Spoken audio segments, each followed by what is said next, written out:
The Creature from Beyond Infinity by Henry Kuttner. Chapter 1. The Beginning. Ardath opened his eyes, trying to remember why a blinding pain should be throbbing within his skull. Above him was a twisted girder of yellow metal, and beyond that the inner wall of the spaceship. What had happened? It seemed scarcely a moment ago that the craft had been filled with a confusion of shouted orders, quickly moving men, and the shriek of cleft atmosphere as the ship drove down. Then had come the shock of landing, blackness, and now, painfully, Ardath dragged his slight, fragile body erect. All around him were ruin and confusion.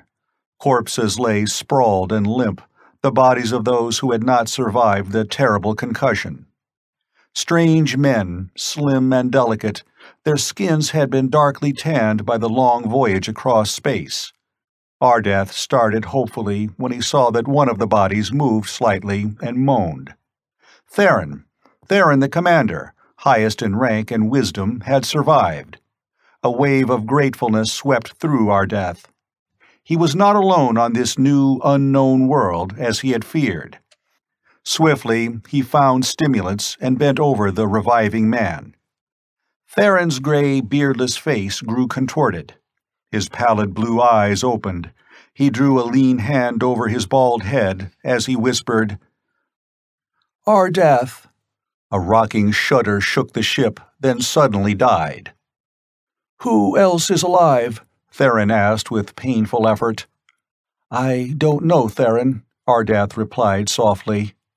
"Find out." Ardath searched the huge golden ship. He came back with despair on his drawn, harrowed features. "You and I are the only ones left alive, Theron." The commander gnawed at his lips. "So, and I am dying." He smiled resignedly at Ardath's sudden protest. "It's true, Ardath. You do not realize how old I am. For years we have gone through space, and you are the youngest of us. Unshield a port. Let me see where we are."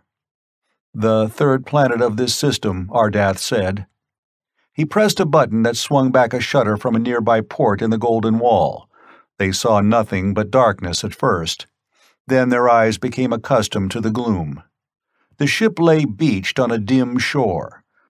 Blackly ominous, the strange world loomed through the gray murk of vague light that filtered through the cloudy sky. A slow drizzle of rain was falling. "Test the atmosphere," Theron commanded. Ardath obeyed. The spectroscopic analysis, made from outer space, had indicated that the air here was breathable. The chemical test confirmed this. At Theron's request, Ardath opened a space lock. Air surged in with a queerly choking sulphurous odor. The two men coughed rackingly until eventually they became accustomed to it. "Carry me out," the commander said quietly. His glance met and locked with Ardath's as the younger man hesitated. "I shall die soon," he insisted gently. "But first, I must know that I have reached my goal." Silently, Ardath lifted the slight figure in his arms. He splashed through the warm waves and gently laid Theron down on the barren beach. The sun, hidden behind a cloud blanket, was rising in the first dawn Ardath had ever seen. A gray sky and sea, a dark shore. Those were all he actually saw.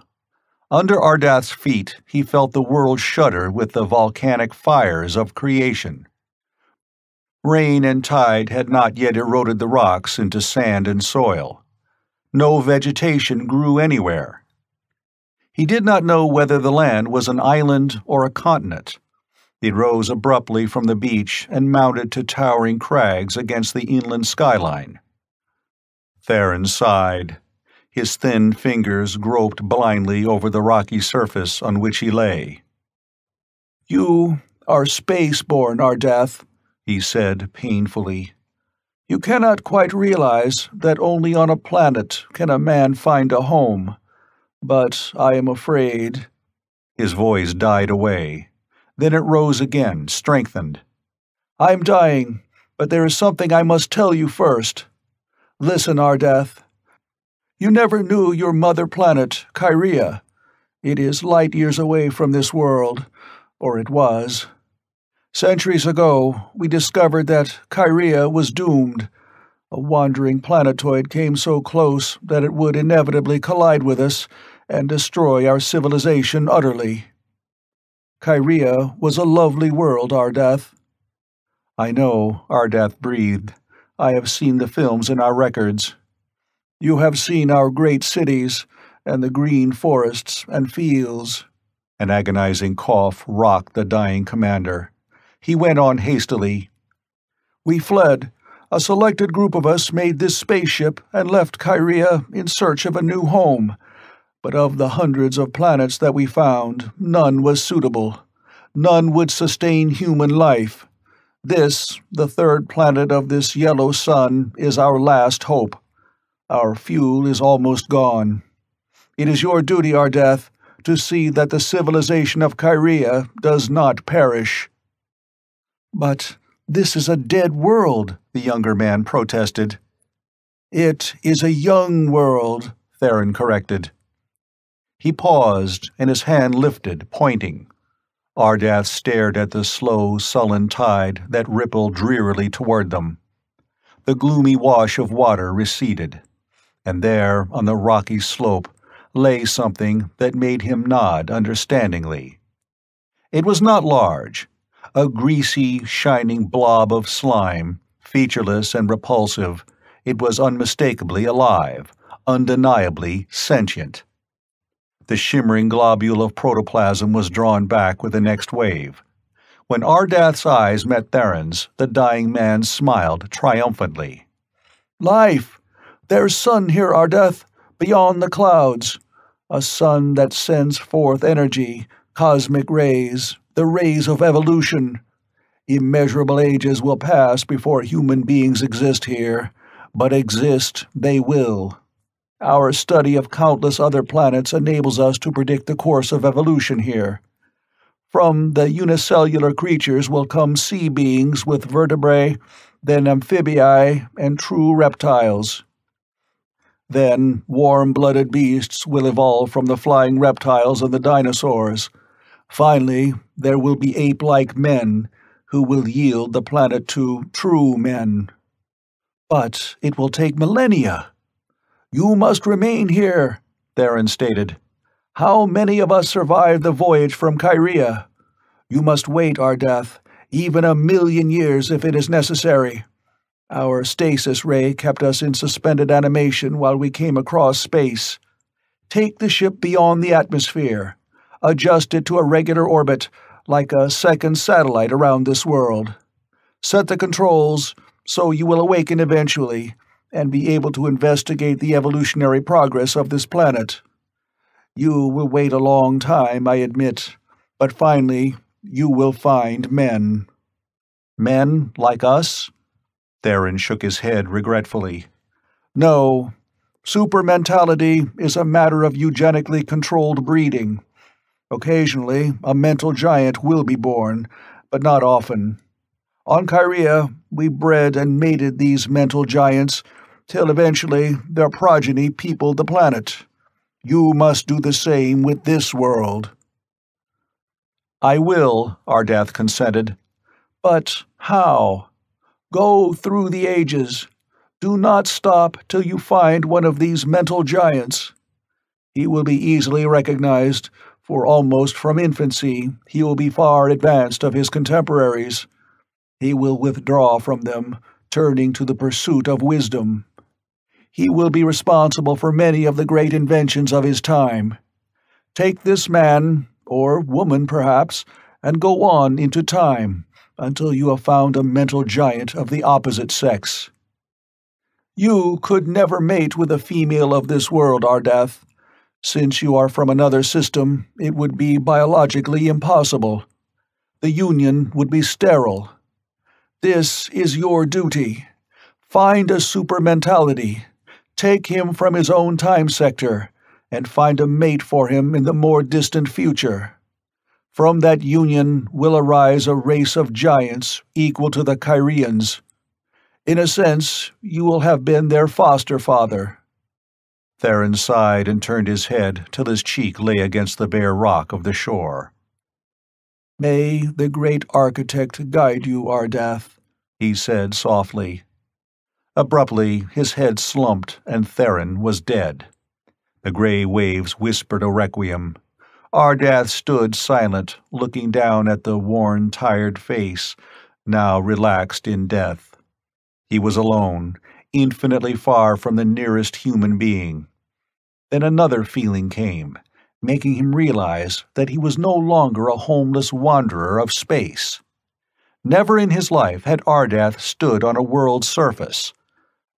The others had told him of Kyria, and on the pictorial library screens he had seen views of green and sunset lands that were agonizingly beautiful. Inevitably, Ardath had come to fear the black immensity of the starlit void, to hate its cold, eternal changelessness. He had dreamed of walking on grassy, rolling plains. That would come, for he knew Theron had been right. Cycads and ferns would grow where Ardath now stood. Amphibii would come out of the waters and evolve, slowly of course, but with inexorable certainty. He could afford to wait. First, though, he needed power. The great atomic engine of the ship was useless, exhausted. Atomic power resembled dynamite in that it needed some outside source of energy to get it started. Dynamite required a percussion cap. The engine of the golden ship needed power. Solar energy? Lenses were required. Besides, the cloud blanket was an insurmountable handicap, filtering out most of the necessary rays. Coal, it would not exist here for ages. A tremble shook the ground, and Ardath nodded thoughtfully. There was power below the power of seething lava, enormous pressures, and heat that could melt solid rock. Could it be harnessed? Steam, a geyser. That would provide the necessary energy to start the atomic motor. After that, anything would be possible. With a single regretful glance at the dead Theron, Ardath set out to explore the savage new world. For 2 days and nights he hunted, growing haggard and weary. At last he found an area of lava streams, shuddering rock, and geysers. Steam feathered up into the humid air, and to the north a red glow brightened the gray sky. Ardath stood for a while watching. His quest was ended. Long weeks of arduous work still lay ahead, but now he had no doubt of ultimate success. The steam demons would set the atomic motor into operation. After that, he could rip ores from the ground and find chemicals. But after that, the ship must be made spaceworthy again, though not for another long voyage. Such a course would be fruitless. Of all the planets the Kyrians had visited, only this world was capable of supporting life. As yet, mere cells of blind, insensate protoplasm swarmed in the sullen seas, but those cells would develop. Evolution would work upon them. Perhaps in 1,000,000 years, human beings, intelligent creatures, would walk this world. Then, one day, a super-mentality would be born, and Ardath would find that kindred mind. He would take that mental giant into the future, in search of a suitable mate. After dozens of generations, there would arise a civilization that would rival that of Kyria, his home planet, now utterly destroyed without trace.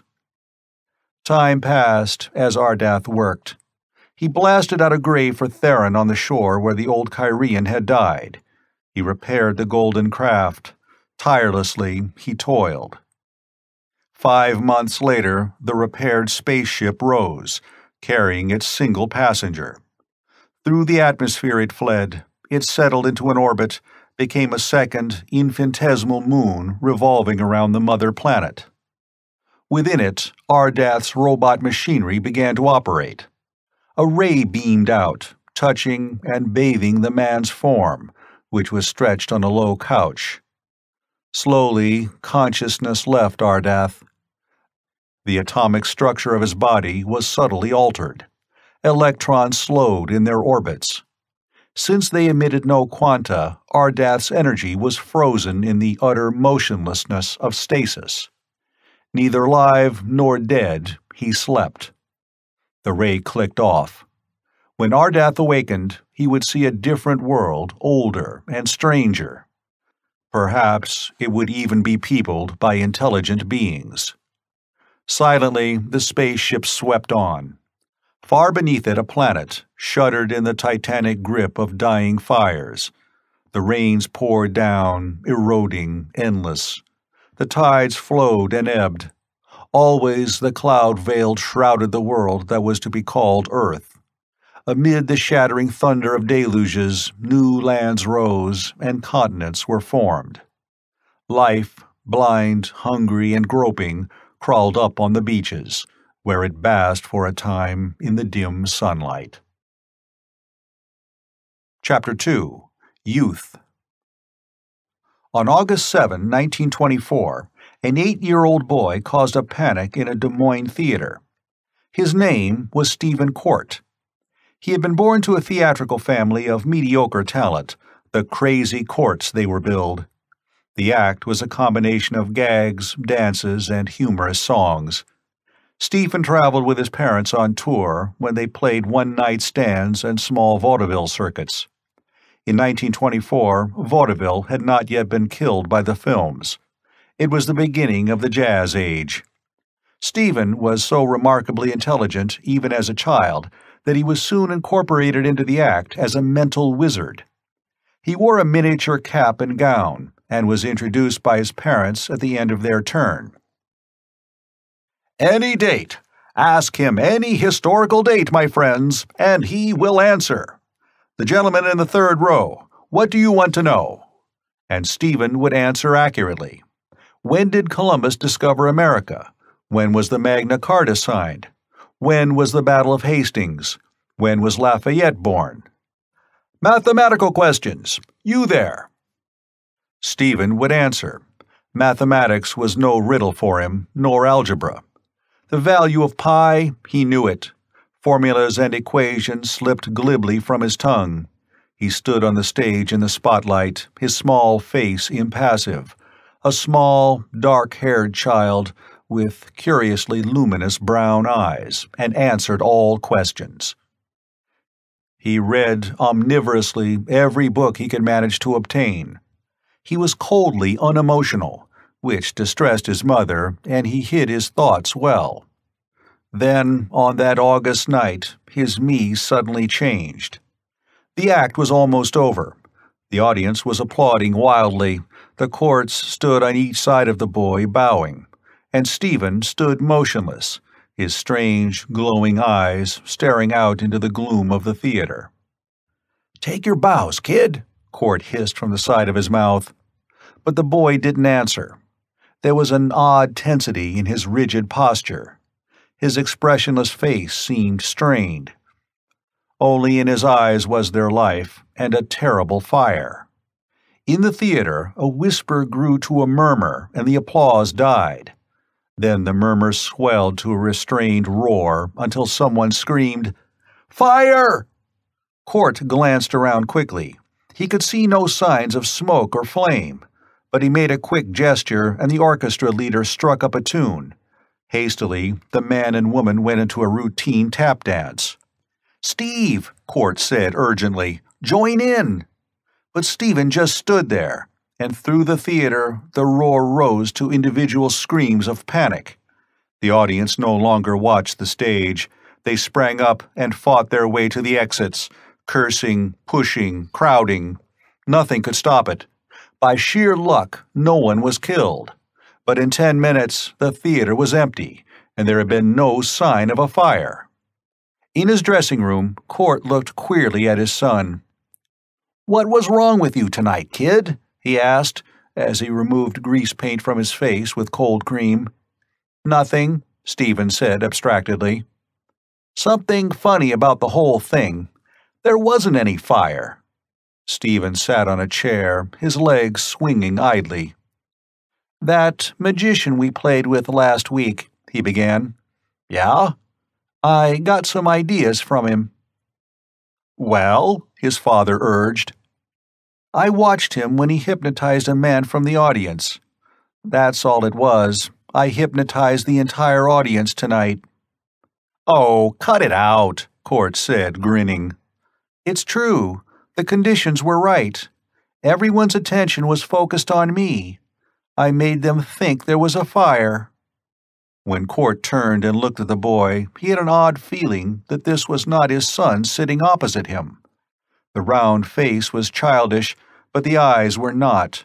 They were cold, watchful, direct. Court laughed without much conviction. "You're crazy," he said, turning back to the light-rimmed mirror. "Maybe I am," Stephen said lightly. "I want to go to school. Will you send me?" "I can't afford it. Anyway, you're too big an attraction. Maybe we can manage later." Stephen did not argue. He rose and went toward his mother's dressing room, but he did not enter. Instead, he turned and left the theater. He had determined to run away. Stephen already knew that his brain was far superior to the average. It was as yet unformed, requiring knowledge and capable training. Those he could never get through his parents. He felt no sorrow or pity on leaving them. His cool intellect combined with the natural cruelty of childhood to make him unemotional, passionlessly logical. But Stephen needed money, and his youth was a handicap.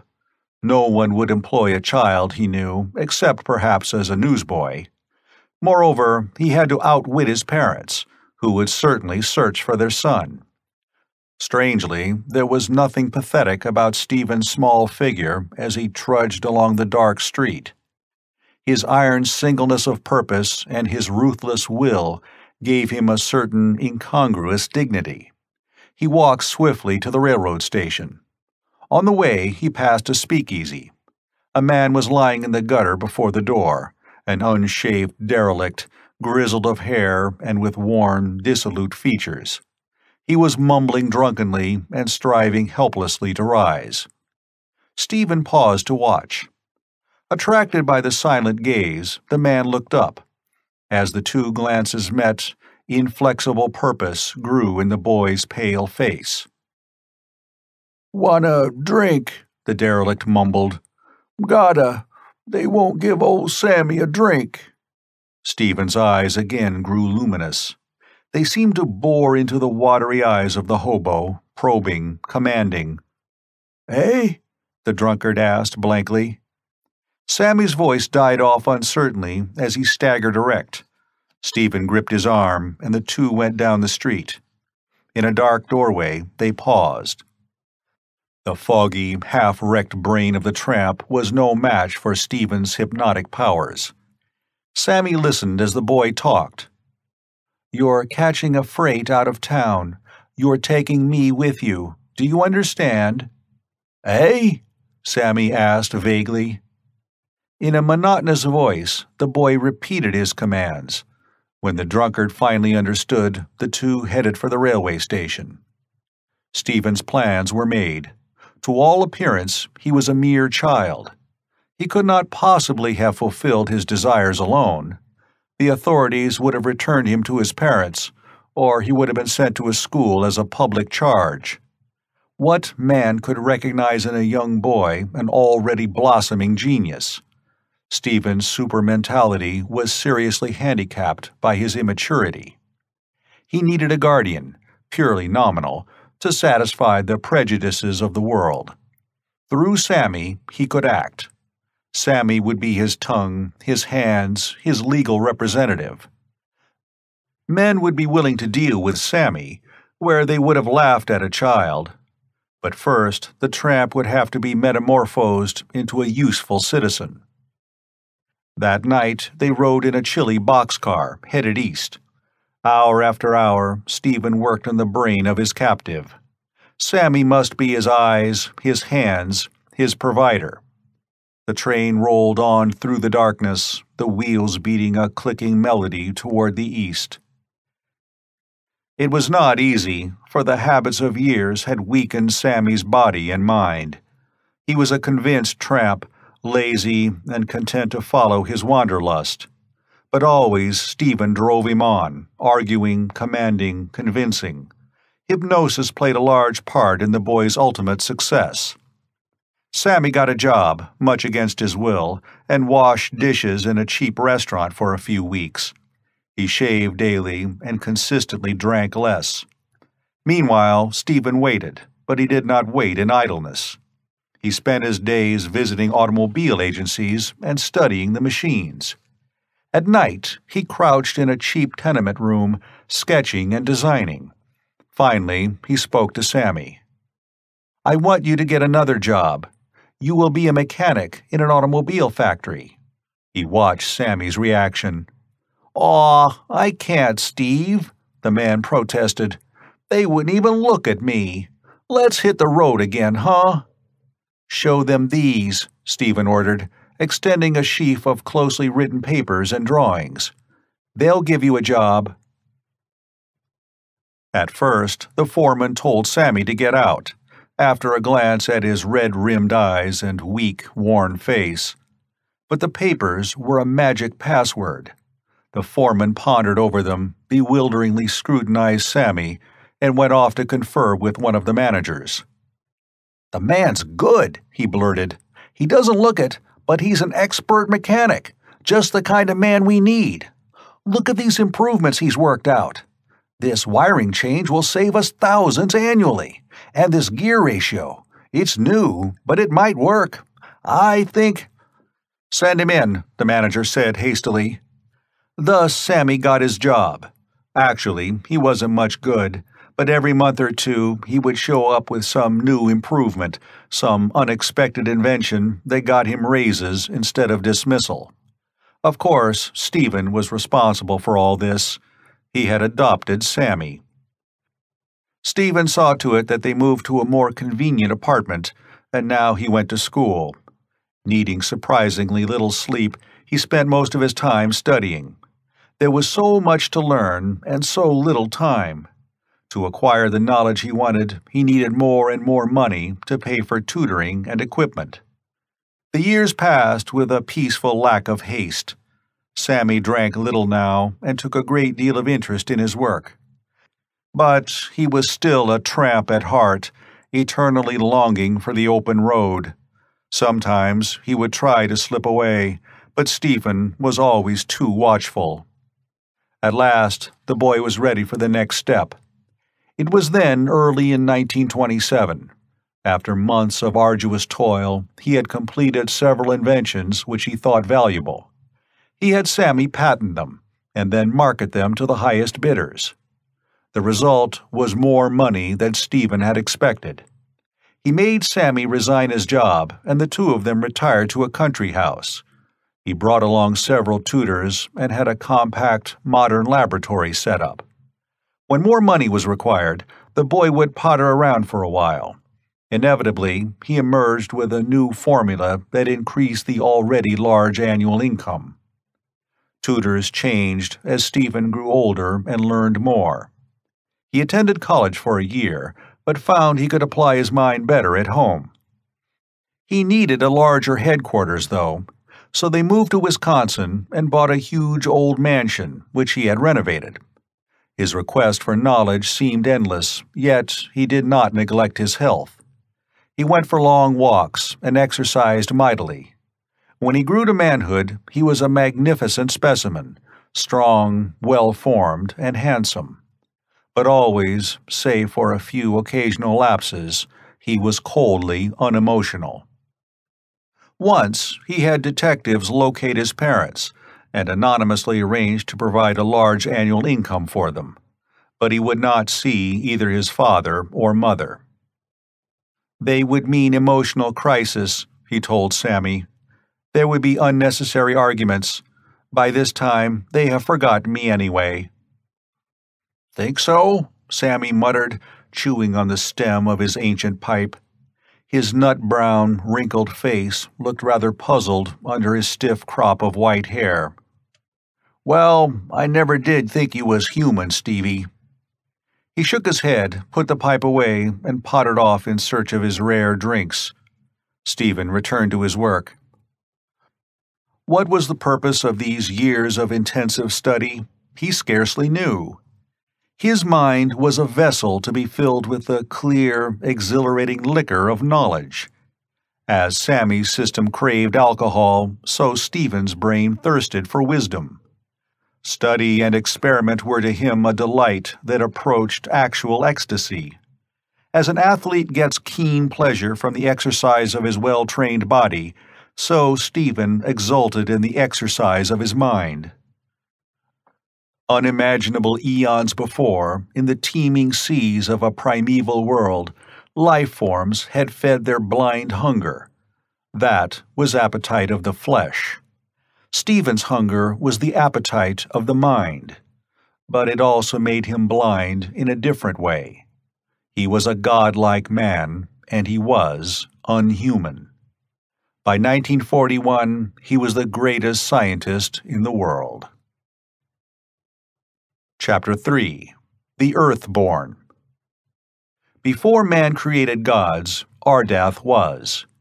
In his spaceship, swinging silently around the world, he slept as the ages went past. Sometimes he woke and searched, always in vain, for intelligent life in the land below. The road of evolution was long and bloody. Dark weariness shrouded Ardath as he saw the vast, mindless, terrible behemoths of the oceans. Monsters wallowed into the swamps. The ground shook beneath the tread of tyrant lizards. Brontosaurs and pterodactyls lived and fed and died. There were mammals, Eohippus the fleet and three-toed, and a tiny marsupial in which the flame of intelligence glowed feebly. But the Titan reptiles ruled. Mammals could not survive in this savage, thundering world. Forests of weeds and bamboo towered in a tropical zone that stretched almost to the poles. Ardath pondered, studied for a time in his laboratory, and the Ice Age came. Was Ardath responsible? Perhaps. His science was not earthly, and his powers were unimaginable. The ice mountains swept down, blowing their frigid breath upon the forests and the reptile giants. Southward, the Hejira fled. It was the day of judgment for the idiot colossi that had ruled too long. But the mammals survived. Shuddering in the narrow equatorial belt, they starved and whimpered, but they lived and they evolved, while Ardath slept again. When he awoke, he found beastmen, hairy and ferocious. They dwelled in gregarious packs, ruled by an old man who had proved himself strongest of the band. But always the chill winds of the Icelands tore at them as they crouched in their caves. Ardath found one, wiser than the rest, and taught him the use of fire. Then the alien man sent his ship arrowing up from Earth, while flames began to burn wanly before cave mouths. In grunts and sign language, the story was told. Ages later, man would tell the tale of Prometheus, who stole fire from the very gods of heaven. Folklore is filled with the legends of men who visited the gods, the little people or the sky dwellers, and returned with strange powers. Arrows and spears, the smelting of ores, the sowing and reaping of grain. How many inventions could be traced to Ardath? But at last, Ardath slept for a longer time than ever before, and then he awoke. Dark was the city. Flambeaux were numerous as fireflies in the gloomy streets. The metropolis lay like a crouching beast on the shore, a vast conglomeration of stone, crude and colossal. The ship of Ardath hung far above the city, unseen in the darkness of the night. Ardath himself was busy in his laboratory, working on a curiously constructed device that measured the frequency and strength of mentality. Thought created electrical energy, and Ardath's machine registered the power of that energy. Delicately, he sent an invisible narrow-wave beam down into the city far beneath. On a gauge, a needle crept up, halted, dipped, and mounted again. Ardath reset a dial. Intelligent beings dwelt on Earth now, but their intelligence was far inferior to Ardath's. He was searching for a higher level. The needle was inactive as Ardath swept the city with his ray. Useless. The pointer did not even quiver. The mental giant Ardath sought was not here, though this was the greatest metropolis of the primeval world. But suddenly, the needle jerked slightly. Ardath halted the ray and turned to a television screen. Using the beam as a carrier, he focused upon a scene that sprang into instant visibility. He saw a throne of black stone upon which a woman sat. Tall and majestic, an Amazon of 40 or more, she had lean, rugged features and wore plain garments of leather. Guards flanked her, gigantic, stolid, armed with spears. Before the throne, a man stood, and it was at this man that Ardath stared. For months, the Kyrian ship had scoured the skies, searching jungles and deserts. Few cities existed. On the northern steppes, shaggy beast-men still dwelt in caves, fighting the mammoth. But the half-men and the hairy elephants were rapidly degenerating. In mountain lakes were villages built on stilts and piers, sunken into the mud, but these clans were barbarous. Only on this island were there civilization and intelligence, though lamentably lower than Ardath's own level. The man from space watched the wisest human on this primitive Earth. In chains, the Earthman stood before the black stone. He was huge, massively thewed, with a bronzed, hairy skin showing through the rags he wore. His face resembled that of a beast, ferocious with hatred. Amber cat's eyes glared from beneath the beetling brows. The jutting jaw was hidden by a wiry beard that tangled around the nose that was little more than a snout. Yet, in that brute body, Ardath knew, dwelt amazing intelligence. Shrewdness and cunning were well masked by the hideous face and form. What of the queen? Curious to know, Ardath tested her with his ray. She, too, was more intelligent than most of the savages. These two are enemies, Ardath thought, and I imagine that the man faces danger or death. Well, what is that to me? I cannot live in a time where all are barbarians. It is best that I sleep again. Yet he hesitated, one hand resting lightly on the controls that would send the ship racing up into space. The barren loneliness of the void, the slow centuries of his dark vigil, crept with icy tentacles into his mind. He thought of the equally long, miserably lonely future. Suppose I sleep again and wake in a dead world. It could happen, for my own home planet was destroyed. How could I face another search through space? Theron and the rest had each other. He turned back again to watch the two people on the screen. They are intelligent after a fashion, and they would be companions.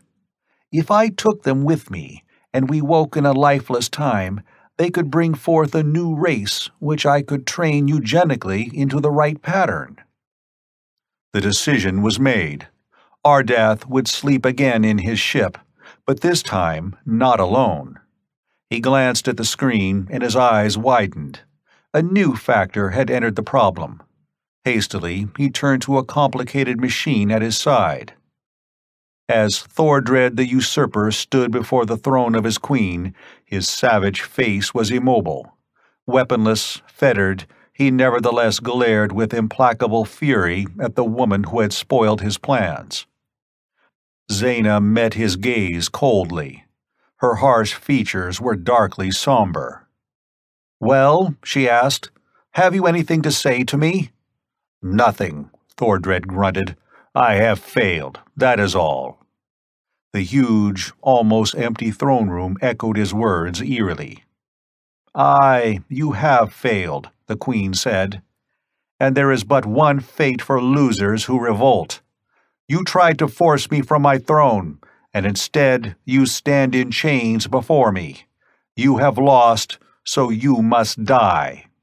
Thordred's grin mocked her calm decision. "And a woman continues to rule our land. Never in history has this shame been put upon us. Always we have been ruled by men, warriors." "You call me a weakling?" Zaina snarled at him. "By all the gods, you are rash, Thordred. You know well that I have never shirked battle, and that my sword has been swift to slay. I am strong as a man, and more cunning than you." "Yet you are a woman," Thordred taunted recklessly. "Kill me if you wish, but you cannot deny your sex." A shadow darkened Zaina's face as she glared venomously at her mocker. I shall kill you," she said, "so slowly that you will beg for a merciful death. Then the vultures will pick your carcass clean on the mountain of the gods." Thordred suddenly shouted with laughter. "Save your words, wench. It is just like a woman to threaten with words. A man's vengeance is with spear, swift and sudden."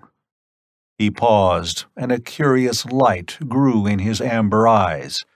His great body tensed as Thordred listened. In the distance, a tumult grew louder and louder, like the beating of the sea. Suddenly, it was thundering through the throne room. Zaina sprang to her feet, her lips parted in astonishment. The vast doors at the end of the room burst inward. Through the portal poured a yelling mob. "Thordred!" they roared. "Ho! Thordred!" The giant grinned victoriously at Zaina. "Some are still faithful to me, it seems. They would rather see a man on the throne." A blistering curse burst from Zaina's lips. She snatched a spear from a guard and savagely drove its point at the prisoner. But Thordred sprang aside, laughing, the muscles rolling effortlessly under his tawny skin. He set his foot on the links of the chain that bound his wrists. His body arched like a bow.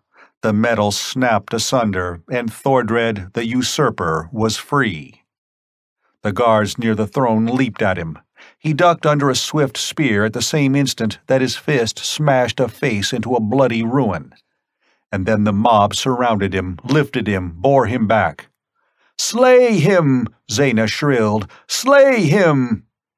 The mob swept back, out of the hall, through the great doors, and into the street. But now Zaina's cries brought a response. Armed soldiers rushed in through a dozen portals. They raced after the escaping prisoner, with Zaina fearlessly leading them. It was sunset. The western sky flamed blood-red. Down the street, the crowd seethed to halt in an open plaza.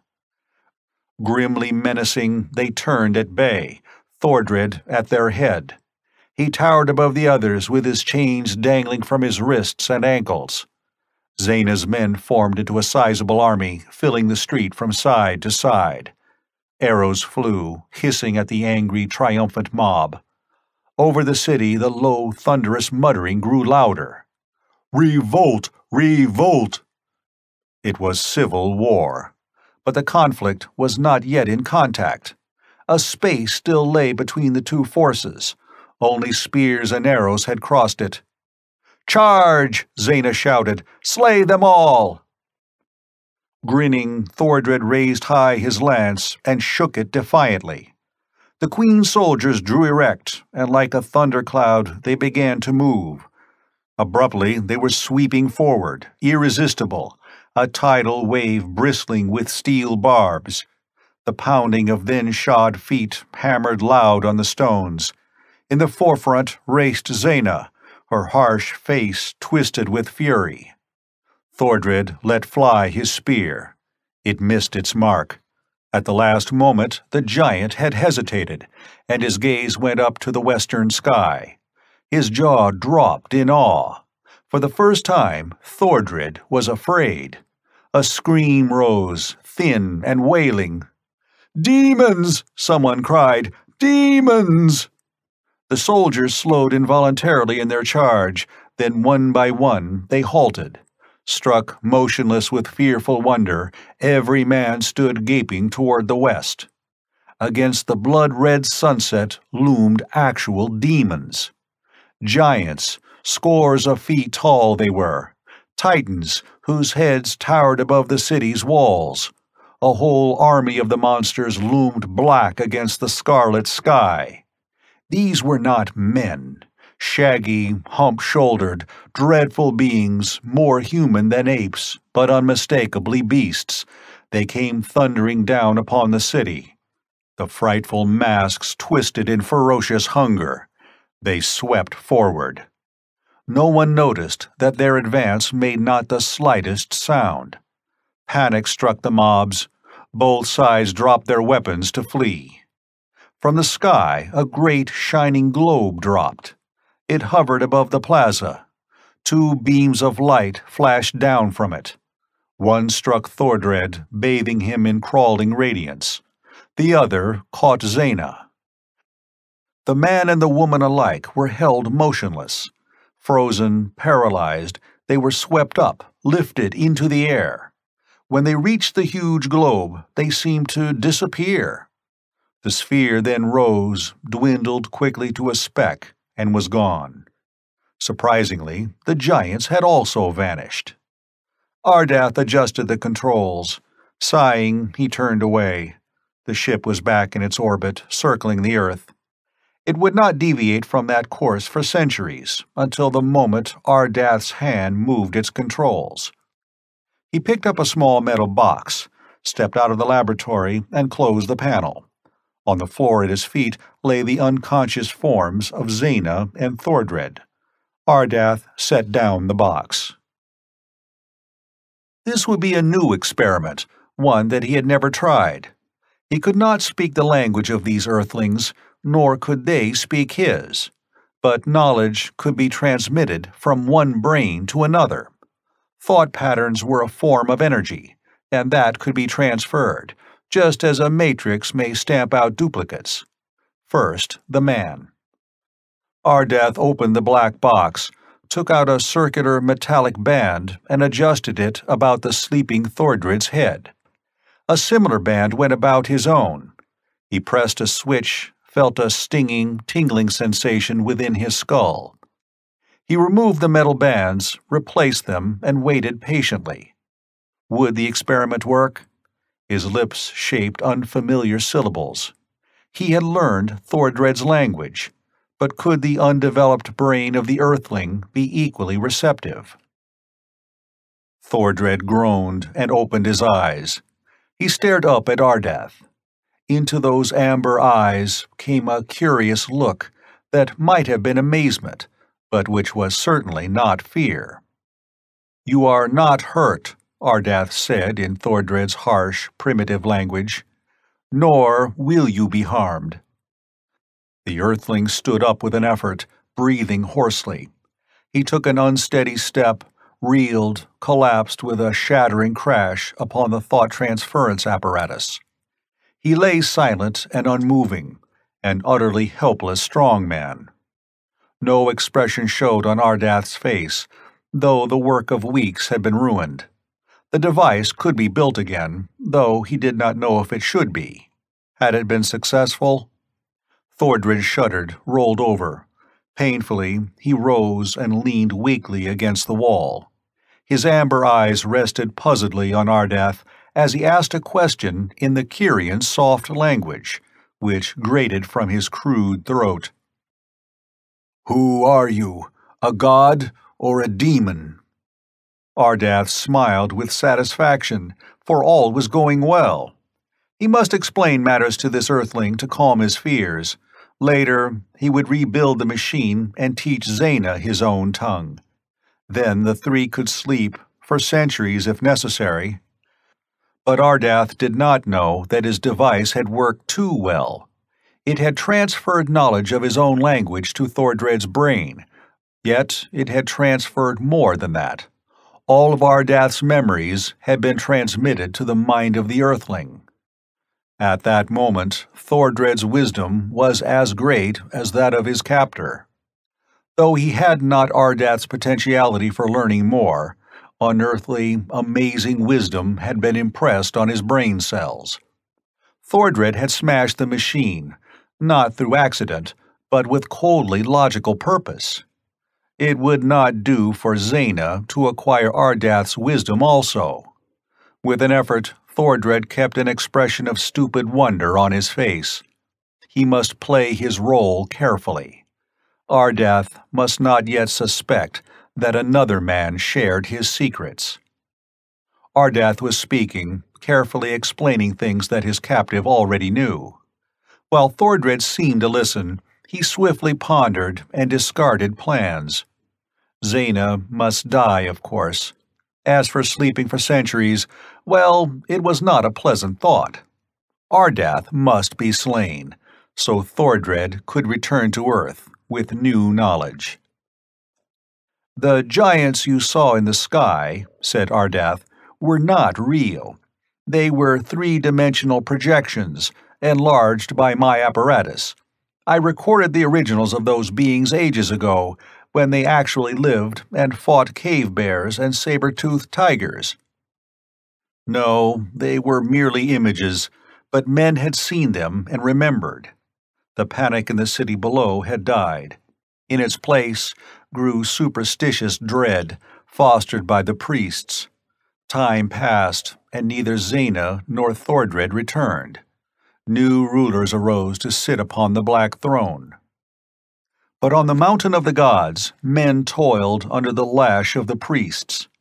Monstrous images of stone rose against the sky, gap-mouthed, fearsome images in crude similitude of the devils who had come out of the sunset.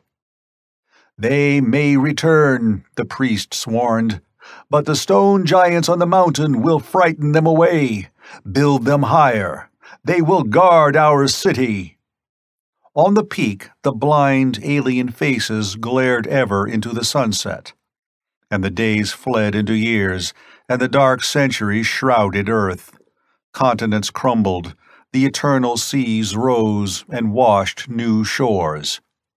But the blind gods stayed to guard that which no longer needed guarding, and still they watch those strange, alien statues on Easter Island. End of Chapter 3. Chapter 4. Growth. New Year's Day 1941 was a momentous hour for Stephen Court.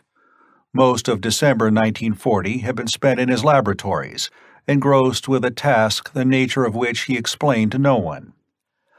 The great Wisconsin mansion where he lived with his staff had been metamorphosed into a fortress of science, though from the outside it resembled merely an antique, dilapidated structure. But nearby villagers viewed with suspicion the activity around Court's home.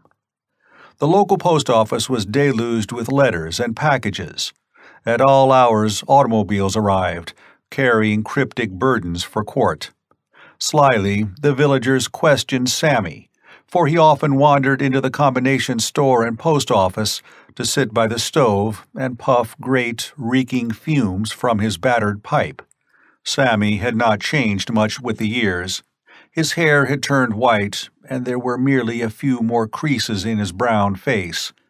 Since moving to Wisconsin, Stephen had relaxed the anti-liquor restriction, but Sammy had learned the value of moderation. "What's going on up at your place?" the storekeeper asked him, proffering a bottle. Sammy drank 2 measured gulps and wiped his lips. "The Lord only knows," he sighed. "It's way beyond me. Stevie's a swell boy, though. You can bet on that."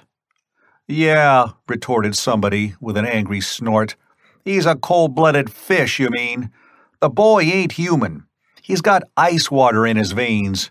Comes and goes without so much as a howdy-do." "He's thinking," Sammy defended sturdily. "Got a lot on his mind these days, Stevie has. He gets about 2 hours sleep a night." "But what's he doing?"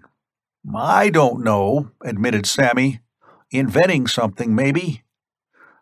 "More than likely he'll blow us all up one of these fine days," grunted the storekeeper. The loungers around the stove nodded in agreement. "Here's the tram coming in. Hear it?" Sammy settled himself more comfortably. "There ought to be a package for Stevie, then." There was. The old man took the parcel and left the station. He stood for a time, watching the train disappear into the distance. Its whistle sang a seductive song that aroused nostalgia in Sammy's bosom. He sighed, remembering the old days when he had been a hungry, carefree bindlestiff. Well, he was better off now, well fed and cared for, without any worries. But it was nice to hear a train whistle once in a while. He climbed into the roadster and zoomed off toward the mansion. 10 minutes later, he let himself into the hall, to be met by an anxious-eyed girl in a white uniform. "Did it come?" she asked. "Sure, Marion. Here it is." He gave her the parcel. Holding it tightly, she turned and hurried away. Since her arrival 3 years ago, Marion Barton had become a fixture in the house. She had been hired at first as a temporary laboratory assistant during the absence of the regular one, but she had interested Court, who saw surprising capabilities in her. The fact that Marion was altogether lovely, slim, brown-eyed, dark-haired, with a peach complexion and remarkably kissable lips, meant nothing at all to Court. He merely catalogued her as a perfect physical specimen, thoroughly healthy and concentrated on the more interesting occupation of investigating her mind. What he found there pleased him. "She's intelligent," he told Sammy, "and she is meticulously careful. I have never seen her make a mistake. She's such a perfect assistant for me that we work in complete harmony. The girl seems to know exactly what I want, whether to hand me a scalpel or a lens, and she's completely unemotional. I shall keep her on, Sammy, and train her." "Uh-huh," said the old man, nodding wisely. "She does all that, and she's completely unemotional, eh? Well, maybe so. Sure she ain't in love with you, Stevie?" "Rot," Court snapped.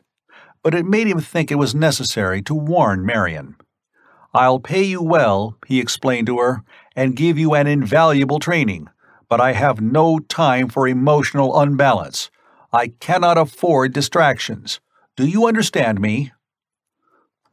"Well," Marion observed with desperate levity, "I'll wear horn-rimmed glasses if you want, and hoop skirts if my legs distract you." "Not at all. I merely mean that there must be no question of any, well, infatuation."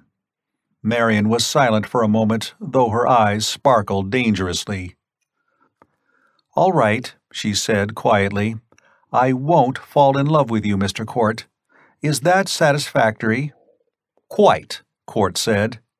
He turned away, obviously dismissing the subject, while Marion glared at his retreating back. She was remembering this scene now as she went into Court's laboratory. He was bent over a table, one eye to a microscope, his lips tensely pursed. Marion waited till he had finished his count. He straightened and saw her. "Got it?" he asked calmly. "Good." Court ripped open the package and drew out a small, leather-bound notebook. Hastily, he flipped through the pages. His strong, tanned face darkened. "Wait a minute, Marion," he called as the girl moved to leave. "I want to talk to you." "Yes?" This is New Year's Eve, I know. Had you planned on doing anything tonight?" Marion's brown eyes widened. She stared at Court in amazement. Was he trying to date her? "Why, I did plan on—" "I should appreciate it," he said, without a trace of embarrassment, "if you would stay and help me with some research tonight. I regret having to say this, but it's rather important. I want to verify certain tests." "I'll stay," Marion assented briefly, but she flushed. "Good. Stain these slides, please." For several hours the two worked in silence. Court engrossed with his microscope, the girl busy dyeing the samples. Finally, Court exhausted a small tank and conducted experiments in the vacuum he had created. Time dragged on till the huge old house was utterly still. The chill of a Wisconsin winter blanketed it, making frost patterns on the window panes. Inside the room it was warm enough, though snow lay thickly on the ground outside. Presently, Marion slipped out of the room and returned bearing a tray of coffee and sandwiches. She set it on a table and glanced at Court. Standing by a window, he was idly smoking a cigarette. "Mr. Court, what is it?" he asked without looking around. His face was upturned to the quiet night outside as he spoke again, not waiting for her answer. "Come here." Marion obeyed. She was astonished to see that Court's face was drawn and haggard, actually gray around the lips, but his eyes were feverishly bright. "Up there," he said, pointing. "Do you see anything?" The cold stars glittered frostily in an abyss of empty black. Some icy breath of the unknown seemed to blow down from the frigid, airless seas between the planets. Marion shuddered. "I see nothing unusual," she said. "Naturally, no one has. There's nothing visible, and yet," wearily he rubbed his forehead, "it's impossible that my experiments have lied." "Drink some coffee," Marion urged. Court followed her to the table and sat down. As she poured the steaming liquid, his somber eyes dwelt on her face. "Are you game for an airplane trip into Canada?" he asked abruptly. "Yes. When?" "As soon as I can arrange it. There's a man I must see. A patient." Court gulped down untasted coffee and blinked tiredly. "You should get at least a little sleep." "Not yet." "I don't know." He came to a sudden decision. "Marion, you don't know anything about this experiment I'm working on. No one knows about it yet, except me. All this data I've been collecting lately has been for a purpose. You haven't any idea what that purpose is, have you?" "No, I haven't." "Well," Court declared with curious calm, "it's simply this. I have reason to believe that the Earth is going to be destroyed." "Wait a minute," he cried hastily. "Perhaps I shouldn't have mentioned this till I was absolutely certain, but I want to talk to someone." His unrealized loneliness showed naked for an unguarded second on his face. He caught himself and was once more impassive. "The Earth is going to face a plague that will destroy civilization. Of that, at least, I am certain." "A plague," she breathed. "I call it that, for lack of a better term. Every being on this planet will be affected by it." Marion looked at him sharply. Her lovely eyes narrowed. "Affected? Don't you mean destroyed?" Court pushed back his chair and rose. "No," he whispered. "I don't." His grave lips went hard. "Come here, Marion. Look at this." He strode to a safe in the wall, opened it, and withdrew a small oblong box of lead. Set in one face was a round, transparent disc. "Look through the lens," he commanded. "Don't get too close to that thing, though." Marion obeyed. Through the tiny pane she could see within the box a shining lump of matter, no larger than the nail of her thumb. "It's phosphorescent," she said. "What is it, an ore?" "A specimen of flesh taken from the thigh of a man named Pierre Losicot, a French-Canadian." "Flesh?" The girl peered again at the object. "Was he exposed to radium?" Court replaced the box in the safe. "No, nothing like that. Losico lived in a little settlement in a valley in the wilderness. A month ago, he staggered into the nearest town, emaciated and nearly dead. His story was just about unbelievable. He claimed that one day a heavy fog, abnormally heavy, blanketed his valley and affected the inhabitants peculiarly. They became incredibly hungry, ate enormous meals. Their skin became hot to the point of high fever, and they grew so old that most of them died. Losico went for help, but nobody recognized him when he arrived in town. He looked 30 years older. What does that suggest to you, Marion? Increased metabolism, she said unhesitatingly.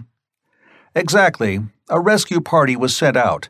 They found the corpses of a dozen old men and women in the valley, but no sign of what killed them. There was no sign of a fog or anything dangerous. Meanwhile, Losico was luckily put into an isolation ward in the hospital. He ate tremendously. It was noticed that his skin emitted radiation. In the dark, his body actually shone. Court lit a cigarette for a few abstracted puffs before continuing. His nurse caught the contagion. She killed herself. Losico is kept in utter isolation now, for there isn't a doctor or a nurse who dares to get near him. When Dr. Granger wired me, I suggested lead insulation so he could obtain his specimen for me to study. I want to see Losico and make further experiments upon him. Marion frowned. You have other evidence, of course. Naturally, similar cases have been reported to me. This isn't anything new. Do you remember about 7 years ago a newspaper story about a valley in France where the inhabitants were killed by a heavy fog? It was attributed to poison gas. Do you remember that West Indian island where life was wiped out overnight, without any explanation at all? People talked about volcanic gas. My files are full of apparently meaningless items like that. Freaks and sports born to animals and humans. So-called ghost stories about apparitions that shone in the dark.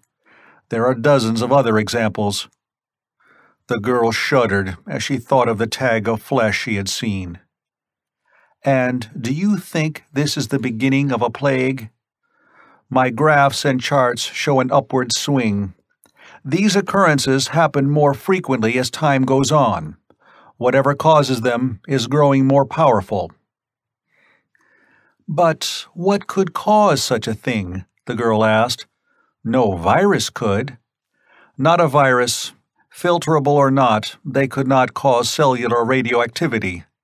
This menace, this unknown X, is certainly not a virus. I don't know its nature, nor where it comes from. Till I know those factors, I can do nothing. Could it be a weapon of war? Marion suggested. You mean, well, scarcely. Once it's started, it's completely uncontrollable.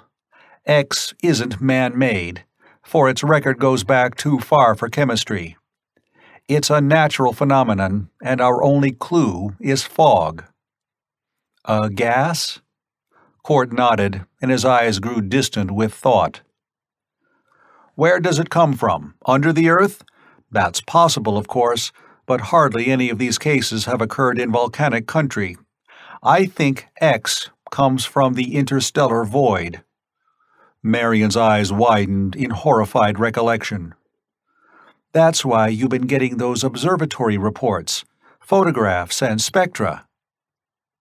Court grunted impatiently. They showed nothing, and that's what I can't understand. Maybe the conditions aren't right, Marion suggested. Phosphorescence isn't visible in daylight.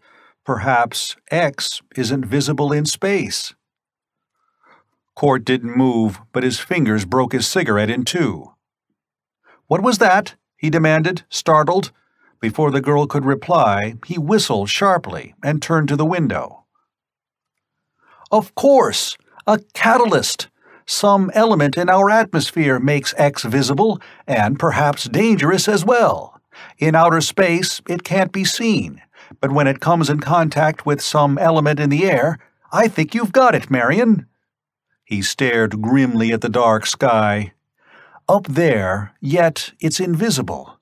Perhaps a cosmically huge cloud of it is drifting eternally through space. We're probably on the outer fringes, so we've touched only a few tiny, scattered wisps. When Earth plunges into the main body—" Court lifted a clenched fist, furious because he was such a tiny, insignificant figure against the mighty concourse of the starry void. "An element so alien that we can scarcely conceive of it. We can realize it exists only by seeing its effects on Earth. What is it? What physical laws govern that frightful matter? Or is it matter as we know it?" He turned suddenly, his eyes hard and determined.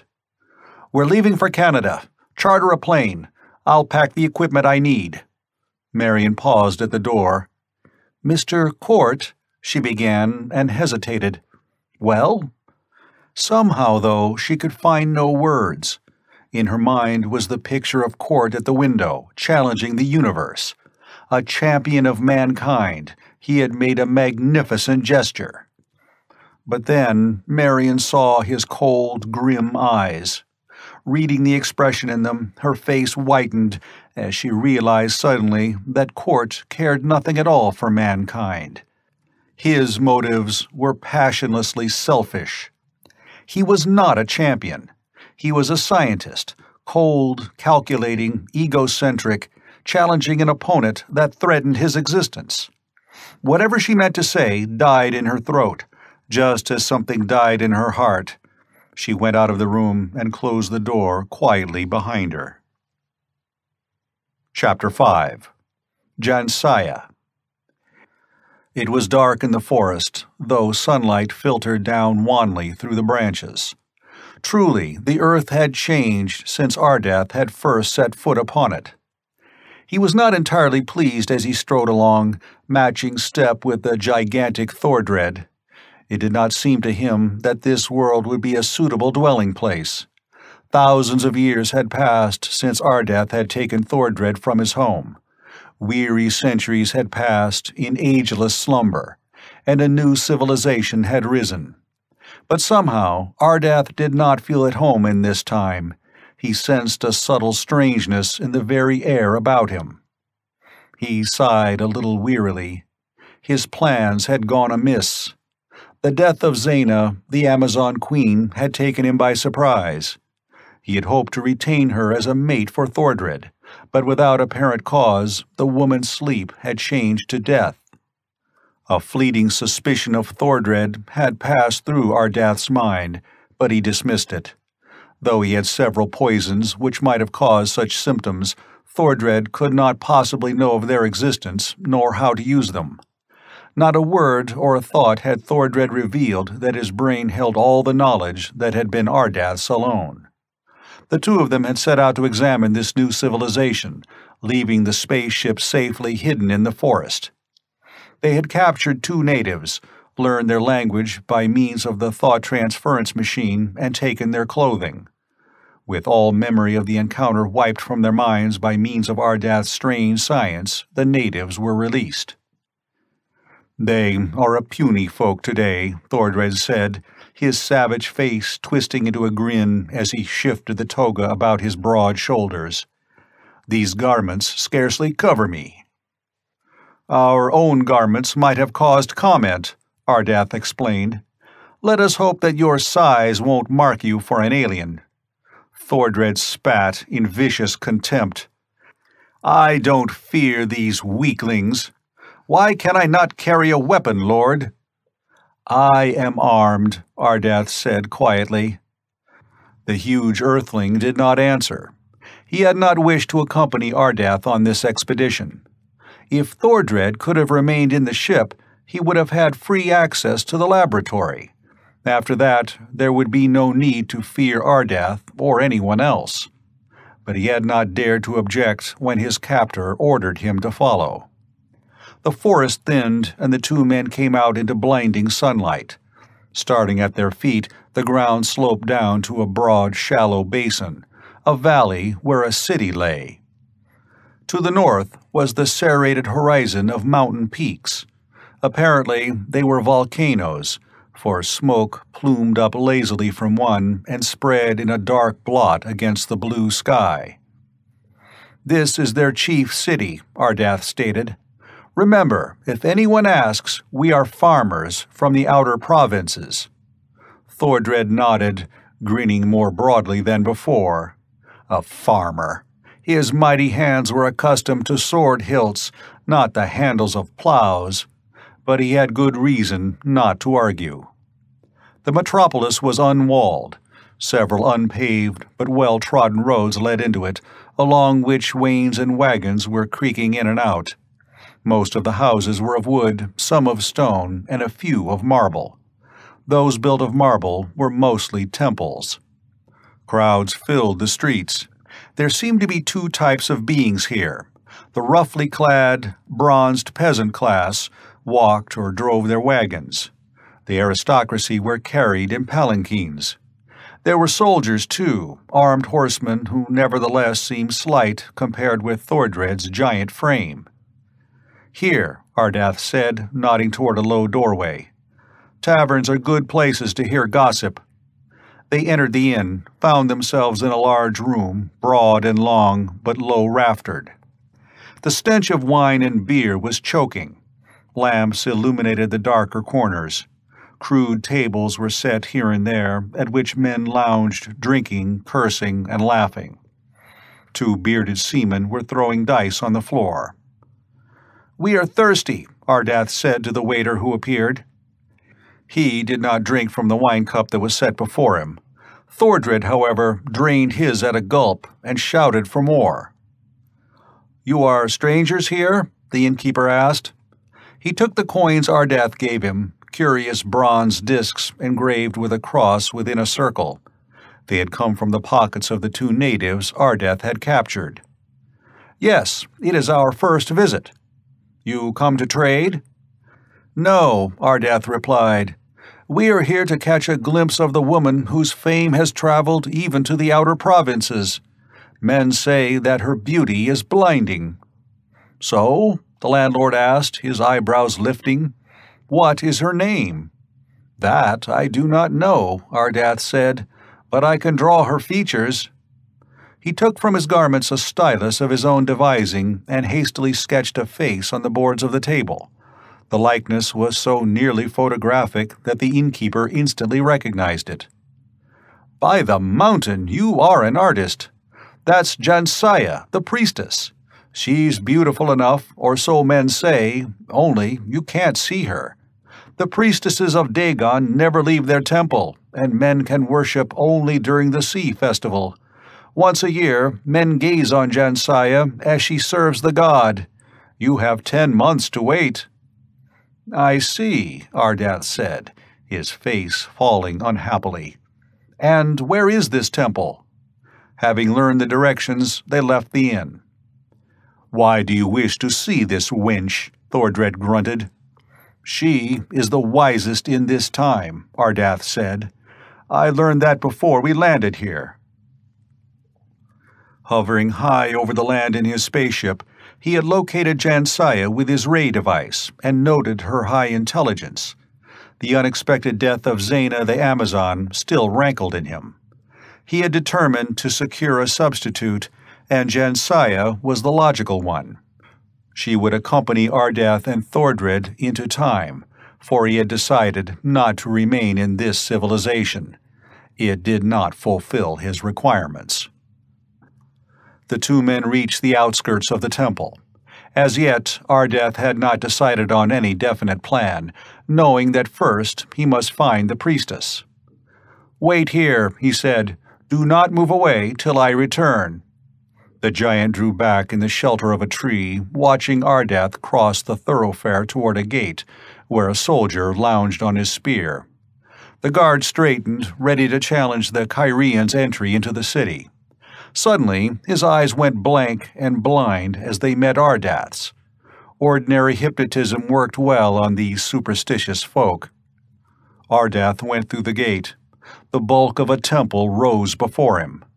Built of porphyry and onyx and rose marble, it seemed to rest on the sward as lightly as gossamer. Despite its hugeness, it had been constructed with an eye for proportion, so that it was utterly lovely, a symphony in stone. A curving stairway rose toward bronze gates that stood ajar, with a soldier on guard at each side. Quietly, Ardath went on. The guards did not move once they had felt the impact of his gaze. He entered the temple, found it vast, with a high arched dome and smoky with incense. The floor was green as the sea. Jade green, too, was the flat-topped altar that loomed before him. Behind the altar, the sacred trident reared, and smoke coiled lazily about its prongs. A shaven-headed, soft-faced priest turned to face Ardath. "You have come to pay homage to Dagon," he said, rather than asked. "Where are your tributes? Do you come empty-handed?" Ardath decided to change his tactics. He fixed his stare upon the priest, summoning all his will. The man hesitated, spoke a few thick words, and drew back. "You seem strange," he muttered. "Your form changes." To the hypnotized priest, it seemed as though a light mist had gathered about Ardath's body. It thickened and swirled, and suddenly, where had been the figure of a man, was something entirely different. It was Dagon, the sea god, as the priest pictured him in his own imagination. The man went chalk white. He collapsed to the floor, so paralyzed with fright and amazement that for a moment Ardath feared he had fainted. "You know me," Ardath said softly. "Great Master, forgive your servant." The priest babbled frantic, incoherent prayers that sounded like gibberish. "Bring the priestess Jansaya to me," Ardath commanded. "At once! At once!" The man backed behind a tapestry and was gone. Ardath lifted ironic eyebrows, for this was altogether too easy. When he felt under his robe for certain weapons he had brought with him from the ship, he nodded. Hypnotism was a ticklish trick. It was undependable, whereas weapons were not.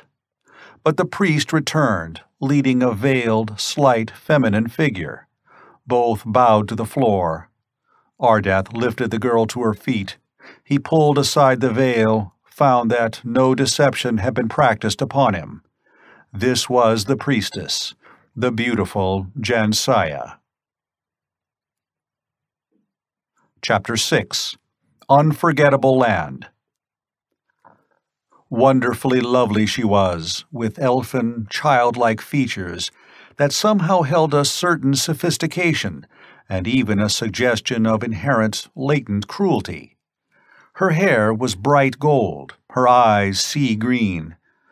Though she was tiny as a nereid, her delicately symmetrical figure was not in the least childlike. She came closer to Ardath. Suddenly, he felt a searing pain on his arm and drew away sharply. "This is no god," Jansaya cried, her voice like tinkling silver bells. "Blood flows through his veins. He is human and an impostor." She drew away, a small dagger still clenched in her hand. Ardath glanced wryly at the long scratch on his arm, yet he caught the quick stir of movement. As though by magic, the temple was full of shaven-headed priests. From behind the tapestried walls they came swiftly, forming a ring about Ardath. Their steel swords glittered no less coldly than their eyes. "We, too, know something of hypnotism," one of them rasped in contempt. "There are ways of testing even gods." Ardath thought quickly. His foes were at least 2 score. Hypnotism would be useless now, but he had other weapons.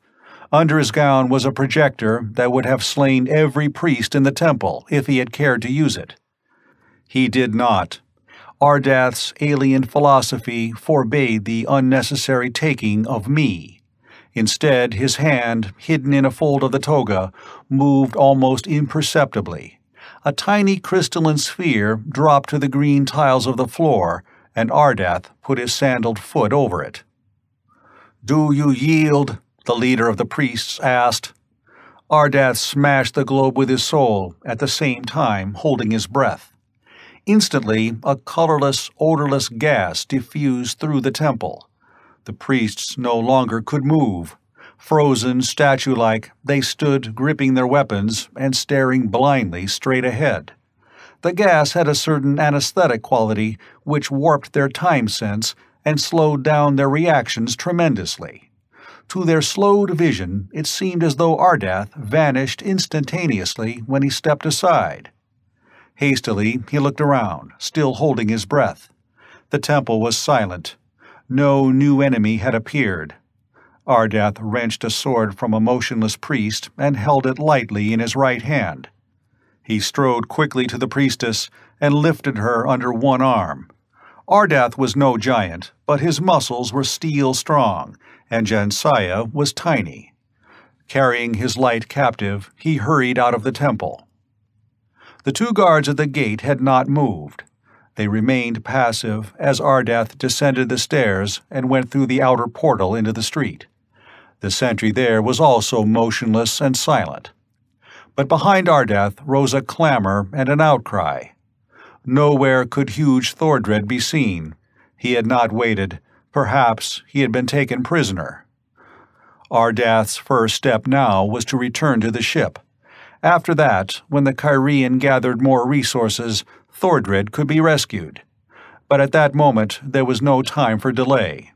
Bending low, Ardath ran along the street. The noise of pursuit followed close behind him, abruptly swelling to a thunder of iron hoofs. Down upon the Kyrian rode a horseman in glittering armor, sword lifted in menace. The bearded soldier shouted a searing curse. Out of the temple gates the priests poured. "Slay him!" they yelled as they raced after Ardath. "Slay him!" Ardath had no time to employ any weapon but the sword that was bare in his hand. He threw Jansiah aside out of danger. Quickly he reversed the blade, gripping it by the point. As the horseman thundered down, he flung the steel like a club. The street exploded into a blinding blur of action. Ardath dodged aside as ringing hoofs clashed on the pavement. The soldier's sword screamed ominously through the air, but Ardath's missile had found its mark. Its heavy hilt had smashed against the horseman's bare forehead. The man was slumped in his saddle, unconscious. The weight of his sword had completed the slash. Instantly, Ardath was at the reins. He dragged the soldier down and sprang lightly into the saddle. He wheeled the mount. Reaching low over the side, he picked up Jansiah and gently, though swiftly, put the limp figure across the saddle before him. The horse reared and charged down the street, scattering yelling priests before its thundering hoofs. Never before had Ardath ridden a horse, nor even seen one of its kind. But eons ago, in the Miocene age, he had studied the small, fleet Neo-Hipparion. He instantly recognized the similarity between the modern and the prehistoric desert horse. Animals had never feared nor distrusted Ardath, for he understood them too well. The steed responded to the least touch of his hands and heels. Through the city it raced. 3 times Ardath had to use his sword, but only to disarm. It was not necessary to kill. Suddenly, then, the city was behind him, and he was racing up the slope toward the forest. It was already late afternoon. The shadows lay long and dark on the sward. Ardath cast a glance behind him, saw that a horde of horsemen were riding hard in pursuit. He shrugged indifferently and looked down at Jansiah. Undisturbed, she still slept. He studied her face, realizing that it was lovely beyond imagination, though the perfect lips were somewhat arrogant, a little cruel. With his knowledge to combat those traits, he could make her a fit mate for any superior man. But what had happened to Thordred? Ardath was beginning to grow worried. He could do nothing till he reached the ship, though. It was sunset before he did. The titanic sphere rose above the treetops as it lay cradled in a clearing. A port was wide open, just as he had left it, but across the gap shimmered a pallid curtain of white radiance. Ardath reined in, sprang from the saddle. Snatching down Jansaya in his arms, he called out sharply, "Thordred!" Instantly, the giant came out of a thicket, his savage face inscrutable. "Follow me," Ardath commanded briefly, and went toward the ship. As he neared the port, the flickering curtain died. He entered, carrying his burden, and Thordred followed. Ardath turned when they were all inside. The horse was quietly grazing where he had left it. When he heard the distant sound of shouting, constantly growing louder, Ardath sighed. He put Jansaya down and closed the port. Seating himself without haste at the control panel, he sent the ship arrowing up from the forest. The vessel hung in the air, hovering motionless. Ardath turned to Thordred. "You tried to enter the ship," he said quietly. "I had forbidden that. Why did you try to do so?" Thordred flushed, trying to evade that piercing, though gentle stare. "I came as far as the temple doors. When I saw the priests capture you, I thought you were helpless. I was unarmed, so I came back to the ship to find some weapon to aid you." For a long, tense moment, Ardath's inscrutable gaze dwelt upon the giant. "No one can enter here save by my will," he said. "You would do well to obey me in the future." Thordred nodded hastily and changed the subject. "The girl is awakening." Jansaya's green eyes slowly opened. The instant she saw Ardath, horror and hatred sprang into her gaze. She looked then at the crafty Thordred. Suddenly and unmistakably, the giant earthling realized that he had found an ally against Ardath, but he said nothing. He waited, silent and passive, while Ardath spoke to Jansaya in her own language, explaining why she had been abducted. She listened attentively, and the Kyrian knew she did not regard him as a god or a demon. Not for nothing had he sought out the most intelligent human of this particular time. The sun was setting when Ardath finished his explanation. Through the transparent window of a port, they could see the land that stretched beneath them, green and beautiful. Smoke plumed up from the volcanic range. The city, tiny and white, lay in the distance. "You intend to put me to sleep?" Jansaya asked incredulously. "For 1,000 years?" 1,000 or more, Ardath said quietly. "Your civilization does not suit my needs. Do you love it so well that you would refuse?" "No," she responded. "Return to be imprisoned in Dagon's temple once more? No, I am glad to be free. But to have to leave my world forever. Kingdoms die," Ardath pointed out. "Civilizations pass like shadows. When we awake, perhaps no man will remember your land." Jansaya rose and went to the port. The red sun cast bloody light on her face. "You are wrong," she whispered. "I am your prisoner. I have no choice but to obey. Yet if we sleep for 100,000 years, men will not forget my kingdom. All over Earth, our ships carry wondrous goods. Our civilization is the mightiest in the world. It cannot die or pass. It will go on, through the ages, growing mightier. Not even the gods can destroy this land. Not even Dagon, Lord of the Sea, can destroy Atlantis." End of Chapter 6. Chapter 7. Doom. On the 2nd of January 1941, Stephen Court left for Canada. His cabin plane contained 2 passengers and a good deal of equipment. Marion Barton went with him, and he had allowed Sammy to go along. The old man had been reformed in every other respect, but wanderlust can be removed from a man only by the surgery of death. "I won't be no trouble, Stevie," he had argued. I get itchy feet this time of year, and besides, I never rode in an airplane.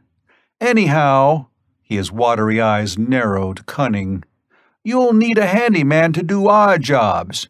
I can help you unpack and other things." To save argument that would waste time, Court had agreed. It was a clear, bitingly cold day when the plane took off from the Wisconsin flying field. Luckily, the weather reports were good. Though there was no danger of snow, Court flew at low altitude, fearing that ice would form on their wings. The excitement of hurtling the plane at high speed made him uncharacteristically talkative. His gaunt cheeks were flushed, and he chatted with the others with unusual animation and warmth. Sammy did not talk much, but he listened and occasionally asked a question. "Plague, eh?" he said once. "I was in the South once when a plague hit. It was pretty awful. Kids and women, we couldn't bury 'em fast enough. I sure hope it ain't like that." "We'll see," Court said. "I can't do much till I examine this fellow Losico. For that matter," he frowned, pondering, "I really haven't enough equipment with me. I've got to bring Losico back to my lab."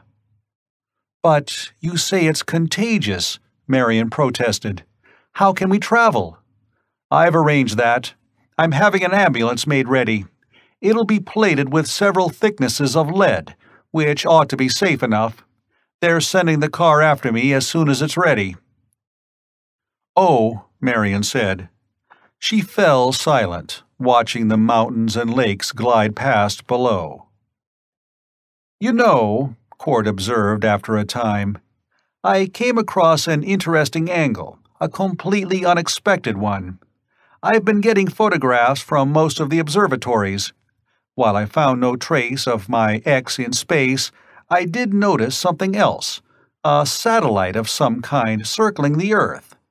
No one's noticed it before. It's so small and travels so fast, but it seems to be made of homogeneous metal." "Iron?" "Smooth metal, Marion, not pitted and rough as an asteroid would be. It's made of pure gold, or some yellow metal that resembles gold." The girl looked sharply at Court. "A spaceship?" "Possibly. But why wouldn't it come down if it's a ship? Has it been circling the Earth for ages?" "But where could it have come from?" "Some ancient civilization might have mastered space travel, though I doubt that. If it is a spaceship, it probably came from some other planet." "There's nothing in history about it," Marion said. "If one spaceship could come here, probably so would a lot more." "Nothing in history? No, but there's a lot in mythology and folklore. I'm just guessing, of course. I'm anxious to find out more about that highly unnatural satellite." She was silent, fascinated by the thought. "How can you reach it?" she asked. "It looks impossible," he admitted. "Space travel is impossible to us today. That's one reason. You see, Marion, if it really is a spaceship, it may mean Earth's salvation. To be completely rational, we must consider that perhaps the plague can't be conquered. If it is a spaceship, we may be able to leave the Earth and go to another planet. If those worlds are also in danger, we could leave the system. We couldn't do that with the modern rocket fuels. Suppose that strangely colored satellite is a genuine spaceship, one that has already traveled across the interstellar void. Repairing it would be less work than inventing one." "It's worth trying," Marion breathed hopefully. "I may fail. That's why I want to find out more about X. The spaceship's a dangerously long chance, and I don't want to gamble everything on one throw of the dice. When I see Losico—" Time wore on. Sammy asked innumerable questions about the plague, but when he exhausted his curiosity, he went to sleep. The plane sped over the border and into Canada. It was afternoon before they reached the landing field. An automobile met them and took them into town, another following with Sammy and the equipment. At the hospital, they were greeted by Dr. Granger, a shriveled gnome of a man with one tuft of white hair standing straight up from his bald skull. "Court," he said in relief, "am I glad you're here. Are you hungry?" "No." Characteristically, Court did not bother to introduce anyone. "Where's the patient?" "In the left wing of the hospital. We've cleared out everyone else. You'll have to put on the lead suit. We have only one, unfortunately." Court seemed transformed into a swift, emotionless machine. He hastily donned the form-fitting suit of canvas, with leaden scales sewed closely over the surface. As he followed Granger to the door, the physician paused. "I'd better not go farther. I don't know exactly how far the radiation extends. It wilts gold leaf at quite some distance." Cord nodded, got his directions, and clumped ponderously out the door. He went along the corridor until he found the patient's room. Any other man would have hesitated before entering, but Court was not like any other man. Without stopping, he pushed open the door. The bare, white-walled chamber was spotlessly sterile. A case of instruments lay open on a table, a hypodermic needle in view. On the bed, a man was sprawled. Peering through lead-infiltrated goggles, Court came closer. Lassico was unconscious. No, he was asleep. His spare, wasted frame was barely fleshy enough to make a visible shape under the coverlets. On the pillow lay the withered, skull face of an incredibly old man. Lassico was 23 years of age. His mouth was toothless. Hanging open helplessly, it revealed his ugly, blackened gums. His skull was hairless, with ears that were large and malformed, and his nose, too, was enlarged. The repulsive skin dangled in loose, sagging wrinkles. Pouches hung slack on his naked skull. Court went to the window and drew down the shades. In the gloom, a queer, silvery light was visible at once. It came from the patient's face. Court stripped off the covers, exposing Lassico's gaunt, nude body. Like the ghastly face, it gleamed with a silvery radiance that did not pulse or wane, but remained steady. "Lassico!" Court called out sharply. When he gripped the thin shoulder, the man shuddered convulsively, and his eyes opened. They were not human eyes. They were pools of white radiance, like shining smoke in eye sockets. "Lassico, can you hear me?" Court asked quietly. A cracked whisper came from the withered lips. "Yes, yes, monsieur." "Can you see me?" "I can. No, monsieur, not with my eyes. I am blind, but I can see you, somehow." Court frowned, puzzled, as he pondered the weird reply. "What do you see?" "You are covered with armor, I think. I do not know how I can tell this. I am blind." "I am a doctor," Court said. "If you can talk without pain, I'd want you to answer some questions." "Out, monsieur. Bien." "Are you in pain?" "No, yes. I am hungry. It is strange. I am hungry and thirsty, but I do not want food. Something I do not understand." Court waited for him to continue. When Lassico did not, he went on with another line of reasoning. "Tell me about this fog." "There is not much to tell," Lassico said painfully. "When I left my home, I could not find my way. The fog was so heavy, and its smell was not right." Stephen's eyes sparkled with interest under the thick mask. "How did it smell? What did it remind you of?" "I don't know. Wait, once I was in the big powerhouse at the dam, and it smelled like that." "Ozone?" Court shook his head. "Well," he urged. "The fog was cold at first, and then it seemed to grow warmer. I had this strange feeling it was getting inside of me. My lungs began to burn like fire. My heart beat faster. I was hungry, yet I had just eaten. Doctor, Losako said suddenly without moving, I am changing, more and more. When it started, I did not change much, but now I feel like something that is not a man. Can you hear my voice? Yes, Court soothed. That is odd. My mind is so wonderfully clear, but my senses, I do not seem to hear with my ears, nor speak with my tongue. I feel strong, though, and hungry. His scrawny head slumped, and Court saw that he had lost consciousness. Whistling softly, with grim abstraction, Court returned to the main hospital where the others waited. Doffing his suit, he questioned Granger. It's progressive, isn't it? Doesn't the radiation get stronger? Why, yes, the physician replied. For a time, anyway. Losako was fearfully hungry. His metabolism was high, and this radiation got stronger every time we fed him. Yesterday, though, he refused to eat. But he's hungry, Stephen protested. So he says, and still he won't eat. The radiation is much fainter now. I see, Court muttered. Get me a guinea pig, will you? A rabbit will do just as well if you don't have a guinea pig. I want to try something. Putting on the armor again and carrying a wriggling guinea pig, Court went back to the patient. Losako was still unconscious.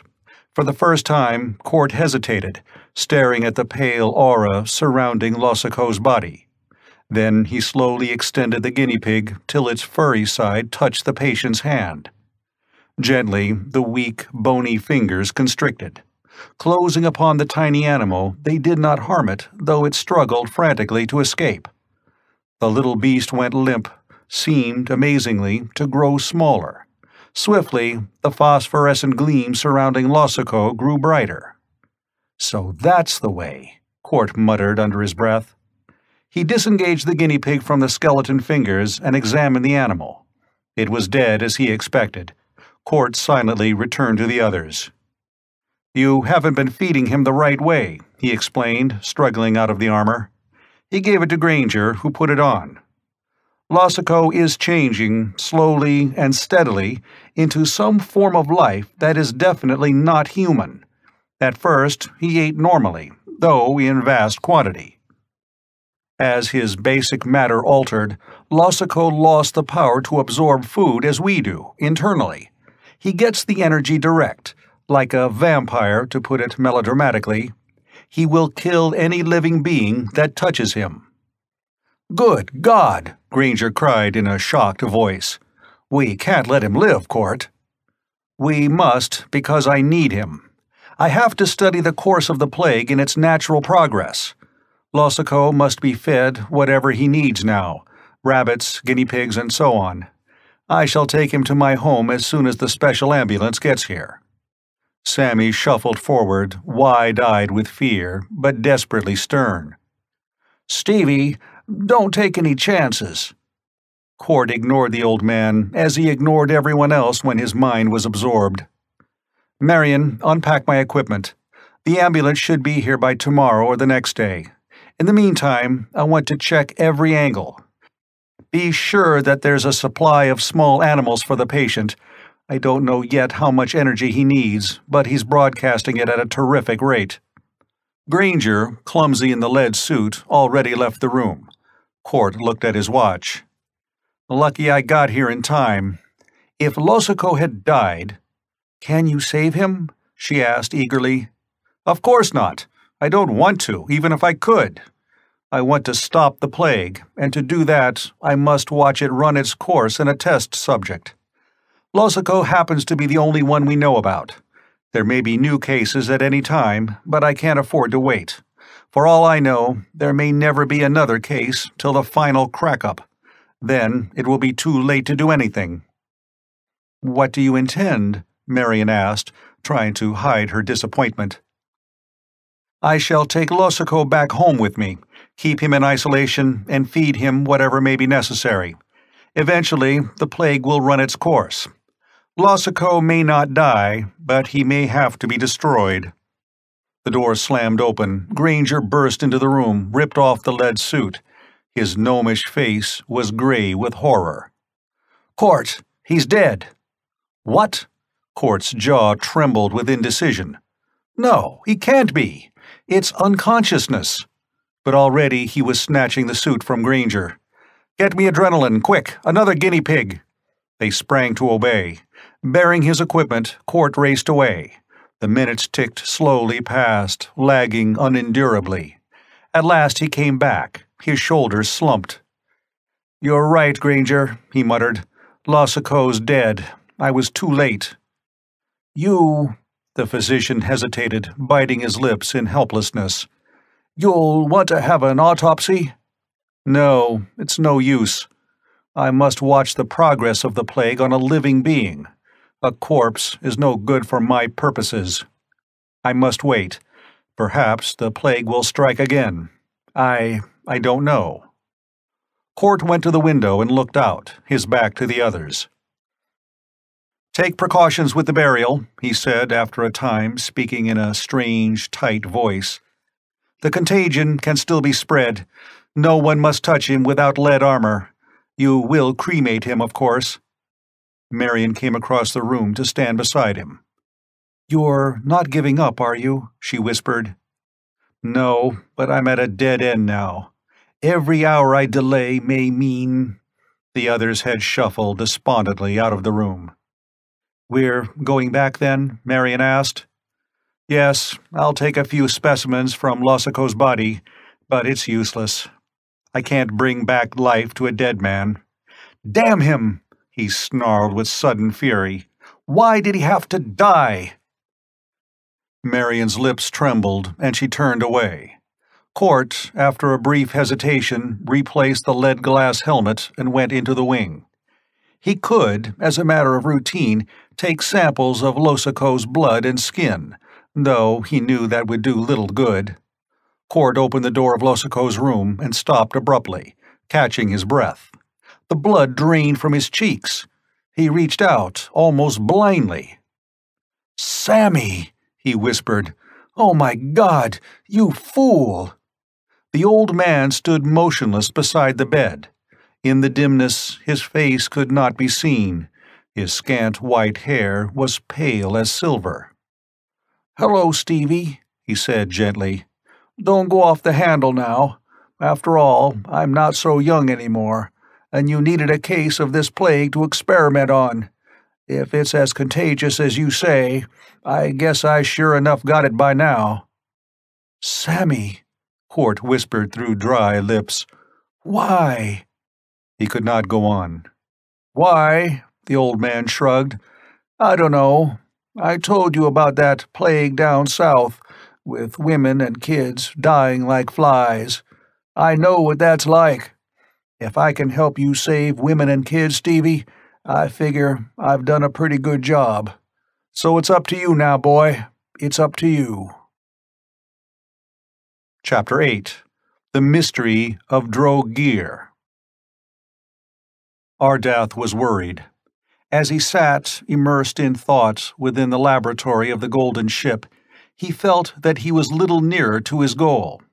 The barbaric hordes that overran the earth in this new era promised little. Only in the far eastern lands did the flame of civilization burn. But would Ardath find a super mentality there? Would there be one he could take with him to a future age, to find a suitable mate? Or must he go on once more? There was another matter, too. Neither Jansiah nor Thordred had proved as intelligent as he had expected. At times, Thordred was almost obtuse, despite his eagerness to learn new things. A flash of suspicion crossed Ardath's mind. Perhaps Thordred was pretending stupidity. But why should he? Ardath, unused to guile and deceit, found the question difficult. He had saved Thordred's life, but humans were completely alien to Ardath. He had come from Kyria, a planet far across the universe. He did not realize that humans sometimes mistrust and hate those greater than themselves, fearing power which, though benevolent, can also be used for evil. Besides, he knew that Thordred was ambitious, for the giant Earthman had conspired to win Zaina's throne. Ardath rose from his seat and pressed a lever. The veil of flickering light that barred the doorway died. He stepped across the threshold, and once more the barrier flamed with shimmering deadliness. He stood watching Thordred and Jansiah as they sat near a vision screen, intent on the scene pictured there. Thordred turned his vulture face, sensing Ardath's presence. "There is nothing new, Master." Ardath smiled somewhat sadly and shook his head. "How often must I tell you not to call me Master? Because I have more knowledge than you, Thordred, does not mean that you are my slave.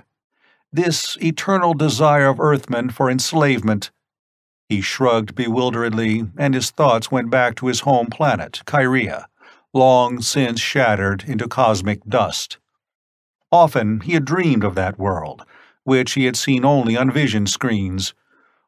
Always he had awakened to this barbarous planet where men hated and fought and died for silly causes.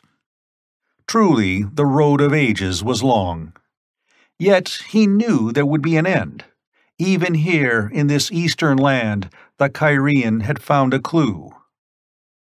"Thordred," he said slowly, "and you too, Jansiah, I must leave you for a while."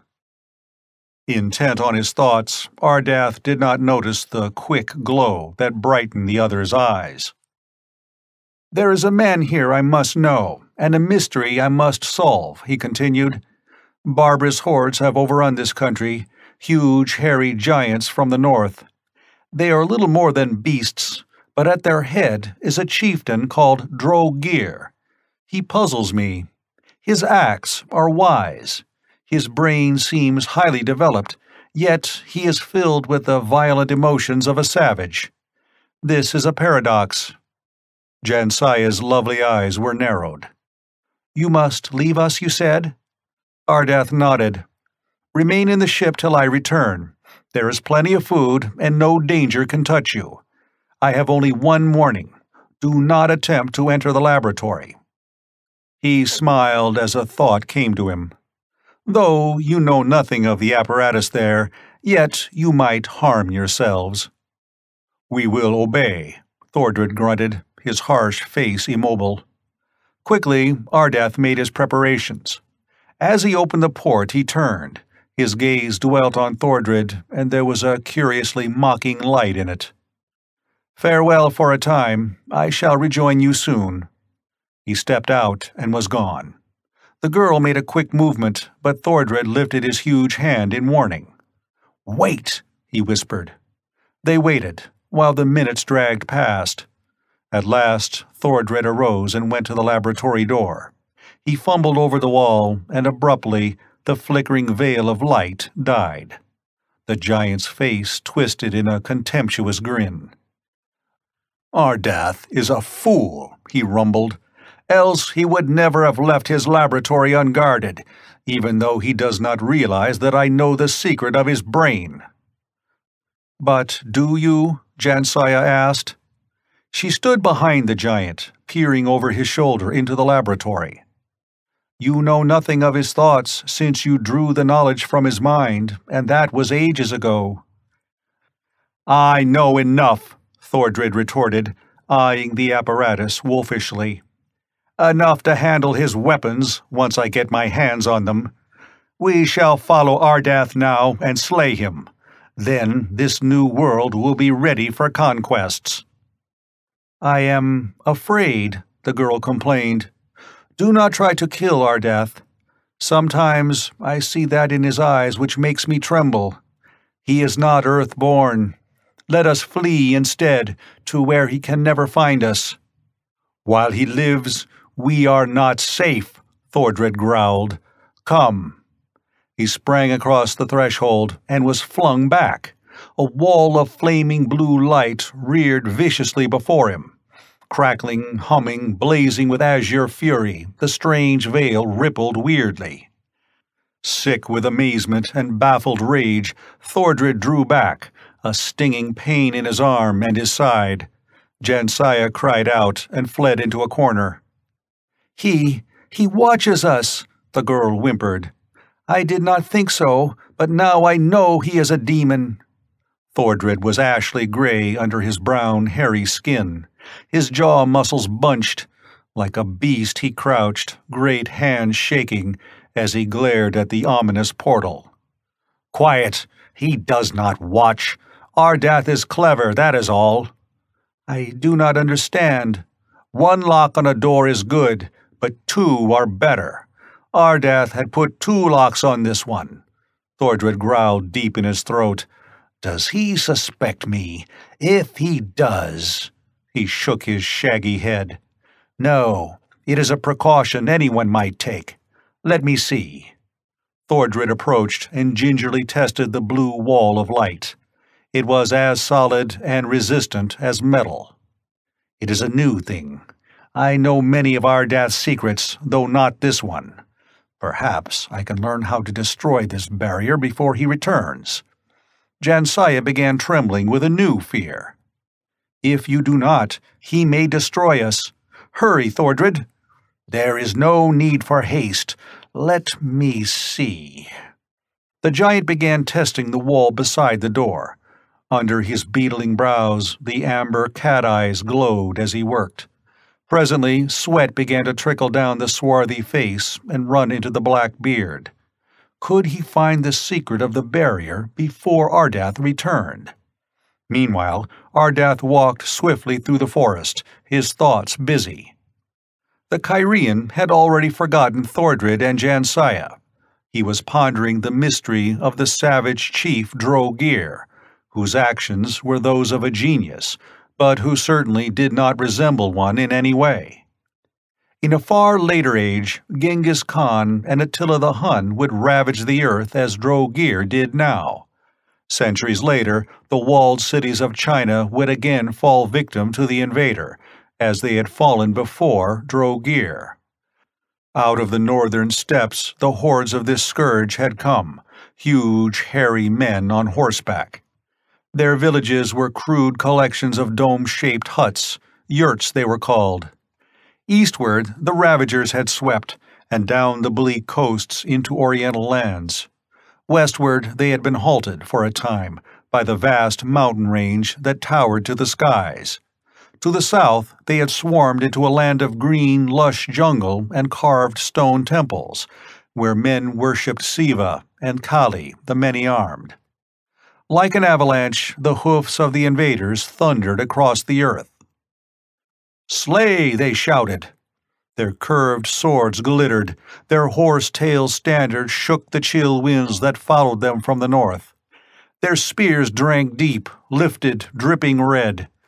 Great, beast-faced giants who rode like centaurs and fought like devils, they bathed the east in rivers of blood. "Slay! Show no mercy! Prisoners mutter and revolt, therefore take no prisoners, only slay!" Over these barbarians, Drogir ruled. Ardath's vision screen had showed him that Drogir camped with a group of his men not far away. But night had fallen before he reached the outposts and was accosted by a wary sentry. In the moonlight, the guard's face was like that of a gargoyle. He lifted his spear and held it rigid as Ardath's gaze met and locked with his. A silent conflict flared without words or actions between the two men. As the stronger will mastered, the sentry turned and led the Kyrian into the midst of a group of goatskin tents. Before the largest he paused. A few soldiers were sitting here and there by the fires. They looked up curiously, but none offered to interfere. The sentry lifted the tent flap, and Ardath entered. He felt an involuntary tension as he faced the baffling Drogir. A few lamps of pottery, with wicks protruding from reeking animal oil, cast a flickering yellowish gleam on the tented walls. There were some beast skins scattered around haphazardly, but nothing more. A man reclined at length on a greasy fur, and he looked up sharply as the intruder entered. Drogir was a giant as huge as Thordred. He wore nothing but a loose robe, which left his shaggy breast bare. His thick black beard was shiny with oil. His long, thick mustache had been twisted into 2 short braids and tied with golden wire. A fur cap covered his head. His face was that of a blindly ferocious beast. The low brow slanted back. The thick lips revealed yellow, broken tusks. In the shallow eyes was little sign of intelligence. Ardath frowned in wonder. Was this the genius he sought? Chapter 9. Li Yang. Drogir surged up in one swift motion. His hand brought out a short throwing spear, which he leveled at Ardath. "Li Yang," he roared, "come here!" Ardath had already taken pains to learn the language of the barbarian hordes. "I mean no harm," he began. "I merely—" "Peace, Lord," a new voice broke in. "He comes unarmed. Wait." Someone was crouching in the shadows. Ardath peered intently into the darkness. He saw a gross lump of a man, an absurdly fat Oriental who sat cross-legged in the gloom. Sharp black eyes, almost hidden in the sagging pads of the bland round face, stared back at Ardath. The tiny red lips were childlike, and the dome-like skull was bald and shining. Li Yang wore a loose robe, girt about his bulging waist by a golden cord. Drogir had also swiveled to peer at the Oriental. "Hear his words," Li Yang counseled, and picked up a lute-like instrument at his side. Idly, he strummed the strings as he gave his advice. "There is no harm in words." But Drogir did not release his grip on the spear. He stood with legs wide apart, watching Ardath. "Well?" he demanded. The Kyrian spread his hands in appeal. "I come in peace." "How did you get through the lines?" "That does not matter. I have a message for you." Drogir growled a savage threat deep in his throat. "Let him speak, Lord," Li Yang whispered. "Then speak, but swiftly." Swiftly, Ardath told his story. He was still puzzled, and he grew more bewildered as he searched the dull, ferocious eyes of the chieftain. No understanding woke in them, yet Ardath plunged on, explaining his purpose, asking Drogir to come with him into time. Finally, he finished. There was tense silence as the lamp sputtered and flickered eerily. At last, the soft twang of the lute murmured vaguely. "What is your answer?" Ardath asked. Drogir tugged at his beard while his hand was still clenched about the spear. Abruptly, the Oriental broke in. "Lord, I think this foreigner has strange powers. It would be well to make him welcome." The Oriental heaved to his feet, a flabby behemoth from the furs, and the pudgy hand made a swift motion to Drogir. The chieftain hesitated. Then his face broke into a wolfish grin. "Good. We are not enemies, you and I. Break bread with me." Li Yang shuffled ponderously forward, thrust a cake of mealy, unleavened bread into Drogir's paw. The chieftain broke the cake into halves and handed Ardath one, stuffing the other into his capacious mouth. The crumbs that fell were caught in his filthy beard. Warily, the Kyrian ate. Something was amiss here, though what it was he did not know. "You will come with me?" he asked. "I am tired of using force. If you refuse, I shall merely leave you and continue my search." "Drink!" Drogir roared. He seized a hollowed horn from Li Yang and thrust it at Ardath. The Oriental gave Drogir another cup. The wine was hotly spiced and steaming. "In friendship, drink!" The barbarian chief lifted the horn to his lips and drained it. Ardath followed his example. Slowly, he lowered the cup. Li Yang was back in his corner, strumming at the lute. His voice rose in a monotonous Oriental song. All men see the petals of the rose drift down, the jasmine fades, the lotus passes. Drogir stood motionless. Abruptly, his huge hand tightened on the drinking horn, and it shattered. His hair-fringed mouth gaped open in agony. Only a choking snarl rasped out. But no man sees his own doom in the falling of the rose. The chieftain's body arched back. He clawed at his throat, his contorted face blindly upturned. Then he crashed down as a tree falls and lay silent on a dirty bear fur. A single shudder shook the gross form before Drogir was utterly still. Ardath caught his breath. His glance probed the Oriental's sharp black eyes as Li Yang stood up hurriedly. We must go before Drogir's body is found. Most of the men are in a drunken stupor, as always after a victory. Hurry. Wait, Ardath protested. I do not understand. The Oriental's bland face was immobile, but his black eyes twinkled with malicious amusement. Drogir signaled me to give you the poisoned cup. I gave him the deadly wine instead. Listen, Ardath, that is your name, I think. Your words were not for this barbarian chief. Ever since Drogir captured me years ago, I have served him with my wisdom. He spared me because I gave him good counsel. Ardath's eyes widened, startled by the simple explanation. Li Yang had been the power behind Drogir's throne. The Oriental was the genius who had inspired the invader. I am tired of being a slave, said Li Yang frankly. Eventually, Drogir would have doubted my wisdom and would have slain me. Also, I do not like this savage world. Let me go with you, Ardath, into the future. He glanced at the grease-stained furs, where, at least, there may be more comfortable couches. Involuntarily, Ardath's solemn face relaxed in a gentle smile. He could not help liking this blandly frank Oriental, who played soft music with one hand while he administered poison with the other. Very well, he agreed.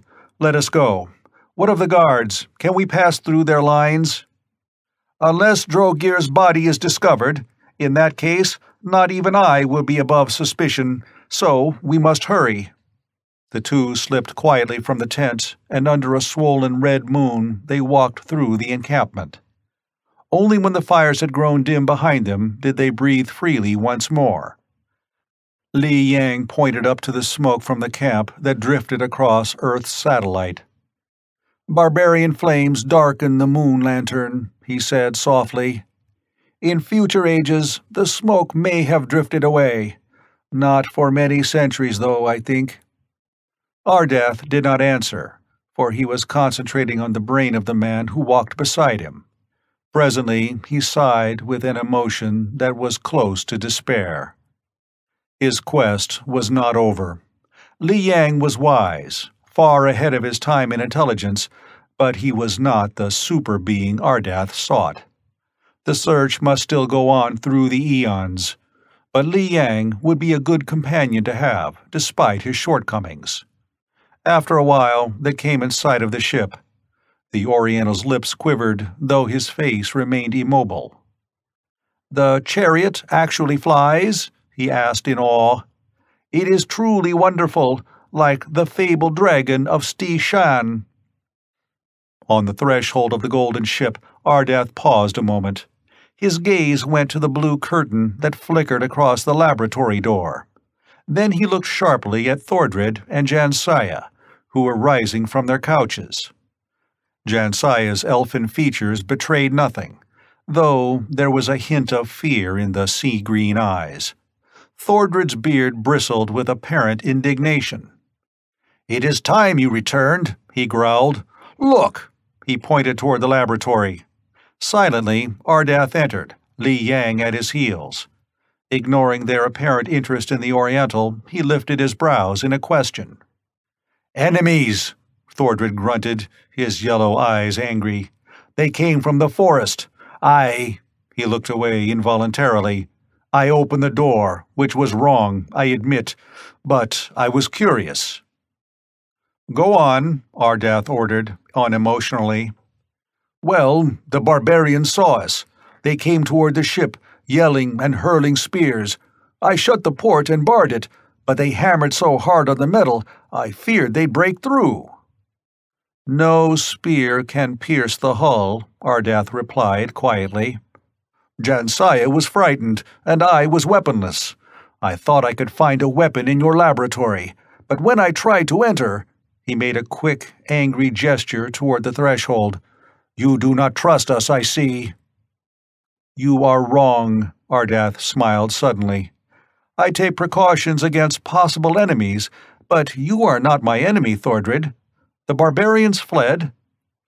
"They gave up at last," Thordred blurted hurriedly. "But if they had broken in, we would have been slaughtered like trapped beasts." Ardath shrugged indifferently. "It should be forgotten. We have a new companion, and soon we must sleep again for centuries." Thordred said nothing. His eyes were veiled, but slow rage mounted within him. Again he had failed. Not completely, though. He had not betrayed himself, and as yet Ardath suspected nothing. They must sleep again, yet they would awaken. Thordred's fist clenched. The next time he would not fail. End of Chapter 9. Chapter 10. The Living Death. Stephen Court was in his Wisconsin laboratory home. With Marion and Sammy, he had returned from Canada and plunged immediately into a desperate succession of experiments. Slowly, painfully, he made progress. "We have two goals," he told Marion, his dark eyes gleaming behind lids that were red with lack of sleep. First, you've got to eat something," the girl interrupted. She brought a tray to Court's desk and set it down. Silently, he nodded his thanks. Wolfing a sandwich without tasting it, he kept on talking. "Remember what I told you about seeing a golden spaceship on an orbit around the Earth? I've been checking that. I have a hunch there's some clue connected with that ship."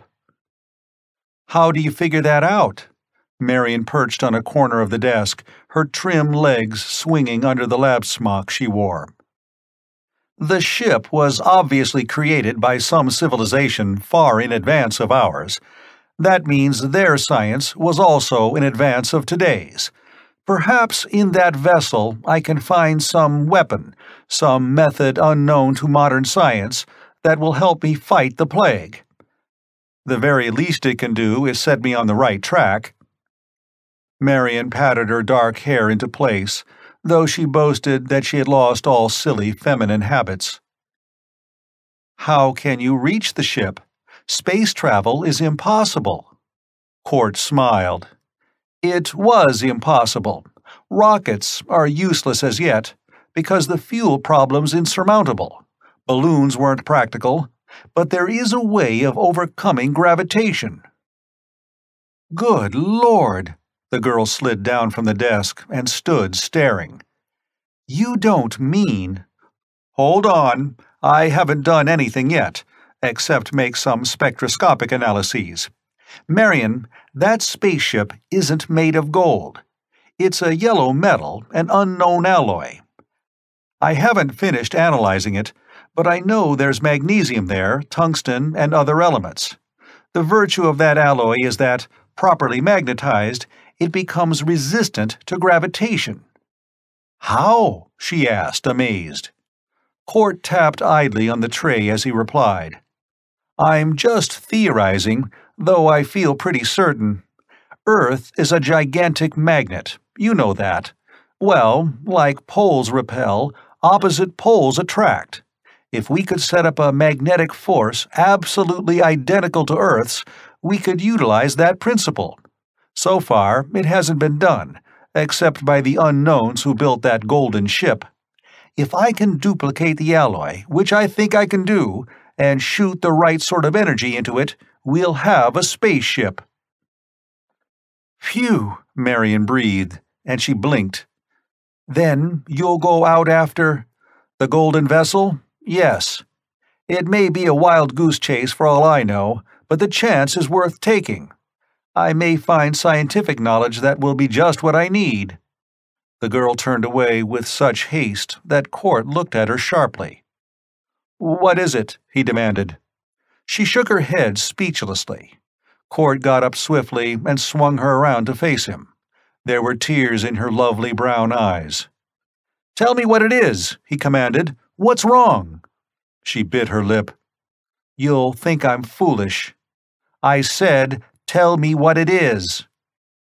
"I'm just superstitious," Marion burst out. "It isn't scientific at all.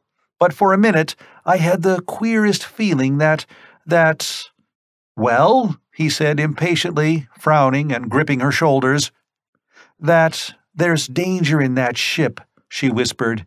"Danger to you, Stephen. As though that golden ship had been waiting for ages, perhaps just for the moment when you'd enter it." He grinned ironically and sat down again. Gulping milk, he watched Marion laughingly over the rim of the glass. "A sort of ancient rendezvous," he teased. "You're under a nervous tension, Marion. We all are," he admitted, sobering. "And there's reason enough, I'm afraid." They fell painfully silent. Both were thinking of the man who lay alone in a lead-plated room upstairs. Sammy was already being ravaged by the frightful plague from outer space. Court got up, squaring his shoulders with decision. "He didn't back down, you know, and I certainly won't run from a shadow. Get my suit, Marion. It's time to check up on Sammy again." Nervously, she helped Court don the armor. "There's something going on at the village," she said. "Not a shadow either. Since the plague has hit the newspapers, the villagers are frightened." "Why?" Court asked, slipping on his gloves. "There's been only one case in this country as yet, and that was in Georgia. Europe, Africa, China, sure, but somebody's been talking. They know about Sammy. They claim that you're exposing the whole village to deadly danger by keeping Sammy here." "Damned idiots!" He made an impatient gesture with his lead-gauntleted hand. "Sammy's completely isolated. There's no danger at all." "They're not scientists," she argued. "Just ordinary people, most of them fairly uneducated.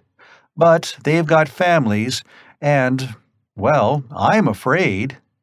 "The police can't touch me." "It's not that." Marion bit her lip and paused. Then she shrugged. "It doesn't matter, I suppose, but I hope nothing happens." "Nothing will," he assured her. He went out, hurrying through a long corridor to a lead-plated door. When he knocked, there was no response. Making sure there were no gaps in his armor, Court entered the experimental room. It was large, yet amazingly cluttered with apparatus. The lead walls dully reflected the dim light. On white-topped tables by the hospital bed lay gauges, indicators, and enigmatic-looking devices. The figure on the bed was completely unrecognizable. The metamorphosis had come so swiftly that Sammy was horribly inhuman in appearance. His skin emitted a silvery radiance. His face was a mere bag of loosely wrinkled skin hanging repulsively about the jutting nose. His mouth was invisible below eyes that were gleaming but blind. Court fought down the sick horror that tore at his stomach. He dared not give way to sentiment, nor even admit its existence. Before him was a test case, a laboratory subject, that was all.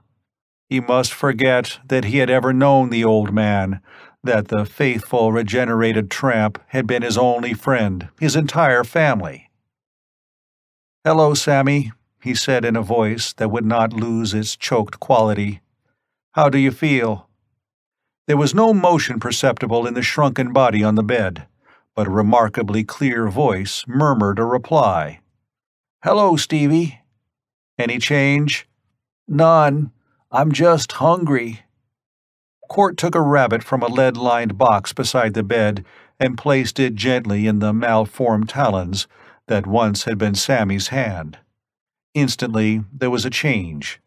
The small beast kicked convulsively and was still. The glow emanating from Sammy's skin brightened slightly. "That better?" "Yes, thanks, Stevie." Court drew up a chair and clumsily sat down in it. Through the lead-infiltrated goggles, his eyes probed. With gloved fingers, he made adjustments on the apparatus and carefully checked the readings on certain gauges. "The change is progressive," he muttered under his breath. Drawing a microscope toward him, he took a sample of the patient's skin cells and prepared a slide. "Yes, entropy. Incredible. I still can't understand." "What is it, Steve?" Sammy asked weakly. "Nothing new, but I'll find a cure yet. You can depend on me, Sammy." The hideous folds of wrinkles twitched in a ghastly semblance of amusement. "Your cure won't help me. I'm hungry again." Court gave the old man another rabbit. Then he took pencil and paper, set a stopwatch on the table, and began the usual word association test. Though simple, it had proved surprisingly effective in checking on the patient's mental metamorphosis. But now Court was due for a surprise. The test proceeded normally, Sammy responding without much hesitation, though over 2 words, man and we, he paused perceptibly. Then Court said, "food," and immediately Sammy responded, "human." Court had made a great effort to control himself. He read the next word and the next, but he did not even hear Sammy's responses. He was battling down the gorge that rose in his throat, yet this should have been expected. Sammy was absorbing life energy from living beings, and the human brain contained the highest form of such energy. But what would be the result? Sammy's replies lagged as he seemed to grow weaker. Court left him at last with a few encouraging words, but when he hurried out, he was feeling worried and depressed. It was past sunset, and he switched on the light in his lab. Removing the lead armor, he sat down to think matters over. Sammy was no longer entirely human, for the change was progressing rapidly. His basal metabolism was tremendously increased. As Court had discovered, the very matter of his body was changed. "Entropy," he whispered, nervously folding and unfolding his hands. "That's the answer, of course, but what it means—" Entropy, the rate of the universe's running down. A human body is composed of atoms and electrons, like a universe. If the entropic value of a life organism is increased, what is the result? Court was angry with himself because he did not know. He should have been grateful for not being able to see the future. Sammy's changing into another form of life, that's certain, and he absorbs energy directly through contact. I must take more precautions. He may be dangerous later. Abruptly, there was an interruption. The door flew open and Marion burst in. Her brown hair was in disorder under her white cap. "Stephen," she cried through pallid lips, "there are men coming up the road." "What about it?" he asked, without interest. "From the village, with torches. I'm afraid." "Those damned fools!" he snapped angrily. "Rouse out the men, give them rifles. Tell them to spread through the house and keep its front covered from inside. When I give the word, they can fire." Marion stared at him in horror. "You'd murder those men?" Court's eyes were icy as he returned her stricken gaze. "Why not? They're afraid I have a contagious case here. But they're afraid for their own precious skins. They'd be willing to burn down the house and kill Sammy. Well, it's lucky I've taken precautions. Do what I say." His tone sent Marion racing out. Growling an oath, Court went to the front door. He opened it and stepped out on the front porch. A bright moon revealed the scene. Before him, the road sloped steeply down to the village, with a few trees that were blots of shadow on either side. Torches flamed along the road. 25 or 30 men, possibly more, were advancing in ominous silence. Court put his back against the door and waited. The ignorant fools! He was trying to save their lives. Quickly, the mob formed a crescent about the porch. They were mostly villagers and farmers. Under other circumstances, they would have dreamed and worked away their lives without ever embarking on such a hazardous venture as this. But now their work-worn faces were grim, and their sharp eyes narrowed with deadly purpose. Court unfolded his arms. Though he held no weapon, the mob drew back slightly. Then one man, a lean, grizzled-haired oldster in overalls, stepped forward. "What do you want?" Court asked quietly. The old man scowled. "We want some questions answered, Mr. Court. Are you harboring a case of the plague?" "Yes." The word was flatly emotionless, yet a mutter went up from the crowd. "I suppose you know that's contagious. There can't nothing stop it." "There is no danger of contagion," Court replied. "I have taken care of that." He gestured at the flickering flames of the torches. "What do you wish to do? Kill my patient?" "Nope," the spokesman stated. "We want you to send him away from here, to a hospital. The papers say there ain't no way of stopping the plague. I got 2 kids myself, Mr. Court. The rest of us, we're family men. How'd you like it if—" "I tell you, there's no danger," Court snapped. His nerves, already tense with overwork and sleeplessness, were frayed beyond endurance. "Get out, all of you, or you'll regret it." An ominous low roar went up from the mob. They surged forward, paused only when Court lifted his hand. "Wait. I have a dozen men in the house, stationed at the windows, with guns aimed at you right now. Submachine guns, some of them, and rifles. We can protect ourselves from lynch law." The crowd wavered uncertainly. The oldster yelled a shrill protest. "We ain't lynchers, Mr. Court. We just aiming to protect our folks. We got a car down the road a bit, and we aim to take your plague victim to a hospital." Court laughed ironically. "You poor idiot. You just said the plague is contagious." "Sure it is, but we got rubber gloves and cotton pads soaked in antiseptic to tie over our mouths, and we'll wash in carbolic afterward. We just don't want our folks to run any risks." "Rubber gloves," Court snorted. "Only thick lead can protect you from the plague. If you won't leave instantly, we'll use guns to convince you. And I warn you, I won't hesitate to do that if it's necessary." "He ain't bluffing," one of the mob said nervously. "I saw a muzzle up there in that winder." "Don't worry about it," the spokesman said. "We're coming in, Mr. Court, unless you bring the man out to us." As the crowd surged forward, Court raised his pistol and took steady aim at the leader.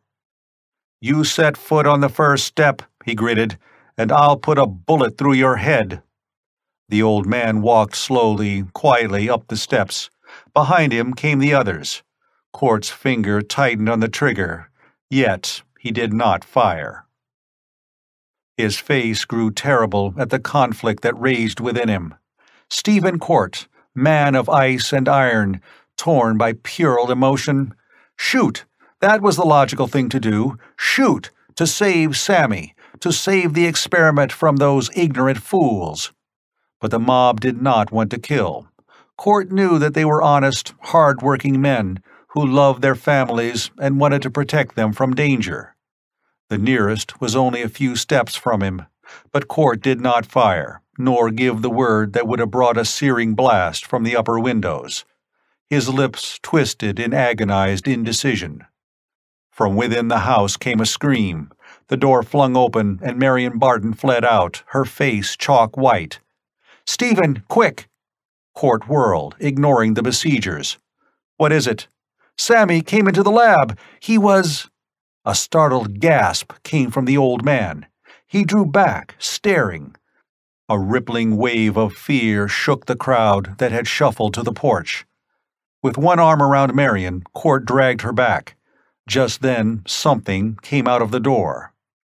He knew it was Sammy, but the metamorphosis had been incredibly accelerated. Sammy was not even as human as he had been half an hour before. His body could not be seen. A white shadow, with flickering nimbus edges, paused on the threshold.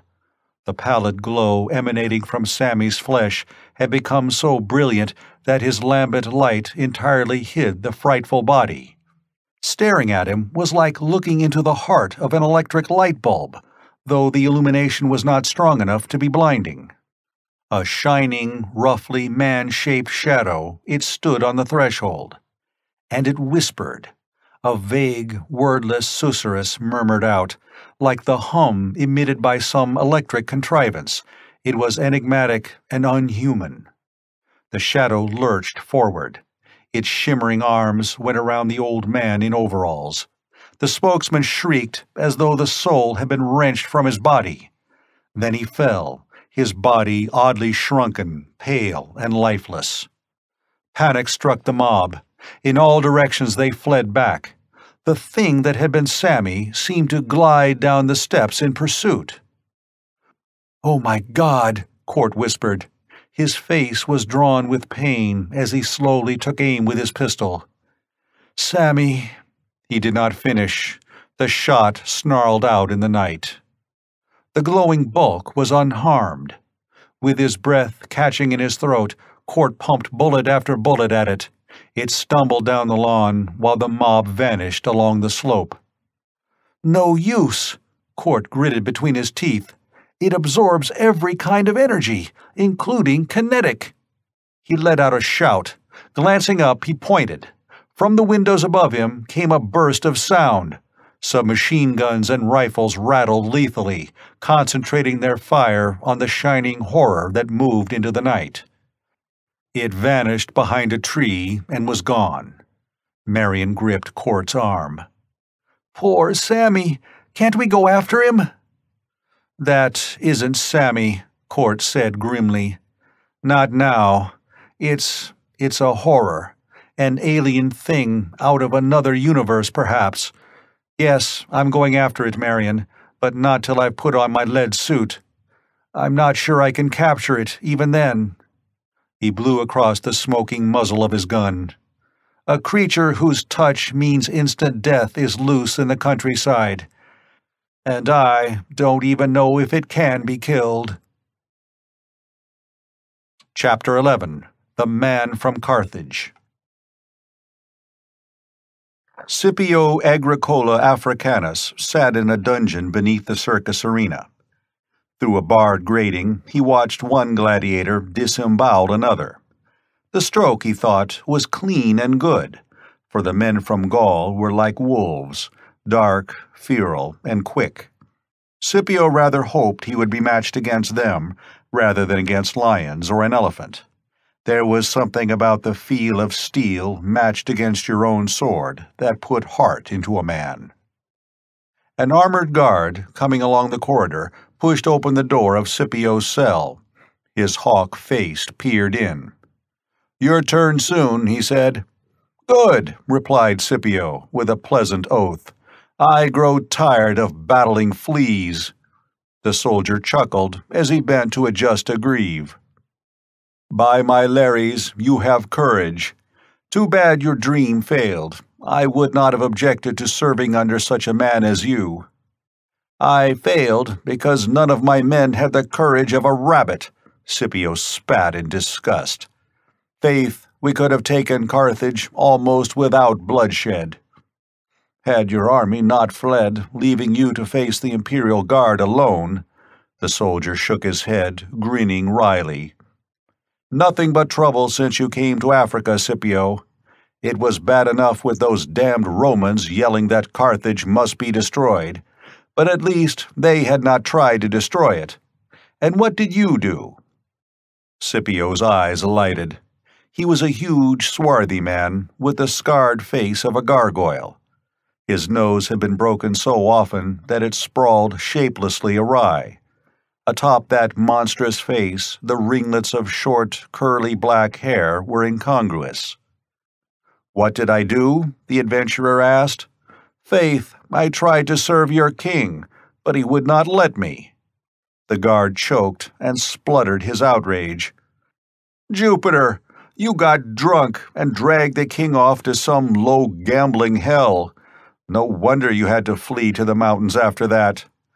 Then you got some insane idea about creating an independent city of your own. That might have worked if you had gone far enough into the Nubian country with your followers. But you decided to take Carthage. Carthage!" The soldier made an infuriating roar of merriment. "Come within the reach of my manacled hands," Scipio invited pleasantly, "and I'll tear off your head with considerable joy." "Save that for the arena," said the soldier, moving back slightly. "Tonight the cries will announce that the Carthaginian Scipio is no more. Only you are not a man of Carthage, come to think of it, are you?" "Why not?" the giant captive shrugged. "Rome is a melting pot. The blood of a dozen races mix in my veins. I am a citizen of Carthage now, at least for a while. By the way, how do I die?" "Elephant. They have a huge tusker whom they've driven must with rage and hunger. You are to face him on equal terms, both of you unarmed." He glanced cautiously over his shoulder. "I am to accompany you to the arena gate, and if you happen to seize my sword and take it with you, well, such things have happened." Scipio nodded. "Too bad you're not carrying a lance. However, a sword must do. I can spill the behemoth's blood before it tramples me." "Thanks, soldier. If you let me escape now, I'll make you a prince of the nation I intend to establish." "Listen to the lunatic," the guard said, with rapt admiration. "In chains, penniless, and offering to make me a prince of dreams, mayhap. Anyway, my vows are to Caesar, and not the Roman imperator anyway. So you must remain a captive." The filthy straw rustled under Scipio as he shrugged.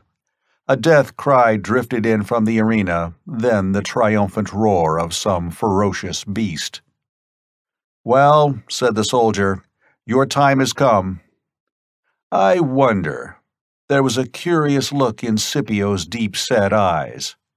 "Lately, I have had a queer feeling, as though the gods were watching me. Perhaps—" He did not finish. More guards came, and the Carthaginian was unfettered and escorted along an underground corridor. Almost naked, his brawny body gleamed like mahogany in the sharp contrasts of light and shadow that filtered in through bars. Then the arena opened before them. Scipio was thrust forward. He saw at his side the friendly soldier, turned so that his sword hilt was exposed. With a grin and a quick movement, Scipio clutched the weapon and whipped it out. Before the startled guards could move, he ran forward into the hot sands of the arena. The soles of his feet burned, then cooled as he halted in a patch of reddened sand. The blazing African sun flooded down in blinding whiteness. Scipio had only a vague impression of the crowd that filled the circus. He could pick out no individuals. He felt as though one vast entity, surging, whispering, watching, surrounded him, and the head of the entity was the canopied box of the Lord of Carthage. Scipio shifted his grip on the sword. He brushed the curly hair from his eyes with one hand and stood warily on the balls of his feet. A musk elephant, eh? Well, no man could resist such an enemy, yet a man could die fighting. "Alas for my dreams of empire," the Carthaginian murmured, with a crookedly sardonic smile. "Faith, I might have ruled the world given time, and now I must water the sand with my blood." He turned to the imperial box, lifting his hand in salute. The Emperor nodded, expecting to hear the usual, "We who are about to die," of the gladiators. Scipio disappointed his host. At the top of his voice, he howled the words that would most enrage the onlookers. "Carthage must be destroyed." A wave of fury, a gasp of astonishment and rage rippled around the arena. The Emperor made a quick, angry gesture. Grinning, Scipio turned to see a barred gate far across the sanded arena rise slowly.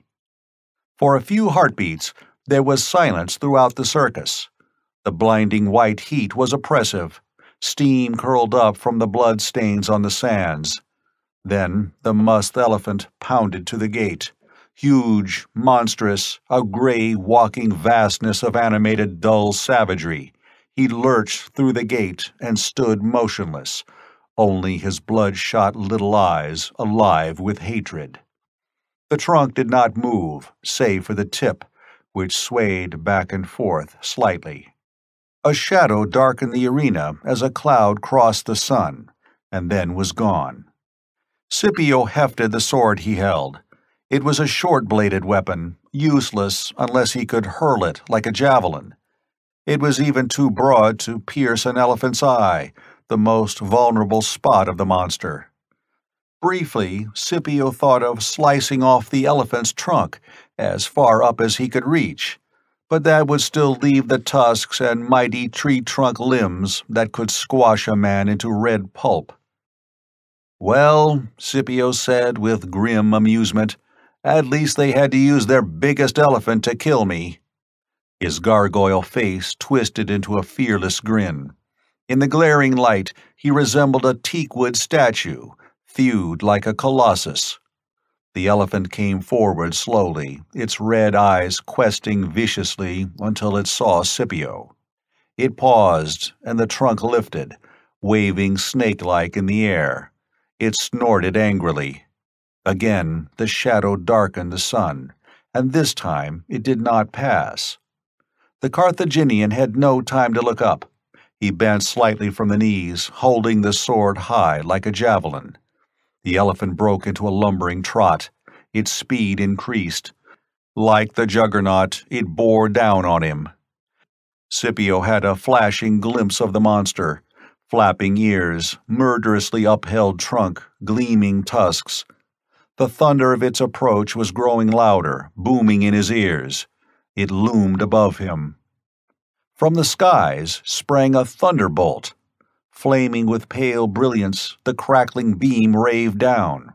It caught the behemoth in mid-stride, bathing it in shining radiance, and the monster vanished. It was gone without a trace. The deep craters of its rush ended in the sand a few yards from where the shocked Scipio crouched. From the spectators rose a roar, terrified, unbelieving. A golden ball of enormous size plunged down into the arena. Lightly as a feather it grounded. A port in its hull sprang open. Scipio saw a thin, pallid man with the ascetic face of a Caesar. He was clad in odd garments and was beckoning urgently. Beyond him, Scipio glimpsed a fat Chinese whose round cheeks were quivering with excitement. A spear flashed through the air, rang impotently against the golden hull. Almost paralyzed with amazement, Scipio ran forward, leaped into the ship. What this miracle might be, he did not know, but it seemed to provide a means of escape. Whether the pallid man was a god or a devil, at least he seemed friendly. More important, to remain in the arena meant death. The port slammed shut behind Scipio. He bounded through the inner lock and stood wide-legged, staring around. The sword was still gripped in his hand. Past him, the pallid man strode and entered an inner chamber. A quiver of movement shook the ship as it lifted. The Oriental waddled into view and beamed at Scipio. "Relax, friend," he said, lisping the unfamiliar tongue. "You speak Latin?" "Naturally," Scipio stated. "All the world does. Are you a god? I doubt it, for only Bacchus and Silenus are obese, and their skins are not yellow." The Oriental shook with laughter until he had to hold his heaving belly. "I have heard of this Bacchus, a new god, but he is a good one. Sit down." He waved toward a couch. "My name is Li Yang. Do you wish food?" Scipio shook his head and sat gingerly on the soft cushions. "You called me friend?" he asked. "I might have better called you comrade.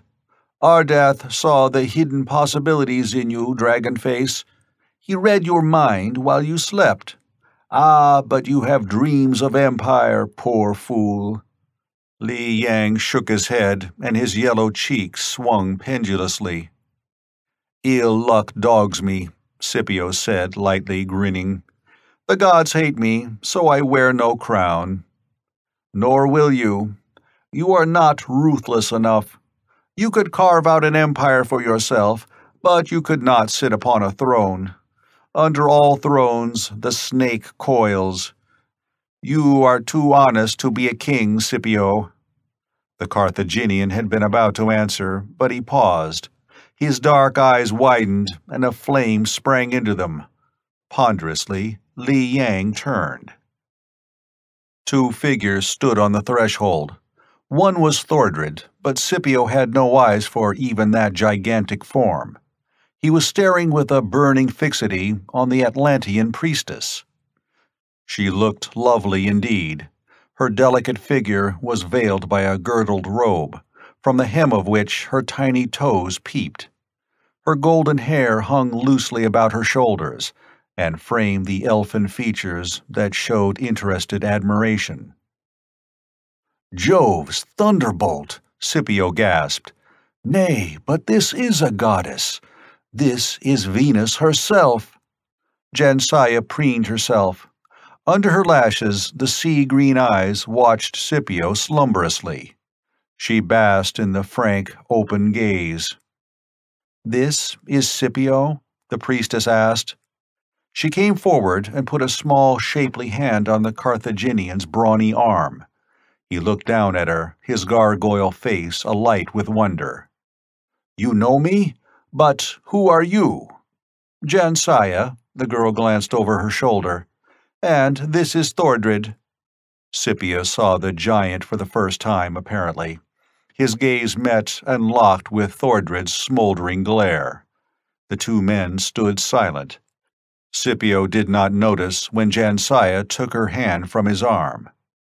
Li Yang's red lips pursed as he glanced from one to the other. It was a sight worth seeing.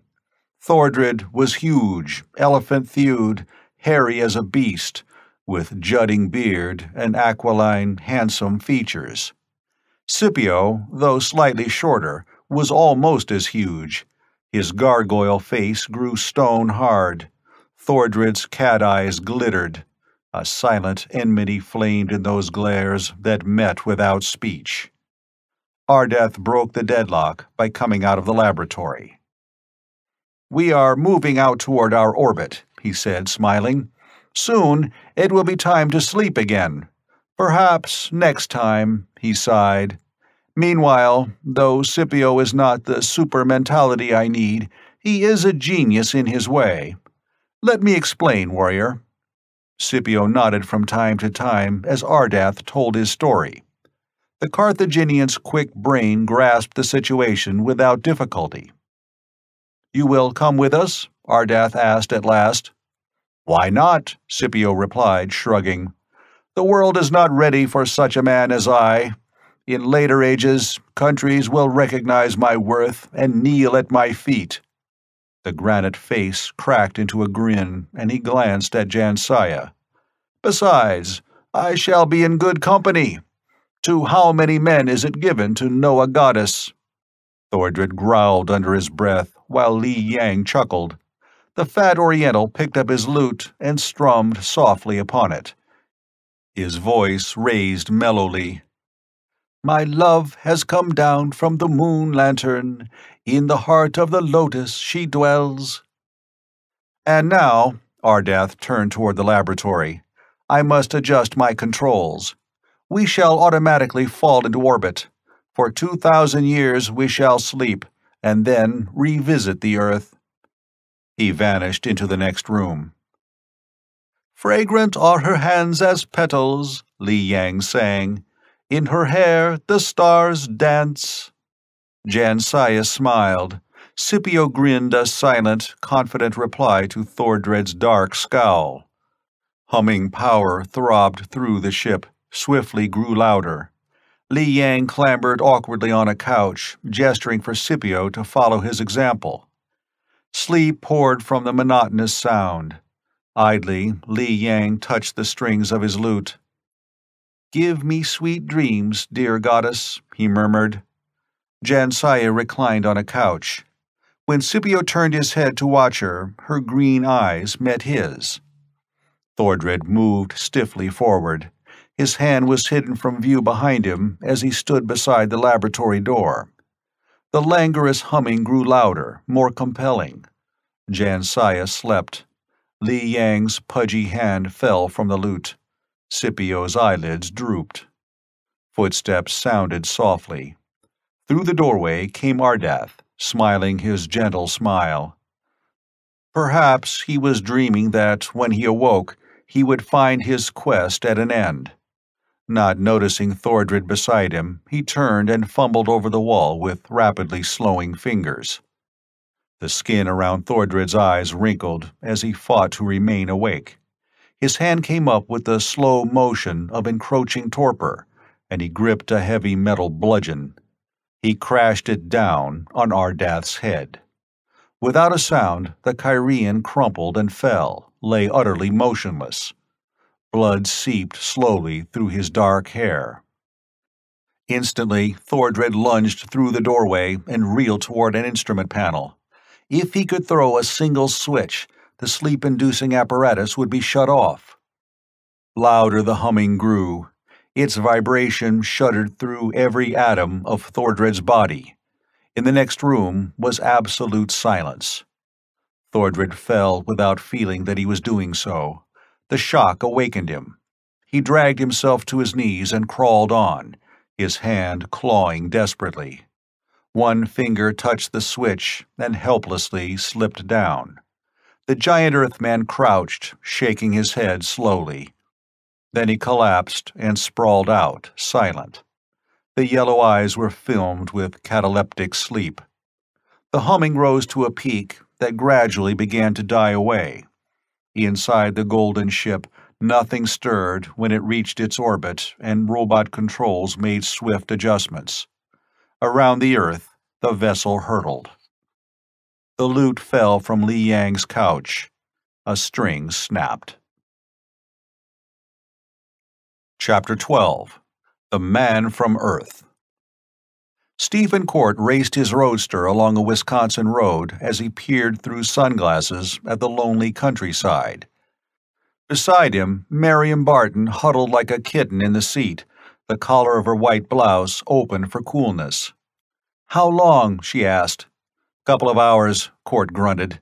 "We passed through Madison first. The drome's 50 miles south of there." Marion drew a notebook from her purse and thumbed through it rapidly. "Everything's checked, I think," she reported absently. "Except the test flight. I don't believe the Terra was thoroughly inspected."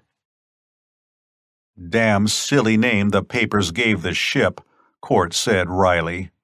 "It didn't need a name. It'll make the flight all right." "And if it doesn't?" He shrugged indifferently without glancing at her. "Nothing much lost. For more than a month now, I've been working on the plague, since Sammy got away, and I'm still at sea. Earth science just isn't advanced enough. But perhaps I can find some more advanced alien science in that golden ship. Anyhow, we'll see." "Why must you go alone?" she insisted, her voice not quite steady. "Because there's only room for one. We can't take chances. There will be little enough air and supplies as it is. I'm the best man for the job, so I'm the one to go." "But suppose something happens?"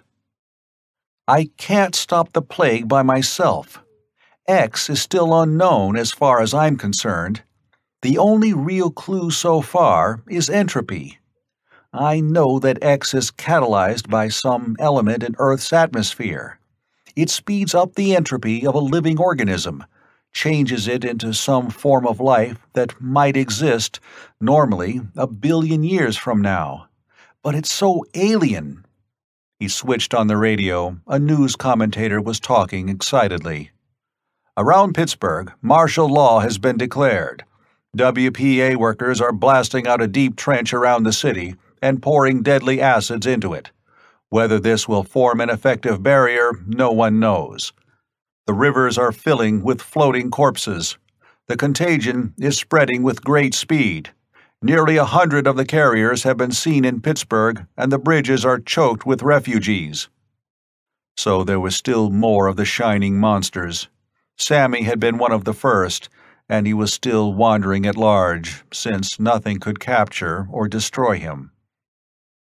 The carriers kill instantly by touching their victims. Lead-plated suits are being issued to the guardsmen, but these do not always work. It depends on the quantity of energy emitted by a carrier. Dynamite has been placed at the New York bridges and tubes. The mayor is ready to isolate Manhattan if necessary for protection. The war is at a standstill. Troops are mutinying by the thousands. Every metropolis is being vacated. We estimate about 3,000 carriers now exist, widely scattered over the earth. From Buenos Aires, with an impatient gesture, Court shut off the radio.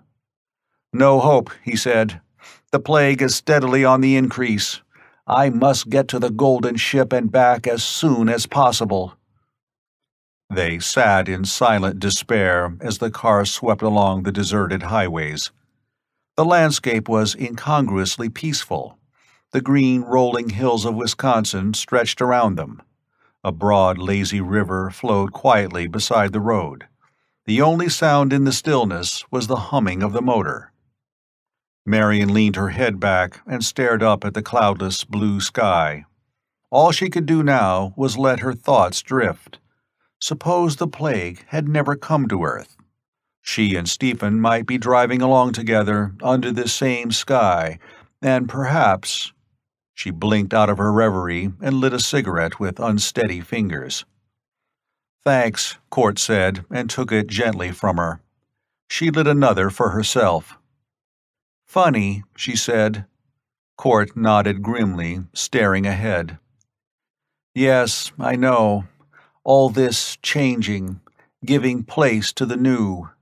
But God knows what the new order will be. A world peopled by beings of pure energy, eventually consuming all then natural food and dying off. Then there will be only a dead planet." "Will it still be as lovely?" she asked softly. "Lovely?" Court frowned, seemed to notice the landscape for the first time. His gaze swept out over the rolling hills and the placid river.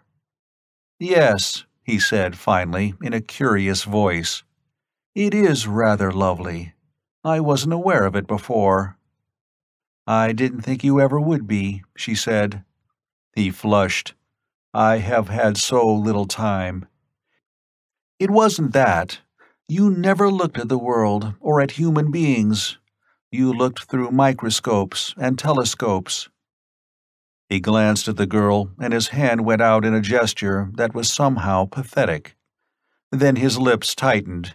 He drew back, again clutching the wheel firmly. He looked ahead grimly without speaking, not seeing the tears that hung on Marion's lashes. They reached the airfield soon after.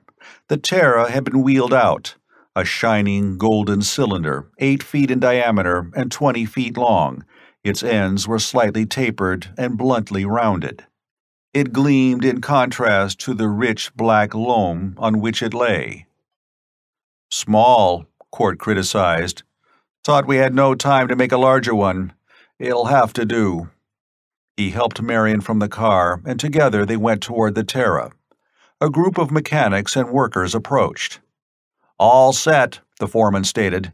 "She's warmed up and ready, Mr. Court." "Thanks." He halted at the open port. Well, good luck, Marion breathed. Court stared at her.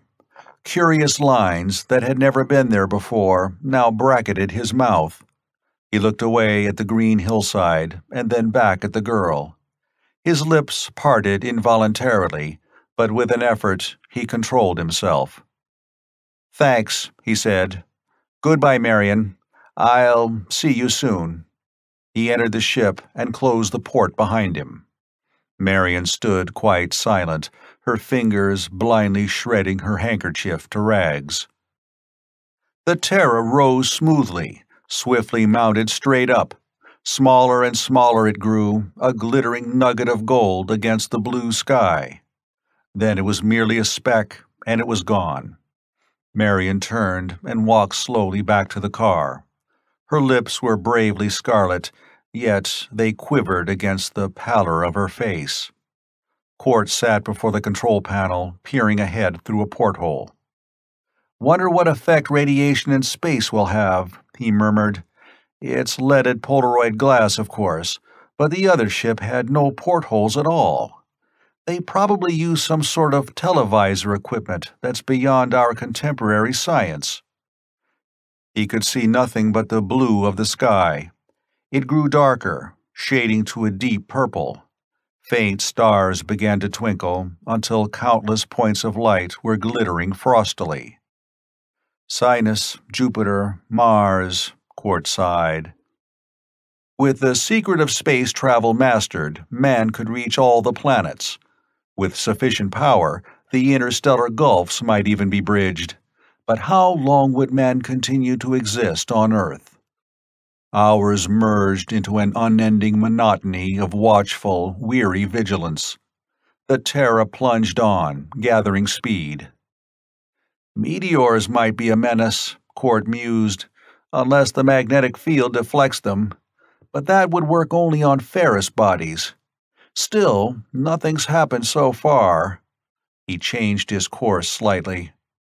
"I'm doubtful about that space armor. Spatial conditions can't be duplicated on Earth. Well, I've taken other precautions." He had had the door made to fit exactly the port that had been telescopically visible on the golden ship. A queer excitement grew stronger within Court as he neared his destination. He could not keep away from the transparent ports, for he was desperately anxious to see the golden ship. Some subtle instinct told him that the rendezvous might even be more important than he had realized. How long had the spaceship maintained its orbit beyond the atmosphere? Whence had it come? What strange secrets might it hold? When Court found that his fingers were trembling slightly on the controls, he grimly repressed his nervousness. But he could not help wondering. Centuries, eons perhaps, might have passed while the golden vessel circled the planet. And now Stephen Court, man of Earth, was questing out to what destiny? He did not know, but some premonition of the incredible future must have come to him, for he shuddered. "Somebody's walked over my grave," he muttered, with a sardonic smile at the whimsy. "Well, it won't be long now." Again he turned to the port, and his breath caught in his throat. The golden ship hung there, a mysterious, gleaming cylinder against the star-bright background of black space. Swiftly it grew larger. As Court decelerated, his face was curiously pale. The Terra was easy to handle. He deftly pulled it alongside the other craft. Hull scraped against alloyed hull till finally the two ports were flush together. Court threw a lever and hastily spun a wheel. He was breathing unevenly, and his eyes were glowing with excitement. The ships were held firmly together by an airtight rubberoid ring. He rose, donned a gas mask, and picked up a revolver. Then he went to the port and gingerly swung it open. The air remained in the ship. Facing him was a surface of yellow metal, a scarcely visible crack showing that it was an oval door. Court pushed, but it did not yield. A blowtorch might cut it, and certainly acids would bite through. but Court did not resort to these immediately. He fumbled with a powerful electromagnet and worked unavailingly for a time. At last, in desperation, he used acids to eat a small hole through the outer hull.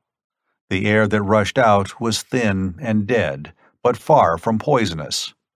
Grunting, Court reached through the gap and managed to open the port.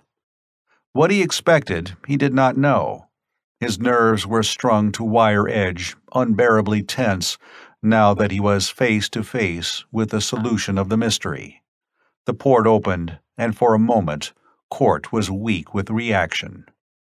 He saw nothing but a short corridor, about 6 feet long, featureless and vacant. Naturally, there would be an airlock, for safety's sake. He should have expected one. At the farther end was another door, but this one had a lever set in it. Court walked forward and moved the lever slightly. The port swung open. Air gusted from the Terra to the golden ship. He stepped across the threshold and halted, staring around. He was in a good-sized room, apparently only one of several in this huge vessel. Open doorways gaped in the walls. The chamber was bare, with nothing but a few couches.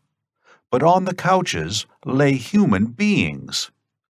A gigantic, gargoyle-faced man was naked, save for a clout, his unbronzed body glistening in the dim illumination that came from no discernible source.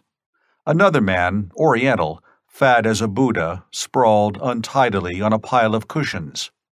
On the floor beside him lay a lute with one broken string. And there was a girl. An elfin creature with ivory skin, her lips curved into a tender smile. She slept with her golden hair partially veiling her face. On the floor near a doorway lay another figure, face down. Court crossed to it and turned it over. He stared at a slight form and chiseled patrician features. That face had some vague yet unmistakable touch of the alien visitor to Earth. Something caught Court's eye beyond the threshold of the next room. A huge body sprawled there, one hand outstretched toward an instrument panel. Court strode toward it. He halted, realizing that he was in a laboratory, but no earthly one. He blinked in astonishment at sight of the apparatus surrounding him. Then, forcing down his curiosity, he knelt beside the prone figure and turned it on its back. The man's face was handsome in an arrogantly ferocious way, though a black spade beard jutted from his pugnacious chin. The giant lay motionless, and Court saw that no breath lifted the hairy barrel chest. Nevertheless, he made careful tests, only to realize that the man was pulseless, apparently dead. For some reason, Court was not convinced. Could corpses remain in such a perfect state of preservation? Was there not such a thing as catalepsy? He returned to the others and found that they were equally lifeless, equally well preserved. There was the long chance of a wild hunch. Court returned to his own ship and came back with heating pads and stimulants. He paused to consider. Which one should he attempt to revive first? The girl? The Chinese? Why not the bearded man? His presence in the laboratory, the heart of the ship, indicated that he was probably a scientist. With a grunt of decision, Court went to the prostrate giant and put down his burden. Warmth must come first. The heating pads were arranged in armpits and thighs. He followed them with adrenaline, with brandy, artificial respiration.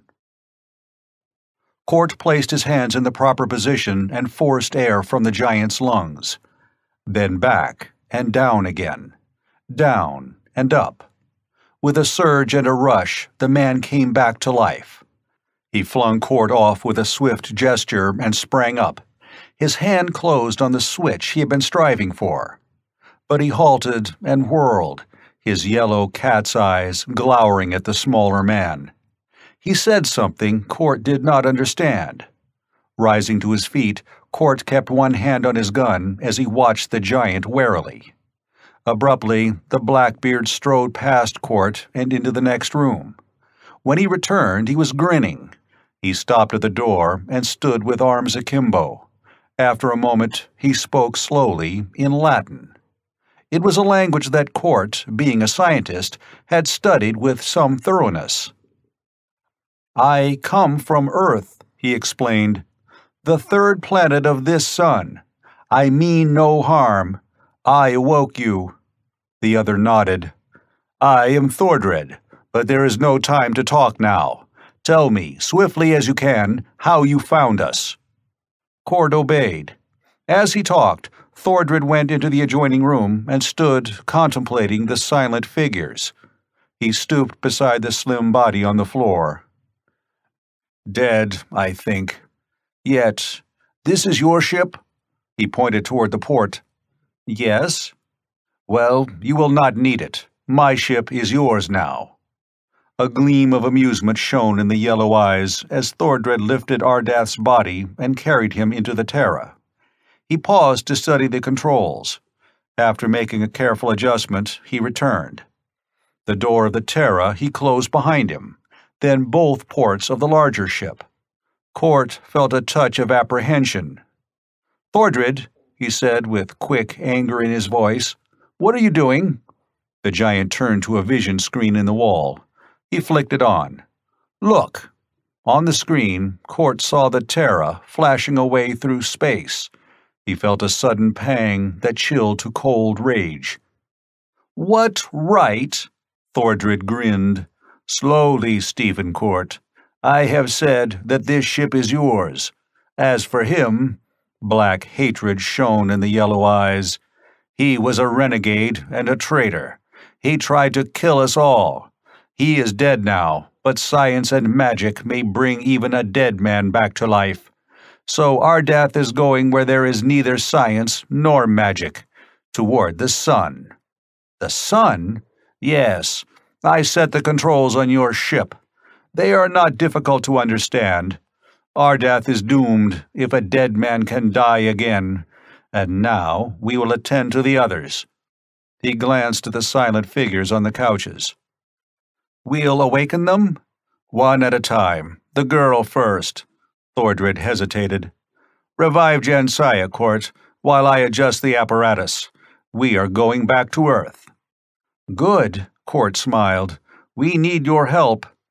His throat felt achingly dry, for at last his search was at an end. With the science of this Thordred added to his own, the plague could be fought, perhaps conquered. Thordred was smiling triumphantly as he went into the laboratory. End of Chapter 12. Chapter 13. The Sleepers Awake. Court busied himself with the golden-haired girl. Jensaya's feline, sophisticated green eyes and the vague suggestion of cruelty about her lips were not apparent now as she lay in cataleptic sleep. Rather, she seemed some elfin creature out of Earth's myth-haunted past, a daughter of Neptune. The gossamer violet-tinted robe scarcely veiled the alluring curves of her slim form. Her lashes lay golden on the rose-petal cheeks. She seemed so helpless, so childlike. Utterly trusting, she lay curled like a kitten on the couch. The poignant loveliness of the Atlantean girl was suddenly an aching stab in Court's heart. He felt no passion for her, no infatuation. She was too completely removed from mundane life for that. But Jensaya curiously seemed to typify and embody for Court something he had never known. Out of the world's youth, she was youth, a symbol of the dreams that most men know before they grow too old. Staring down at Jensaya, Court realized that he had never known youth and wondrous dreams. Unexpectedly, he thought of Miriam Barton, whom he had left on Earth. He put her out of his mind by working swiftly. Occasionally, Thordred came to the door of the laboratory to watch, but as time wore on, the giant appeared less often. Though he had learned much when the thought transference helmet had given him the knowledge of Ardath's brain, Thordred had not acquired the Kyrian super mentality. Guiding the ship back to Earth was a difficult task. Besides, he was busy making certain adjustments on the thought helmet. So he remained in the laboratory and did not see Jansaya awaken. Court had turned away to stare curiously at the other two sleepers, Li Yang and Scipio the Carthaginian. The giant warrior puzzled him. Since the man wore only a breechclout, Court found it hard to guess his origin. The color of his skin was negroid, but the thin, firm, harsh lips and the hair certainly were not. Li Yang, though, was obviously an Oriental. What did that mean? Had his spaceship actually come from another world? The golden-haired girl might have been born on an alien planet, perhaps even Thordred and the sleeping naked giant. But the Oriental? Court frowned, and then glanced at Jansaya as she stirred. She had been breathing regularly for some time. Now her lashes fluttered and her green eyes opened.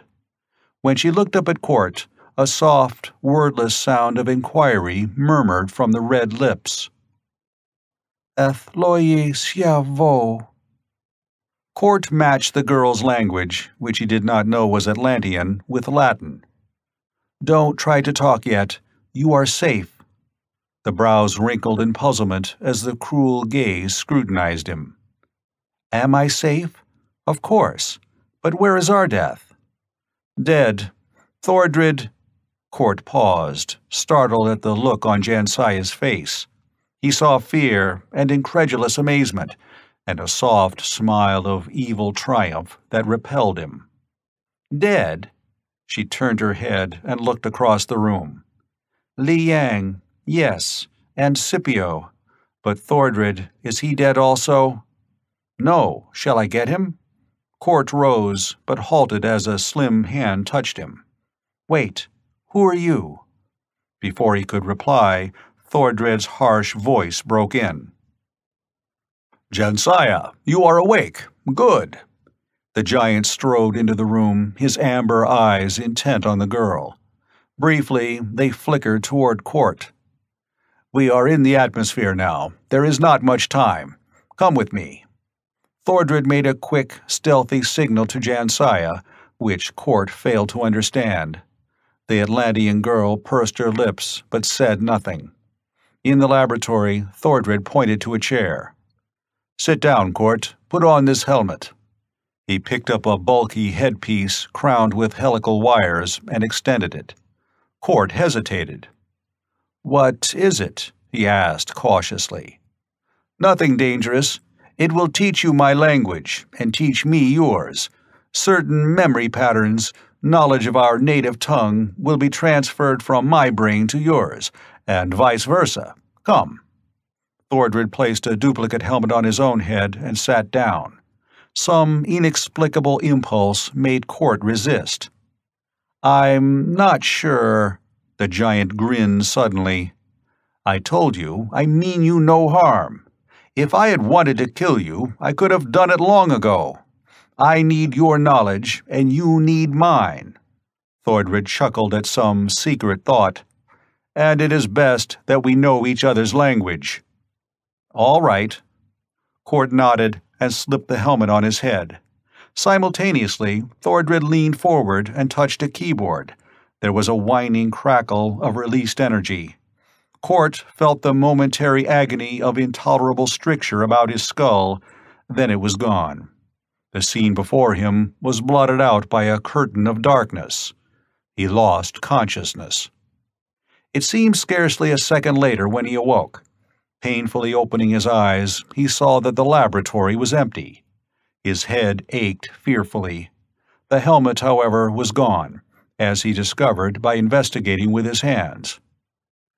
Awake, eh? The words were unmistakably in English. Thordred stood on the threshold. He went to a shelf, took a flask from it, and gave it to Court.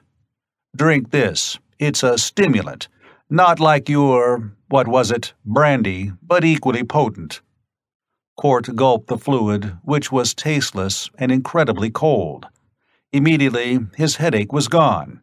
He glanced up at the giant. You learned English, I see. That helmet's a handy gadget, but I didn't learn your language. No, Thordred admitted. The adjustment wasn't quite accurate, but it doesn't matter. There's plenty of time. Meanwhile, as you say, I can talk English. Only that was necessary for us to be able to discuss scientific principles. Stephen saw the common sense of that. There were no ancient Latin terms for modern scientific theories and devices. "Where are we now?" he asked. "On Earth." Thordred glanced searchingly at him. "Court, I'll be frank with you. I learned more than merely your language from your mind. The plague that worries you, for example. I acquired your memory of that." "You did?" Court's dark face twisted in a scowl as he felt the premonition of danger. Just how much had Thordred learned from him? He shrugged, knowing that it did not matter. The bearded giant was a friend, the only strong ally on Earth. Why look for trouble where none existed? "I've decided what's best to be done," Thordred said. "This plague, I know no more about it than you do. I don't know its origin or its nature, nor any way of defeating it." Court leaped to his feet, a sick emptiness in his stomach.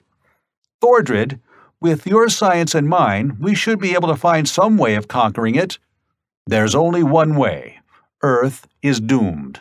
Anyone who remains will eventually be destroyed. But this is a spaceship, Court, and it isn't necessary for us to wait for destruction." With a lifted hand, Thordred forestalled interruption. "Wait, there are other planets where life is possible, where the plague doesn't exist. We can carry from 50 to 70 passengers, men and women. That will be enough to start a new race and civilization on another world." "No!" Court scarcely knew he spoke. "You mean go off and leave the world to doom?" "What good would it be to stay? We'd merely guarantee our own destruction. You're a strong, intelligent man, Court, the sort of person I want in the civilization I shall build. That's why I did not kill you." Court's eyes narrowed. There was a dead silence. Thordred's chill glance did not falter. "I can kill you even now quite easily," he went on slowly. "But the choice is yours. Join me, serve me with your fine brain and muscles, and you need not die. What's your answer?" Court was silent, trying to analyze his feelings. Of course, his anxiety to defeat the plague was purely scientific. How could he, a super-intellect, feel any sympathy for ordinary men and women?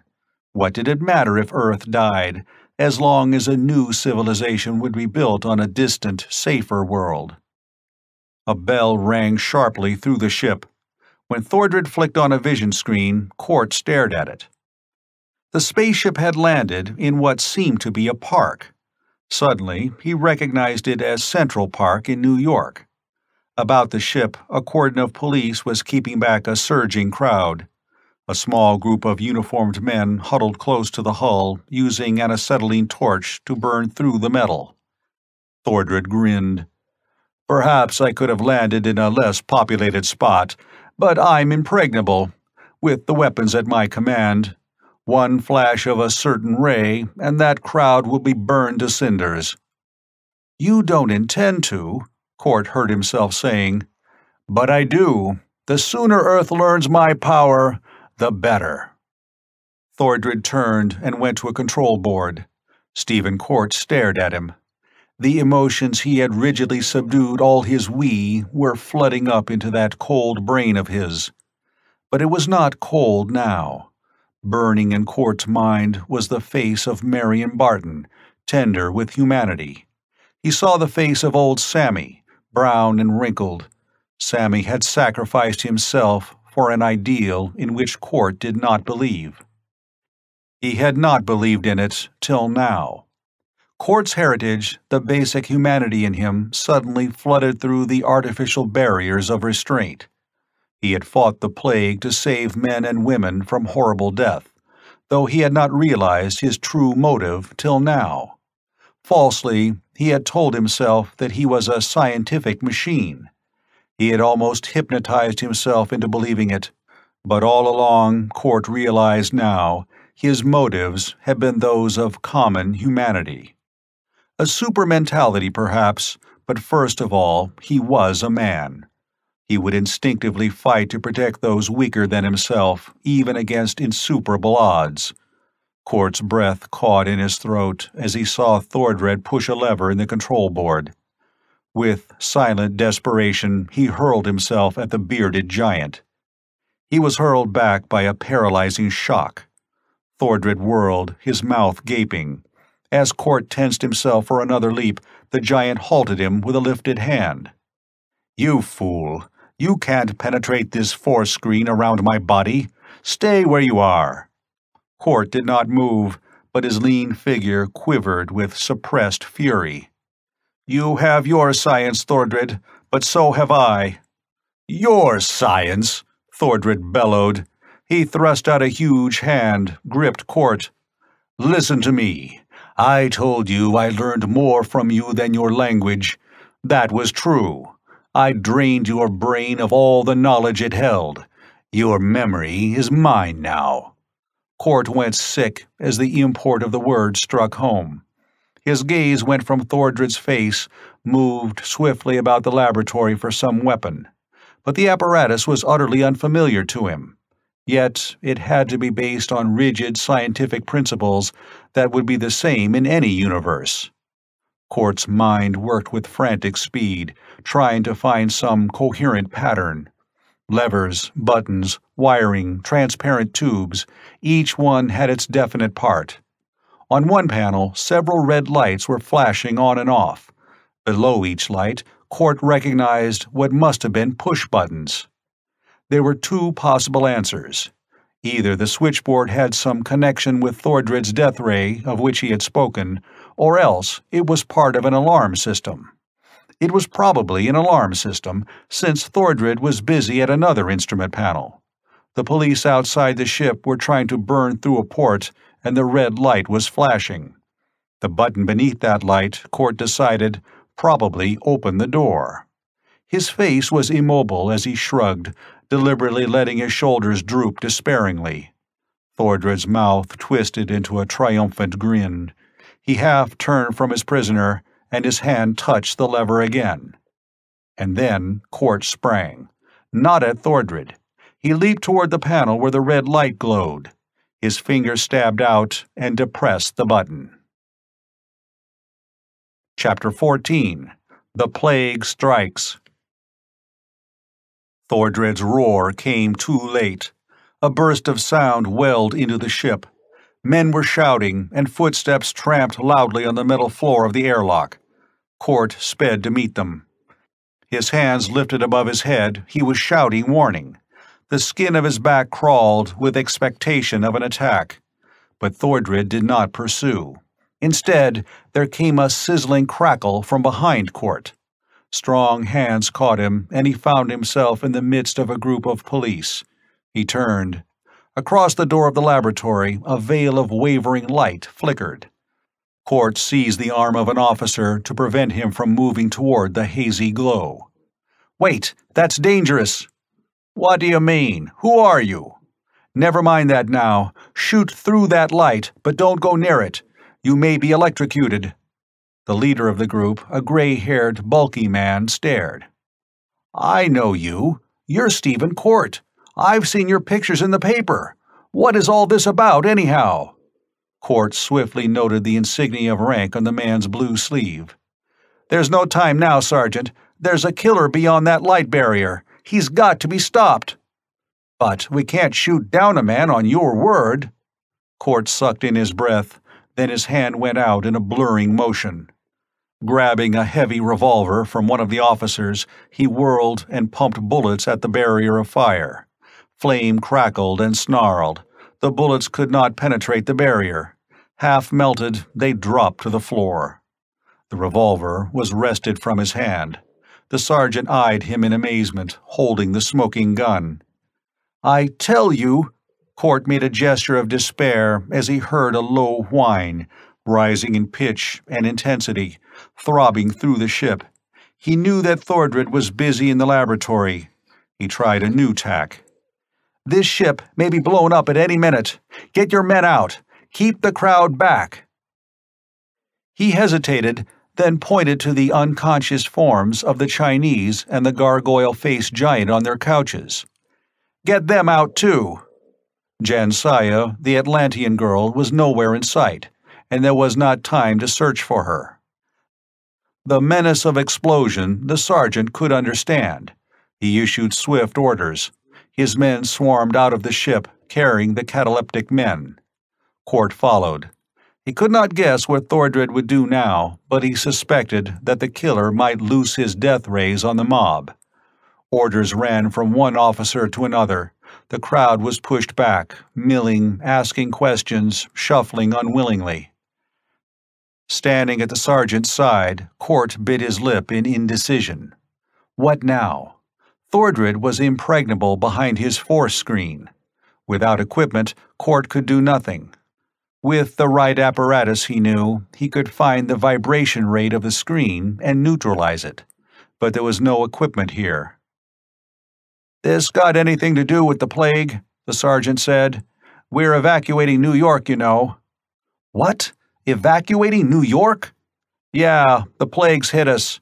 The city's a death trap, with 8 million people here. Martial law's been declared, though, and everything's under control. The whole city's moving out before the plague spreads."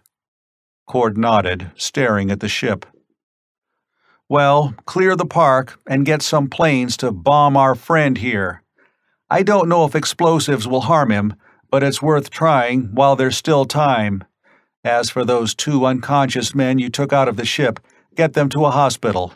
We'll—" There was a sudden interruption.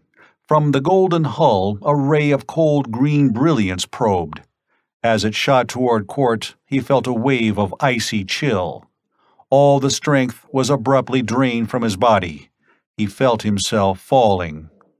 The ray flamed brighter, turned to yellow, then to white. It splashed in pale radiance over the sergeant. His strong face seemed to melt, the flesh blackening incendiary horror over the bone structure. The officer dropped without a sound. Through filming eyes, Court saw the golden spaceship rise from its resting place. It shot up and hovered. Fleeing abruptly into the western skies, it was gone. When the ray touched Court, it had not been strong enough to kill, only to paralyze, but the sergeant was horribly dead. Court felt himself slipping down into the black pit of unconsciousness.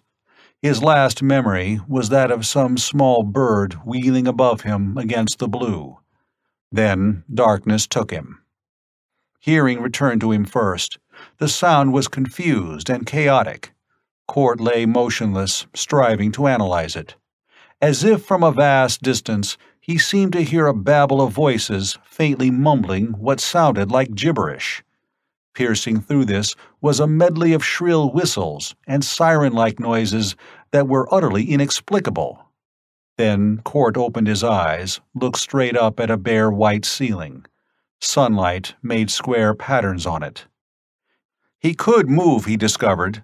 Without difficulty, he sat up, found that he was in one of a row of cots that ran down the length of a long room. He was in a hospital. Court's voice cracked when he cried out. He tried again, but roused only an echo. Wonderingly, he rubbed his chin and gasped in amazement. A beard? He must have been unconscious for 2 weeks at least. He rose, shivering in his regulation hospital nightgown. Though the windows were closed, the room was icy cold. Rocking weakly on his feet, Court looked around. The man in the next bed looked familiar. It was the obese Oriental he had last seen in the golden spaceship. The man lay silent, motionless, no breath lifting his huge paunch. In the cot beyond lay the scar-faced giant, the man who had resembled a gladiator. He, too, was apparently dead or cataleptic. Some of the other beds were occupied, Court saw. He made a quick investigation. Strangers, and dead, all of them. Some had plainly died of starvation and thirst. The blankets in most cases were tumbled and twisted. and some of the bodies on the floor where they had apparently flung themselves. One grizzled oldster was huddled in a heap near the door, his skinny hand still outstretched for aid that could never come. The hospital must have been deserted, but what could have caused medical men to forsake their patients? Physicians do not break the Hippocratic Oath so easily. That meant the plague. His throat tight, Court stumbled to a table where a carafe of water stood. It was stagnant with long standing and half evaporated, but he gulped down a repulsive swallow. A folded newspaper on the table caught his gaze. Hastily, he folded the paper to the first page. Flaring headlines greeted him. Plague strikes New York. 20 carriers reported in Manhattan. Mayor orders city evacuated. Hastily linotyped columns gave the story. All over Greater New York, the plague had suddenly appeared. In Queens, Brooklyn, the Bronx, from Harlem to the Battery, the shining men, harbingers of weird death, had come into being. Thinking the invasion had arrived by way of Jersey and the surrounding area, the mayor had directed the evacuation to take place northward. But in the box labeled Latest News Bulletins, it became apparent that the infection was spreading with fatal speed. Among 8 millions of people, the plague ran like wildfire. Well, judging by his beard and the date of the paper, that had been 2 weeks ago. What was the country like now? Court went to the window and stared out. The bleak, snow-covered expanse of Central Park was far below. Small, irregular dark blotches lay on the whiteness.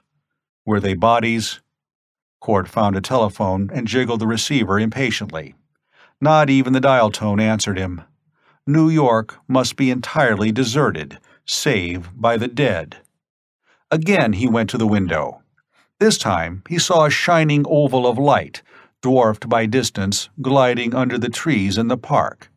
A carrier. Court knew he could not remain in New York. With a nod of decision, he glanced at the 2 motionless figures on the cots beside his own. Hastily, he began to gather equipment. He saw a use for the Oriental and the Giant.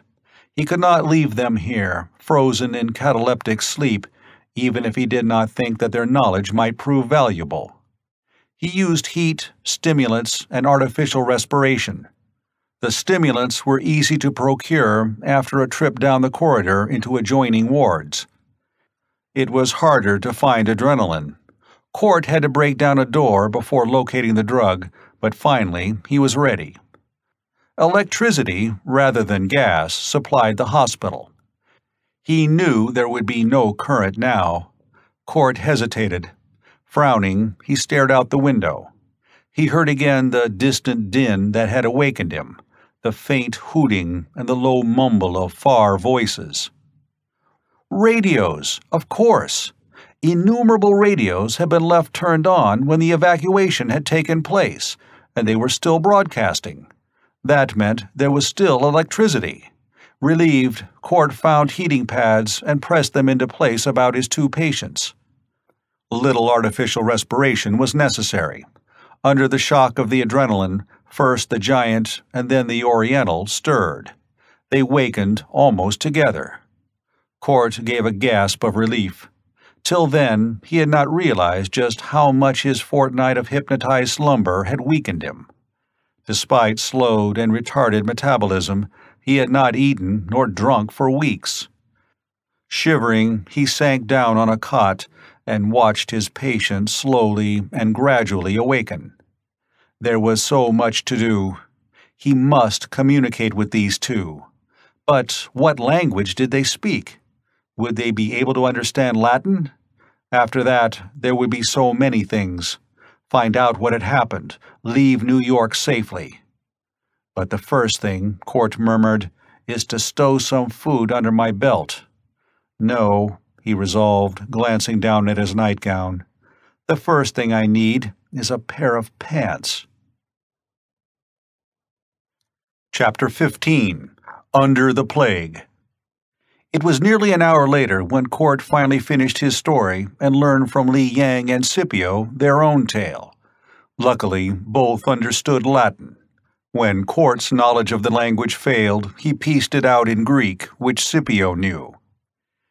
"I am familiar with all the tongues spoken around the Middle Sea, the Mediterranean," the huge Carthaginian stated. "This English of yours sounds like a hybrid language, a mixture of Latin, Greek, Goth, and Zeus knows what else. However, I will learn it. We had a saying that those in Helvetia had best do as the Helvetians do, though all they generally did was freeze." Scipio chuckled deep in his barrel chest. "We have a saying that jackasses bray at inopportune moments," said Li Yang blandly. "Therefore, hold your tongue, Scipio, while we make some plans." He sighed ponderously. "So, Ardath is dead, eh? Eheu, he was a wise man, and a good one. Also, I have lost my lute, so I grieve." "I scarcely knew Ardath," Scipio confessed, "though he saved my life, of course. But the nymph girl, Jansaya, I needed only a glimpse of her to lose my heart and soul." The gargoyle face twisted in pained memory. "What can we best do, Court?" "Get out of New York. After that, we can make our plans. I want to get back to my laboratory. But first, well, come along." Court rose and led the others into the corridor. Li Yang shivered as the chill wind rustled under his scanty gown. "The world has grown colder," he mourned. "Not even on the northern steppes did I feel such a knife-like blast." Court was unavailingly pressing the elevator buttons. "Guess they're not working," he said wryly. "That means we'll have to walk all the way down.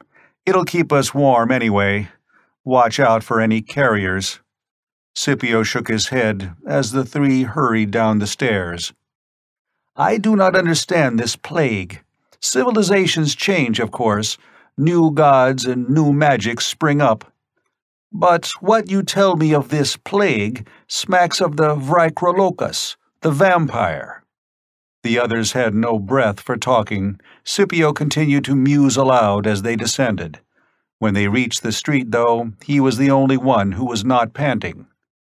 "Zeus, Apollo, Kronos, and Neptune!" he roared, staring up at the skyscrapers. "Surely the gods must have reared these buildings." "Did gods build the Nilotic pyramids?" Li Yan asked with breathless irony. "Men learn always, and always they build higher. But my poor toes will be frozen." He danced about grotesquely in the slush. "You are a hardy race, Court, to walk about in these skimpy togas." Court was glancing about swiftly. "Come in here," he said. He hurried toward a nearby shop. He had seen that the window was broken and a burglar alarm was clanging loudly from within. That explained the medley of noises he had heard from the hospital. Hundreds of burglar alarms, all over New York, were screaming. The mobs must have looted during their flight. This men's clothing shop had certainly been looted, judging by its appearance. Court could understand why property rights didn't mean much just now. He guided Li Yang and Scipio to the various departments and helped them outfit themselves with suitable clothing. "Breeches and boots will be best, I think," he suggested. "We may have hard going. Pick out large-sized boots, or you'll blister your feet in an hour." It was difficult to find clothing that fitted the gigantic Carthaginian, and even harder to equip Li Yang, but at last the task was finished. Completely clothed, even to fleece-lined gloves, the three returned to the street. Now they needed food and drink. Down the avenue a little way was an automat. Court led them into it, pausing at the entrance to examine a motionless, shrunken body that lay there. It was the corpse of a man, emaciated and pallid, frozen rigid. It was oddly shriveled, which Court recognized as the stigmata of plague victims. Though the man had certainly been dead since the evacuation of New York, there was no sign of decomposition. Draining of vital energy means absolute sterility. No germs or microbes. That's logical, Court muttered. At least there would be no danger of a pestilence. He smiled crookedly. Pestilence. There was nobody to be harmed by it anyway. A radio in the automat was humming noisily. Court hesitated, still inhibited by a lifetime of conditioning. But he went to the change desk and appropriated a handful of nickels. Supplying the others with trays, he carefully selected foods that appeared still edible. The coffee spigot ran a tar-colored, icy fluid, but it was somewhat better than the sour milk and stale water. Court went to the radio and adjusted it. Then he joined the others at one of the round little tables. "News," he said, nodding at the box that was strange to them. "I'll translate." "Static is becoming increasingly troublesome as the plague grows," the radio blared. "The electrical energy emitted by she-carriers interferes with broadcasting. European shortwave transmission is impossible. The transoceanic cables have failed. From Washington, D.C. comes the latest European news, brought by Clipper across the Atlantic. The plague seems to have concentrated its force so far in the Western Hemisphere, though its strength is increasing gradually in Europe. Ports are crowded as mobs try to storm their way onto ships outward bound. There is a feeling that on the high seas is safety. This is untrue. The Hosima Maru, a passenger ship, was today washed upon the coast at Point Reyes above San Francisco. Spectators reported that the only living beings aboard were several carriers. In grim undertones, Court translated. "The eastern seaboard is still being evacuated," the voice went on. "The United States is under martial law. As yet, the plague remains a mystery, though all over the world, scientists are working night and day to check it. A scientific congress has been called at The Hague to convene tomorrow at noon. We are still receiving reports about the mysterious golden airship which first appeared in Central Park, New York, 2 weeks ago. Since then, it has landed 8 times, always in a sparsely populated area. Unconfirmed reports state that men and women have been forced to enter the ship. 2 hours ago, according to San Francisco station KFRC, the ship landed in the Berkeley Hills." Court's voice rose excitedly as he translated. Scipio sat back with a grunt, and the Oriental pursed his red lips. "So, Thordred's still on Earth," Li Yang rubbed his fat hands together. "Good, Court. There are marvels of science in that golden ship, all the wonders of Ardath's great civilization. If you can get your hands on them." Court frowned. As soon as Thordred finishes recruiting the people he needs to start a new life on a different planet, he'll vanish forever. The worst of it is, he's drained my mind, taken all my knowledge.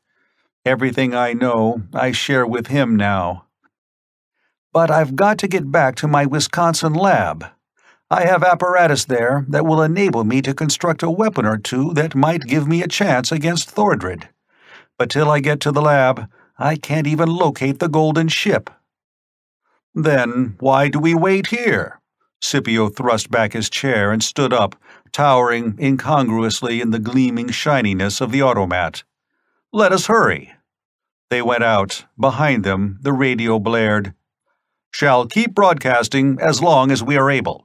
The city is entirely evacuated. We are barricaded in this station and shall remain here until our power fails, or until... This is WOR, Newark, New Jersey. All listeners are warned to leave their homes immediately and..." Fifth Avenue lay silent under a white mantle. Snow had fallen within the past 24 hours. The sky, however, was blue and cloudless. Singularly eerie was the silence that lay over New York, made more horrible by the mutter of radios and the distant jarring of alarms.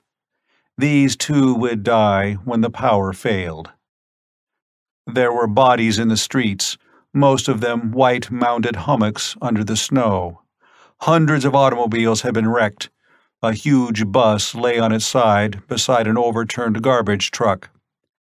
Twice they saw carriers, shining pallid ovals of glowing radiance floating toward them. Each time, Court led his companions into buildings and through a roundabout course of passages and stairways that led them to safety.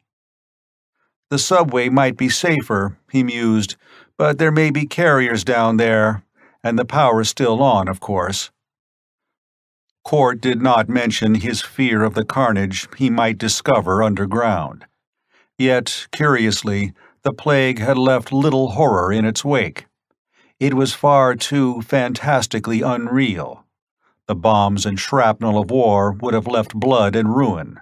But this, there was only white silence, and bodies that were less like corpses than cold statues of marble. "Here," Court halted by a parked automobile. "No, there's no gas." He frowned after a glance at the dashboard gauge. "Come on." Scipio was peering into a window. Abruptly, he kicked nigh, and the glass fell in clattering shards. The Carthaginian reached through the gap and brought out a cavalry saber in its scabbard. "It's light enough," he grunted, balancing the weapon in his hand, "but it's sharp. We may need this." He fastened it to his belt while Li Yang was peering down the street. "Court!" the Oriental called. "What is it?" "A carrier. I see it." Swiftly, Court guided his companions around the corner. They turned west from 5th Avenue into 58th Street. Half a block down, they paused at sight of 2 more carriers coming toward them. Court glanced around. On his right was a street blocked with a mass of automobile wreckage. The tower of Rockefeller Plaza rose into the sky. On his left was the entrance of an office building. But through the glass doors, Court could see that the lobby was strewn with bodies, struck down as they tried to escape the onrushing plague.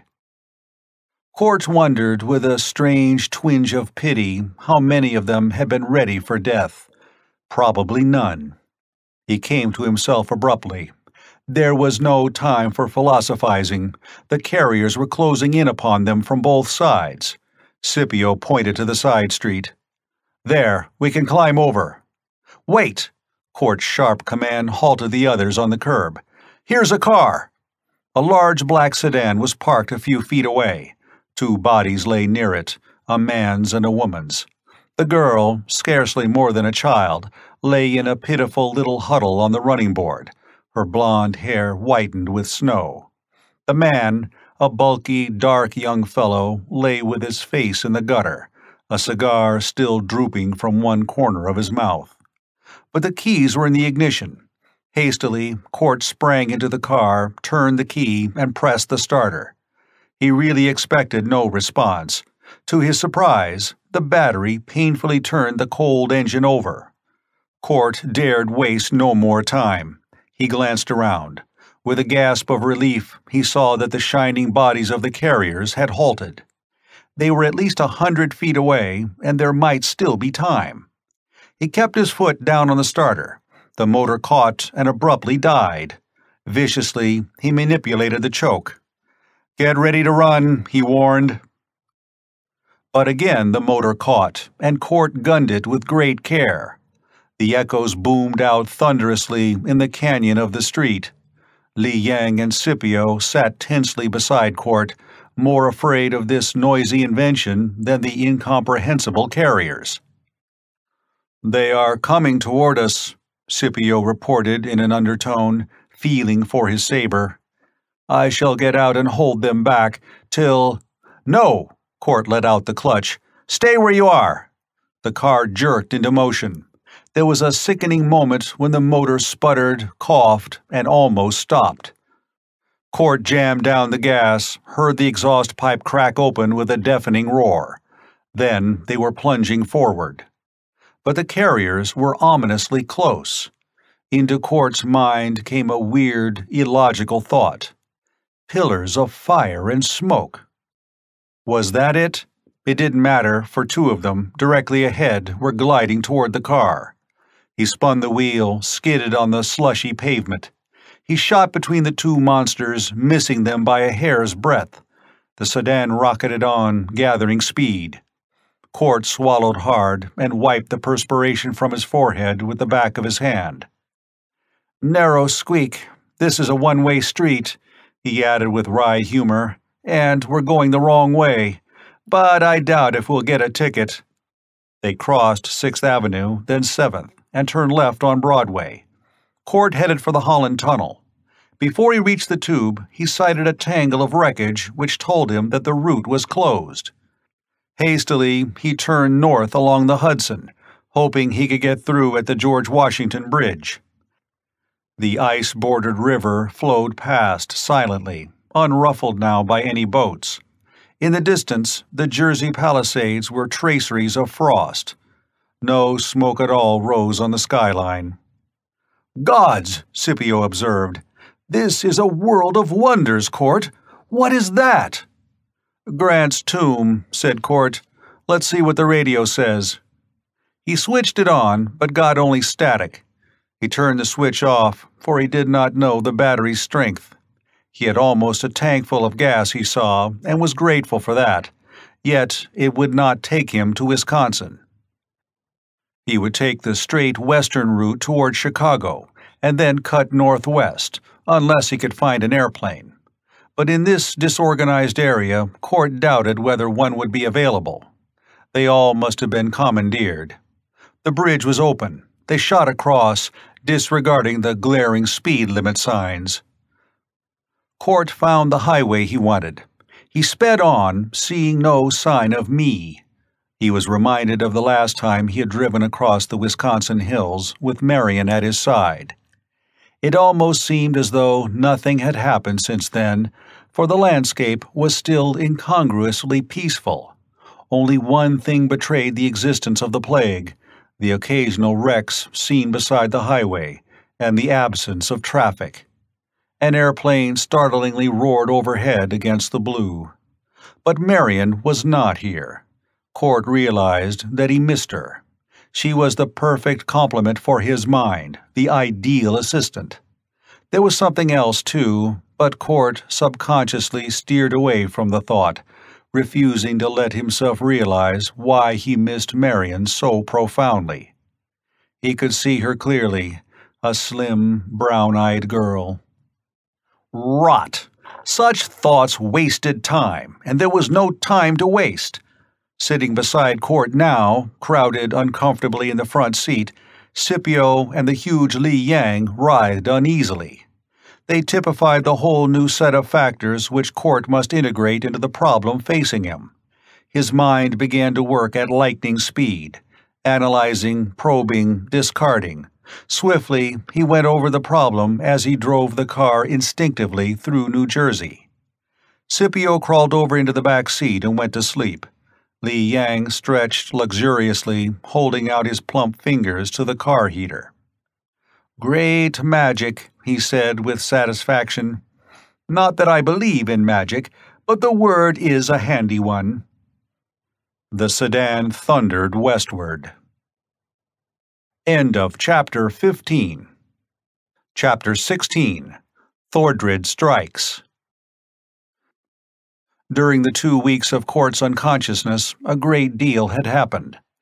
Many large cities, like Manhattan, had been evacuated. If many carriers had appeared at once, chaos might have been the result. But the plague came with comparative slowness at first. Martial law, of course, had been declared, resulting in less indirect mortality than might have been expected. The refugees faced neither starvation nor epidemic. With well-oiled speed, the federal government had swung into action.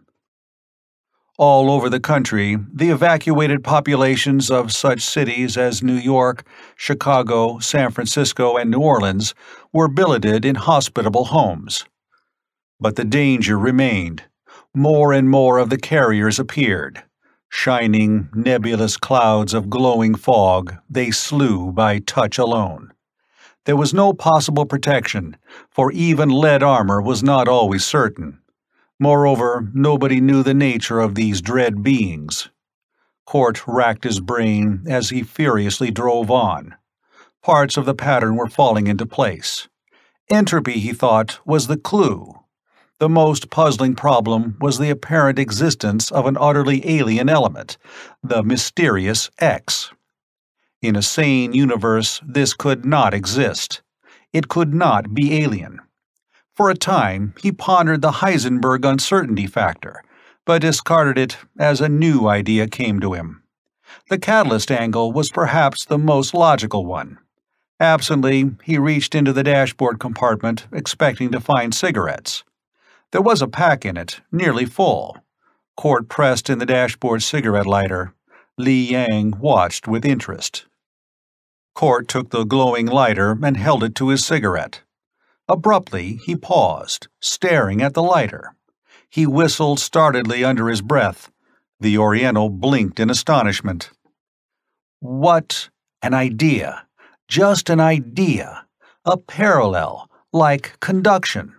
Listen, Li Yang, if you take a red-hot chunk of steel and put it next to a cold piece, what'll happen? The cold piece will be warmed. Yes, the heat will be transmitted. Only it isn't heat in this case. It's X. X is being transmitted to living beings. Court rubbed his forehead. What is X? Energy? Sure, but... I've got it. He almost lost his grip on the wheel in his excitement. I've got it, Li Yang. Entropy, life, energy, cosmic evolution. Words, said the Oriental, shrugging indifferently. What do they mean? Court began to talk slowly, carefully, picking his way along the new theory. Evolution goes on constantly, you know. From the day the first amoeba was born, evolution kept on steadily. It'll always do that, all over this universe, and in other ones too. Well, what's the ultimate evolution of life? To what man is it given to know that? Li Yang replied fatalistically. There have been lots of theories. Plenty of science fiction writers have speculated about it, people like Verne and Wells. Some of them say we'll evolve into bodiless brains. Well, that isn't quite logical. Rather, it doesn't go far enough. Brains are made of cellular tissue, and therefore can die. But thought, life energy, is the ultimate form. The final evolution is toward bodiless energy, life without form or shape. A gas, perhaps. The Oriental nodded. I think I see. Well? Court swung the sedan around a curve, taking it wide to avoid an overturned roadster. Entropy goes on regardless. Eventually, a universe is destroyed. Matter itself breaks up. But this life energy isn't matter. It's left unchanged. It floats on through the void like a dark nebula. His eyes widened. Perhaps that's the explanation for dark nebulae, like the coal sack, for example. Well, that doesn't matter. This cosmic cloud of life energy drifts through space. If it happens to reach a newly formed planet, like Earth billions of years ago, life is generated in the seas, and the cycle starts again. But if we already exists, as on Earth now, yes, the chunk of hot steel warms the cold one. Only it isn't heat that's transmitted, it's pure life energy, the superlife, to which we'll all evolve at the end of our universe. We're not ready for that yet, but it's come of its own accord. I am not sure I understand, Li Yang said thoughtfully. Take a familiar parallel. We know today that there's a hormone which causes growth. A hormone is a glandular extract. If we inject an overdose of that into an infant, he'll grow enormously. But he'll probably be an idiot, with little control over his huge body. He should have been left to grow naturally, for he wasn't ready for the hormone in such a large dose. Neither is the Earth ready for so large a step forward in evolution. But we've got an overdose of pure life energy, and it's transforming human beings into another form of life. Demons, Li Yang said quietly. Perhaps, at least into poor devils. Well, that's the answer, but it still does not help matters. Here's a town. I think it has an airport. The field was a flurry of brightly lit activity. No carriers had yet appeared in this New Jersey city, but the air of tension was inevitable. By dint of argument, threats, pleas, and coercion, Court managed to charter a plane, though he would have no success in getting a pilot. Their services were difficult to obtain because of the national emergency. It was lucky that Court knew how to fly. He took time to drink black, scalding coffee at the airport restaurant, where curious glances were cast at his strange companions. There was little information he could gain from the scattered scraps of conversation. No one could guess where the plague might strike next. At the first sign of it, evacuation must take place, with the aid of every automobile, railroad, and plane that could be pressed into service. A few local residents wandered in to stare curiously at the unusual activity. Their lives would continue in normal routine until the plague actually arrived on their doorsteps. Refreshed, Court took his companions into the plane, a speedy gyrocraft cabin ship. He felt grateful that he would not have to drive by car to Wisconsin. The trip would have necessitated a stop for sleeping, but in the plane he could reach his destination in 6 hours or so. Li Yang and Scipio were not startled by the air journey, for the golden spaceship had accustomed them to aerial travel. They watched with interest the countryside below. There was little chance to talk. The plane swept over Chicago, a desolate, evacuated metropolis. Chicagoans, Court had learned, were quartered all over Illinois, Michigan, Wisconsin, and even Ontario. Canada, of course, had thrown open its border. For days, crowded boats had been plying between Chicago and Benton Harbor in Michigan. The plague had not struck Milwaukee, however, though transportation facilities were held in readiness there. Actually, only a few cities had been disrupted, and plague deaths had been surprisingly few. The real peril, which not many knew, lay in the future, if the plague spread and remained incurable. At Madison, Court landed and rented a car. The headlights were pale spears stabbing through the gloom as the highway unrolled monotonously. Court was beginning to feel sleepy, but he had purchased some benzodrine sulfate in Madison. He gulped some of the stimulant, which refreshed him. In the back seat, Scipio polished his saber with an oiled rag he had found. Li Yang slept, choking and snoring, his head rolling ponderously in collars of fat. Now and again, Court caught sight of carriers, shining blobs of radiance that flashed toward them and were gone. What would happen if the car struck one? Would it rush through an impalpable glow, or would there be a catastrophic explosion of liberated energy? Court's mind felt so blurred that he could not think clearly. His hands ached and trembled on the wheel. His elbow joints were throbbing. The soles of his feet seemed to be on fire. But he could not stop and rest. Home was not far now, and even then there would be no peace. The road was familiar to him. Wisconsin lay under yellow moonlight, and beside the road, the river flowed along silently. They topped a rise and came in sight of the village. It seemed unchanged, but as they swept through it, Court noticed the absence of lights and movements. The street was completely deserted. From the general store, a radio crackled inaudibly.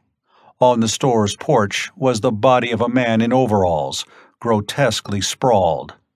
A dog slunk into view, stood frozen for a second, and then fled. Court thought with alarm of Marion Barton. Had she returned to the laboratory? Probably, but had she fled with the general exodus? Court's heart jumped as he saw a shining, shapeless glow drift into view from around a corner. A carrier. Another of the horrors was joining the first, but they made no effort to molest the speeding automobile. Court sucked in his breath. Once he reached the laboratory, all the weapons of his scientific career lay ready to his fingers. Then, knowing as he did the secret of the plague, he could fight, perhaps destroy the plague, and finally, Thordred. Marion could help. Her aid would be invaluable if— "How much farther?" Scipio grunted from the back seat. Li Yang woke up and sleepily rubbed his eyes, yawning. "Almost there," Court said, a queer breathlessness in his voice. "Just over this rise. Hold on." A glowing shadow had loomed up sinisterly before the car, blocking the road. It was a carrier, silent, motionless, menacing. Court made a swift decision. He could drive straight at the thing, but that was too long a chance. Going so fast, though, he had little choice. He jammed on the brake, at the same time twisting the wheel. The car's tires rasped and screamed as the vehicle slid sideward. It rolled ominously on two wheels, righted itself, and plunged off the road. The occupants were jolted and flung about as the sedan lurched across a plowed field. A tire blew out with a deafening report. Desperately, Court fought the wheel. Bang! Another tire had gone, but Court jammed his foot on the accelerator. In the rear mirror, he could see that the carrier was still standing in the same place. It was not pursuing them. He got the car back on the road, picked up speed. As it limped on, the carrier was left behind. Court drew a deep breath. "Gods!" Scipio bellowed. "I almost stabbed myself with this blade." Li Yang gurgled with amusement. "You are not as well padded as I, but I am glad our journey is almost over. It is it not, Court?" "Yes, this is home." Court's voice died away as he jerked the car to a halt. They were at the huge, rambling structure that had housed the laboratory. The building was gone. It had been razed to the ground in an irregular splotch of blackly charred ruin. A crater yawned among the debris. The laboratory was destroyed, and with it the chance to save the Earth. Sick hopelessness was so strong in Court that for a long, dreadful moment his heart was numb. He seemed to be dissociated from his body. As if he were a distant onlooker, he stared at the sharp clarity of the ruins under the moon. His shadow stretched out before him on the ochre pathway. On one side was the taller shadow of Scipio. On the other was the obese, dark blotch thrown by Li Yang's form. The grasses rustled dryly in the cool night wind. The embers were still warm, for smoke coiled up lazily from the dying coals. Apparently, the work of destruction had occurred lately. Was it an accident? No, Thordred must be responsible. Court might have expected this. When Thordred acquired his memory pattern, he had also become familiar with the laboratory and all its potentialities. Naturally, he would wish to destroy it, lest use of its powers be used against him. But why had he waited 2 whole weeks? Perhaps because he had not been able to locate the laboratory until now. Despite having acquired Court's memories, Thordred was a stranger in this new, complicated civilization. "Steve!" The scream cut through the air, bringing Court around sharply. It was Marion's voice. Chapter 17. Marion. The cry came from the hillside beyond the house. For a second, Stephen caught the glimpse of a white figure running toward him in the bright moonlight. He raced to meet the girl. She collapsed in his arms, panting and disheveled. Her hair was a tumbled brown mass of ringlets. For several minutes, she could only gasp inarticulately. "Steve, thank God you're safe. I saw the headlights of a car, but I didn't know it was you. But I thought if you were alive, you'd come back to the lab." Looking down into her eyes, Court felt a queer tightness in his throat. He interrupted in a voice that was scarcely audible. Marion, I love you. The girl caught her breath as she stared. Then suddenly she smiled with dazzling brilliance. I'm glad, she whispered, and pressed her head against Court's chest. I'm glad you're human after all. Yes, Court thought to himself, he was human. For years he had refused to admit it. But now a chuckle started behind his lips. He gloried in it. The others came running up, staring at Marion. She drew away from Court. Thordred wrecked the lab, she explained. Who are these men? She eyed them inquisitively. No time for introductions now, Court snapped. Tell me what's happened. You've seen Thordred, or you wouldn't know his name. She nodded. He came here 2 hours ago and destroyed the house. I was the only one who got out alive. I saw the ship not far away. When I started to run, a beam of light flashed out, and I was paralyzed. A huge bearded man came running and carried me into the ship. He seemed to know who I was. Of course, Court agreed. He acquired all my memories with his damned machine. There was a girl named Jansiah. She didn't say anything. She just watched. Thordred showed me dozens of men and women in the ship, asleep, cataleptic. He said he had captured them to start a new civilization. He was going to another planet, and he decided to take me too. Since I'd been your assistant, Steve, he figured I'd be a good assistant for him. My scientific training would be invaluable to him. He told me you were dead, that he'd killed you with a ray in New York. So, he thinks I'm dead, Court observed. That means he didn't know the ray only paralyzed me. Marion didn't look at him as she continued. I pretended to fall in love with Thordred's wishes, said I'd go with him. So he didn't bother to put me into catalepsy. He started the motors, and the ship began to rise. Then I... Go on, Court said gently. He wasn't watching me. I saw what he was doing at the instrument panel, and I jumped at it. Somehow, I pushed all the levers and buttons before he grabbed me. The ship crashed. I wanted to kill Thordred, Steve, because I thought he'd killed you. If you were dead, I didn't want to keep on living. For an answer, Court drew the girl closer. She went on talking hurriedly. The ship was wrecked completely. It's right over the ridge. All the prisoners were killed, and Jansiah was hurt. I tried to help her, but Thordred dragged me away. I don't know how he got me out alive. He was like a madman. He salvaged some weapons from the wreck and made me go with him. I don't know why or what he intended. I think he wanted to kill me later, Steve, slowly. Court's face was chalk white. Clipping his words, he gave his orders. Let's find the ship. We may be able to salvage something too. Li Yang, Scipio, watch out for Thordred, though I don't think he'll bother us now. The four mounted the slope. At the top of the ridge they halted. In the valley before them lay the vast golden bulk of the spaceship, near a streamlet that made a winding ribbon of quicksilver between its banks. There was no sign of life near the vessel. They descended the slope.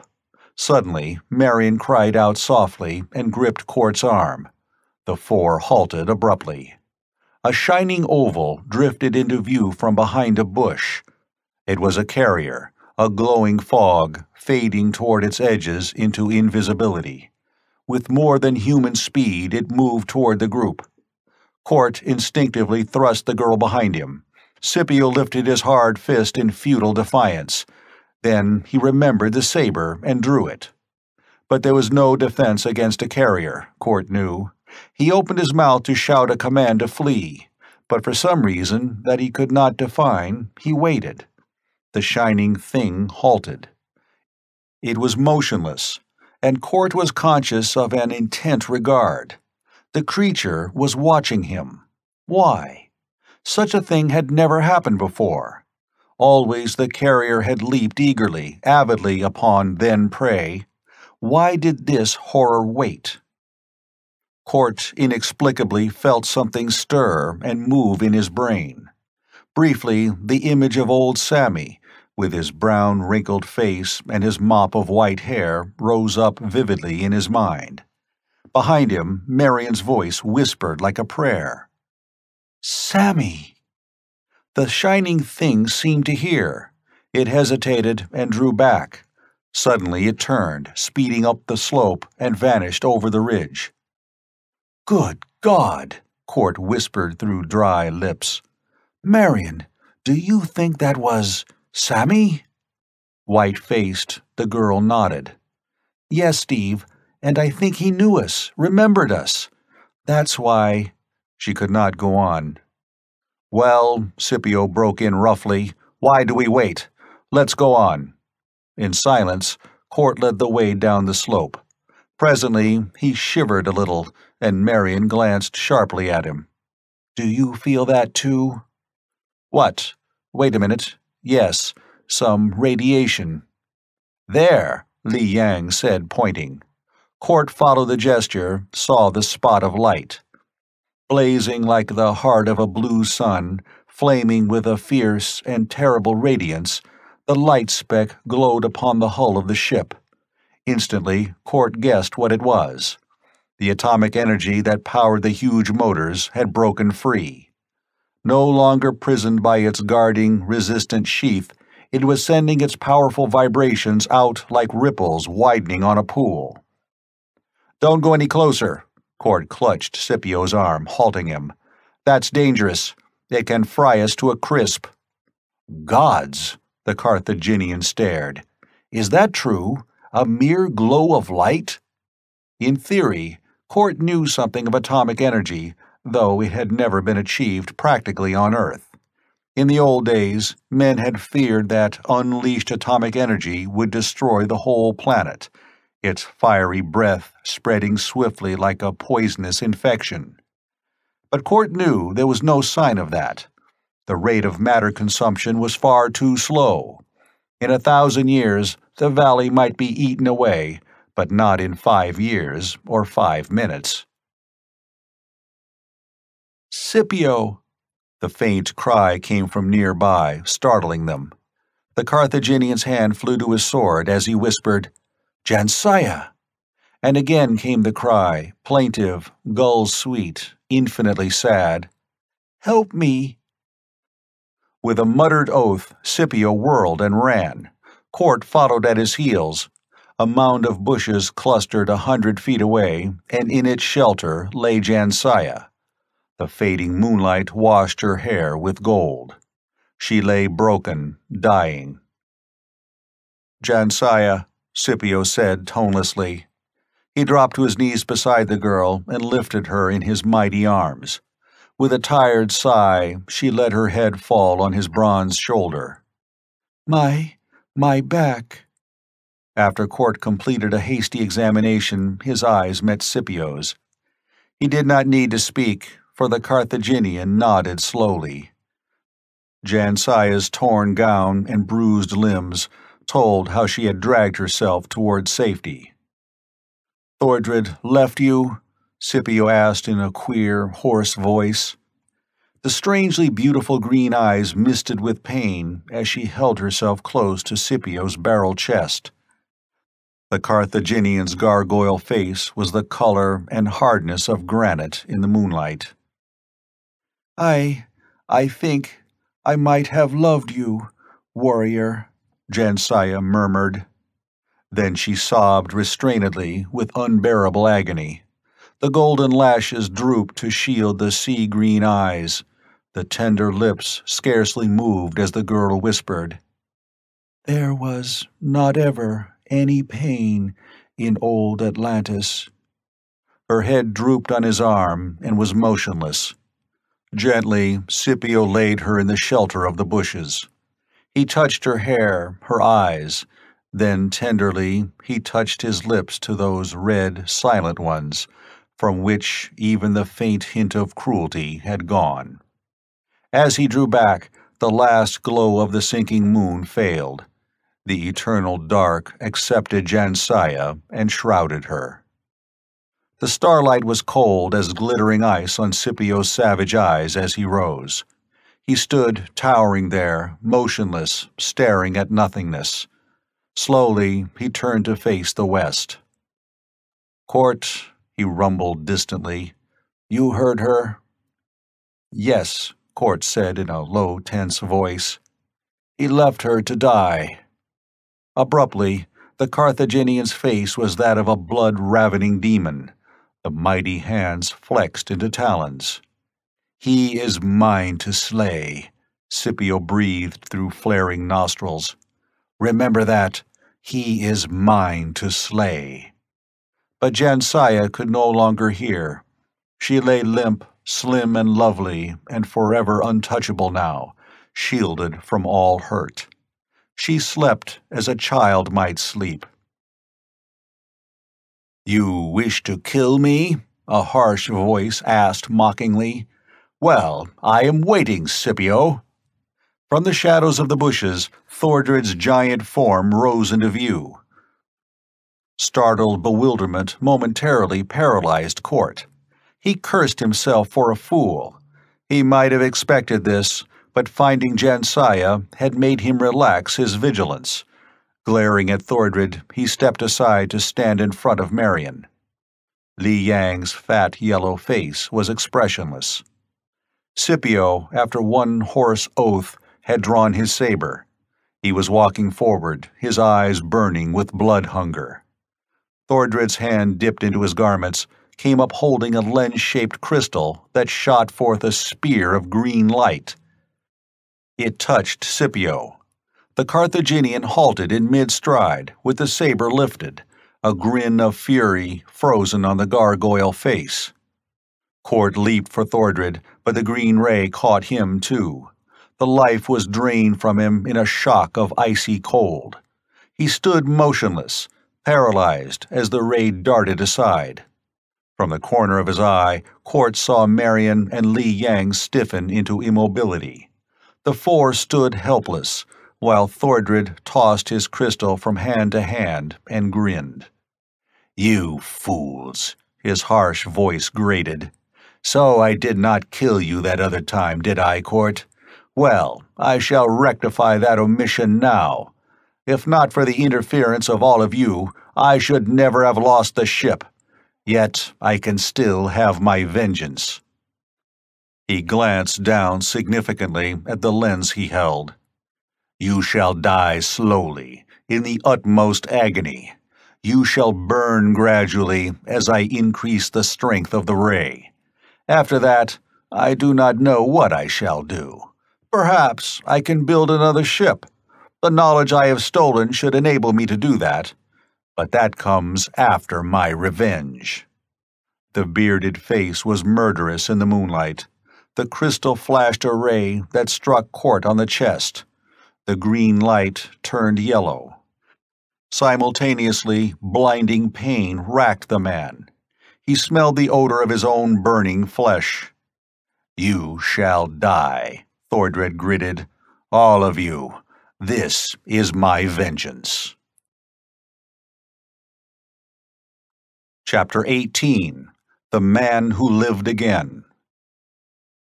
When Thordred placed Ardath's body in the small spaceship and sent it hurtling toward the sun, he had thought the Kyrian dead.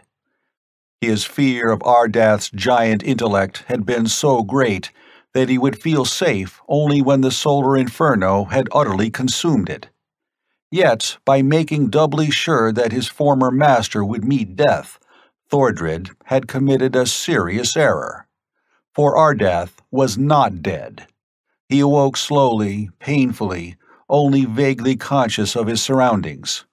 For a time he lay quietly, blinking and striving to understand. He kept his eyes closed after a single glance at a dazzling glare. He turned his head away from the bright light and reopened his eyes. His gaze took in his surroundings. He was in a spaceship, a small one that was unfamiliar to him. Through the ports in the walls showed the starlit blackness of interplanetary space. He was incredibly weak. He sat up, massaging his limbs until his numbed circulation was restored to normal. Then he rose with a great effort and looked around. Sunlight flamed through a row of ports. Ardath instantly realized that he was falling directly into the rapidly enlarging sun. He saw the controls, sprang toward them, almost collapsing in his weakness. He examined the unfamiliar apparatus, tentatively fingering the panel. Presently, the puzzle of strangeness was solved in his amazingly swift mind. He tried a lever, then another, and knew that he was master of the unknown ship. The vital problem just now was to escape the sun's attraction. Luckily, he was not yet even close to the chromosphere. He turned the vessel in a wide arc. After staring through the ports, he aimed its nose at Earth. Then he locked the controls and searched for food. Foreseeing emergencies, Court had stocked the little ship well. Much of the food was unfamiliar to Ardath, but he sampled it intelligently. Brandy stimulated him and gave him strength. As he ate, he pondered the situation. How had he got here? What had awakened him from his cataleptic sleep? The last thing he remembered was emerging from the laboratory in his own ship to encounter Thordred's ruthless blow. The bearded giant had betrayed him, but how long ago had that been? How long had Ardath slept? During his last period of awakening, he had arranged an automatic alarm which would react to the presence of any unusual mentality existing on Earth. Ardath wished to take no chances of sleeping past the lifetimes of geniuses. But he had not had time to set that alarm before Thordred stunned him. Everyone in the golden ship should have slept on until infinity, unless awakened by some outside force. What had that been? Again, Ardath went to a port and studied the constellations, noting the changes that time had made. He computed roughly that at least 20 centuries had elapsed since his last awakening. Perhaps, through his failure to set the automatic alarm, he had already slept through the lifetimes of innumerable supermentalities. Though Ardath did not know it, of course, he had not awakened to find Moses, Confucius, Socrates, Galileo, Newton, and a dozen others. The alarm, had it been set, would have aroused him when those men appeared on Earth. Ardath glanced thoughtfully toward the sun. Its powerful rays, unshielded by any atmosphere, had awakened him. He felt gratitude to the unknown builder of this ship, who had installed transparent ports, through which the vital radiations had poured. If the vessel had been on any other course, Ardath might have slept on to the end of time. But the sun's rays had destroyed the artificial catalepsy.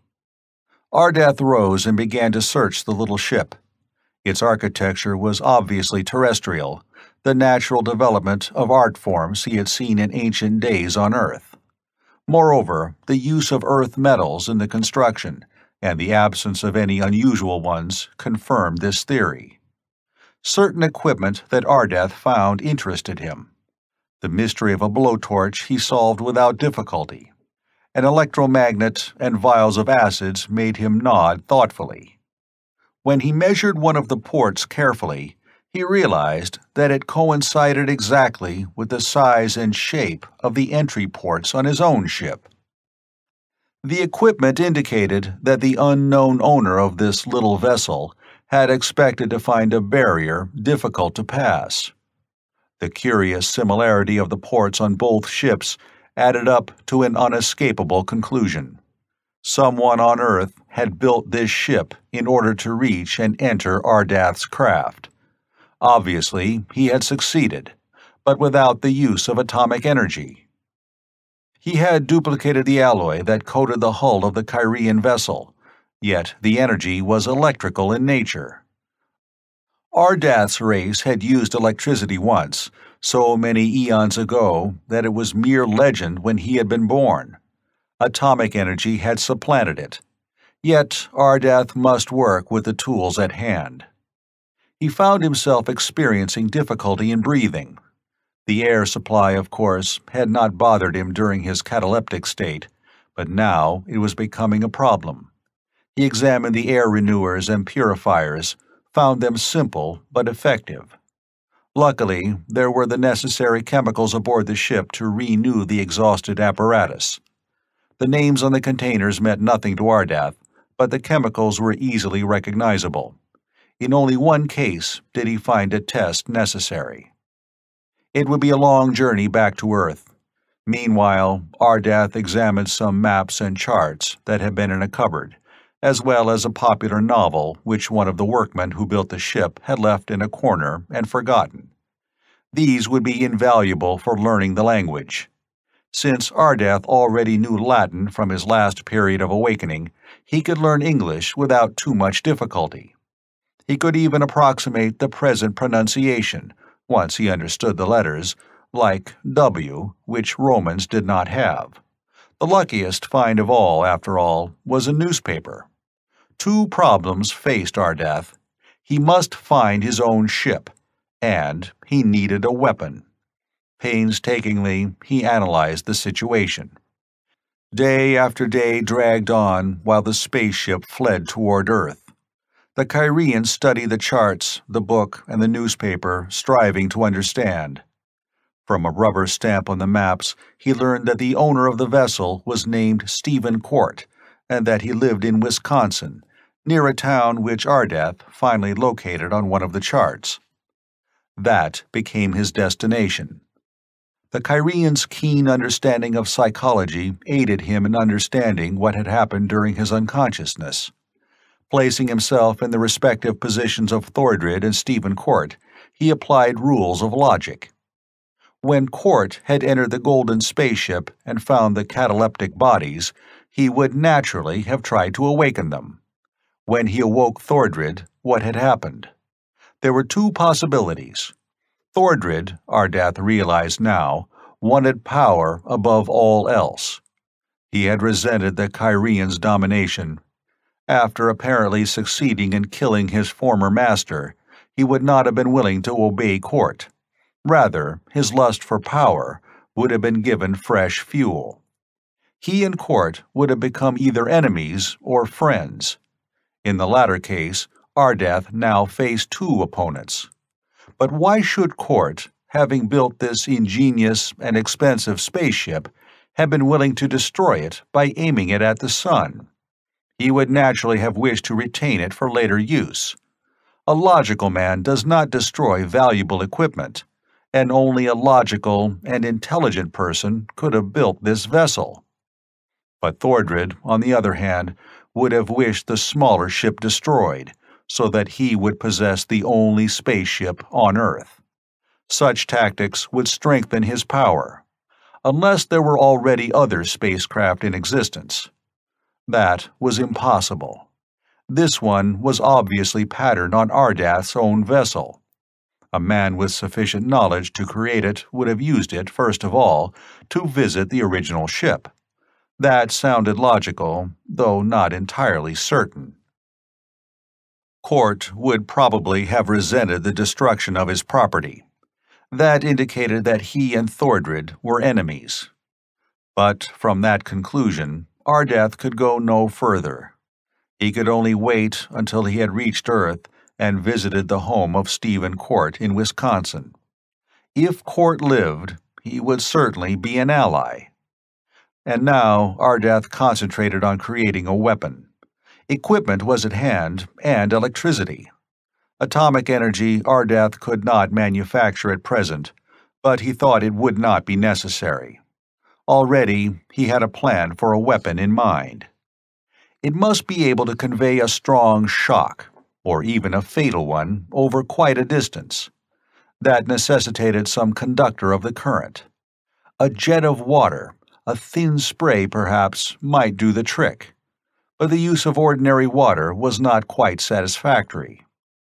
Ardath began to experiment with the limited laboratory he had at his command. He worked arduously, sleeping and eating only when he found time, while the ship sped toward its destination.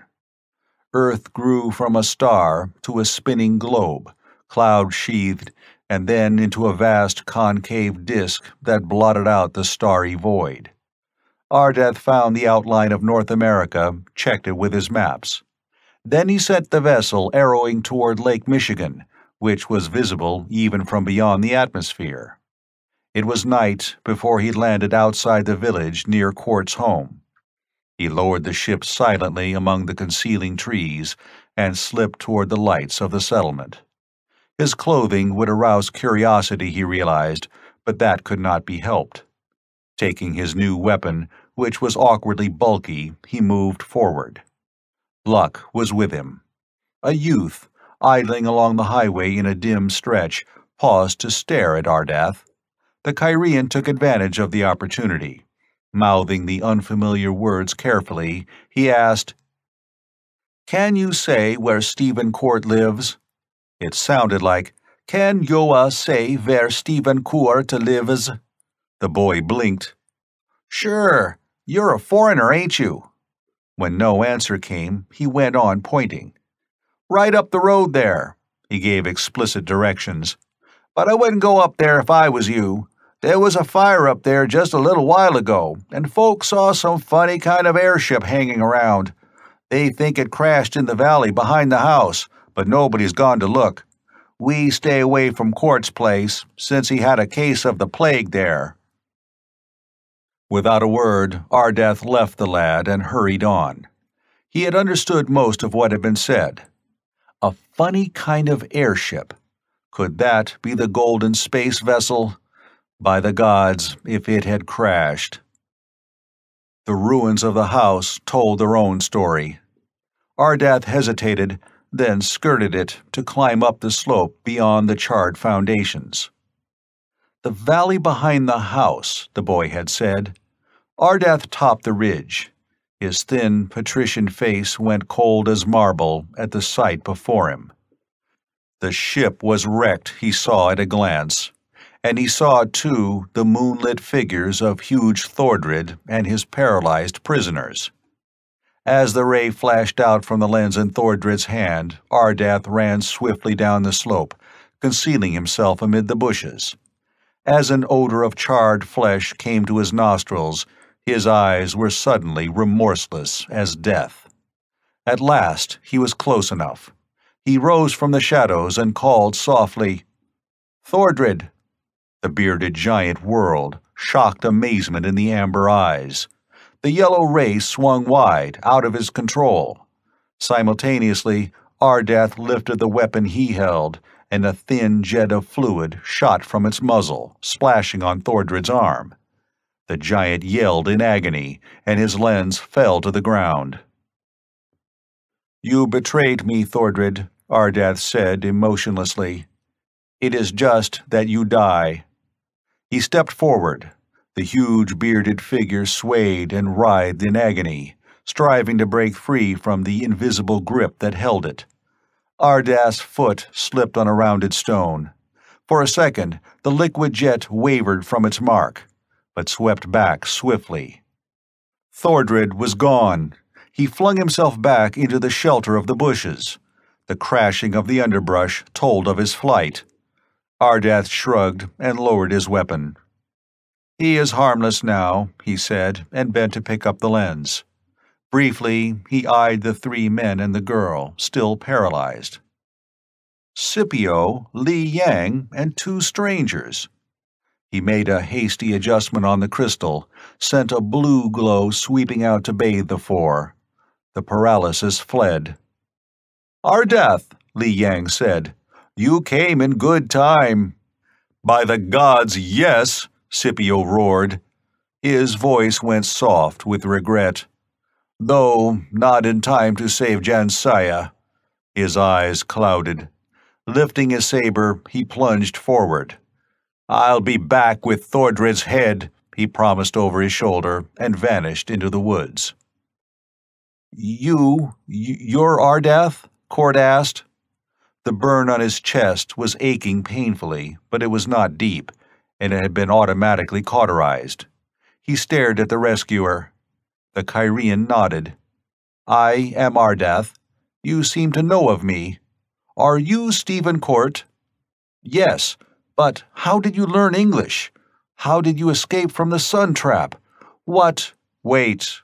Ardath was staring down at the wrecked ship. Before all else, the atomic energy must be prisoned again. It is, he fumbled for the right word, dangerous. To approach it closely means death.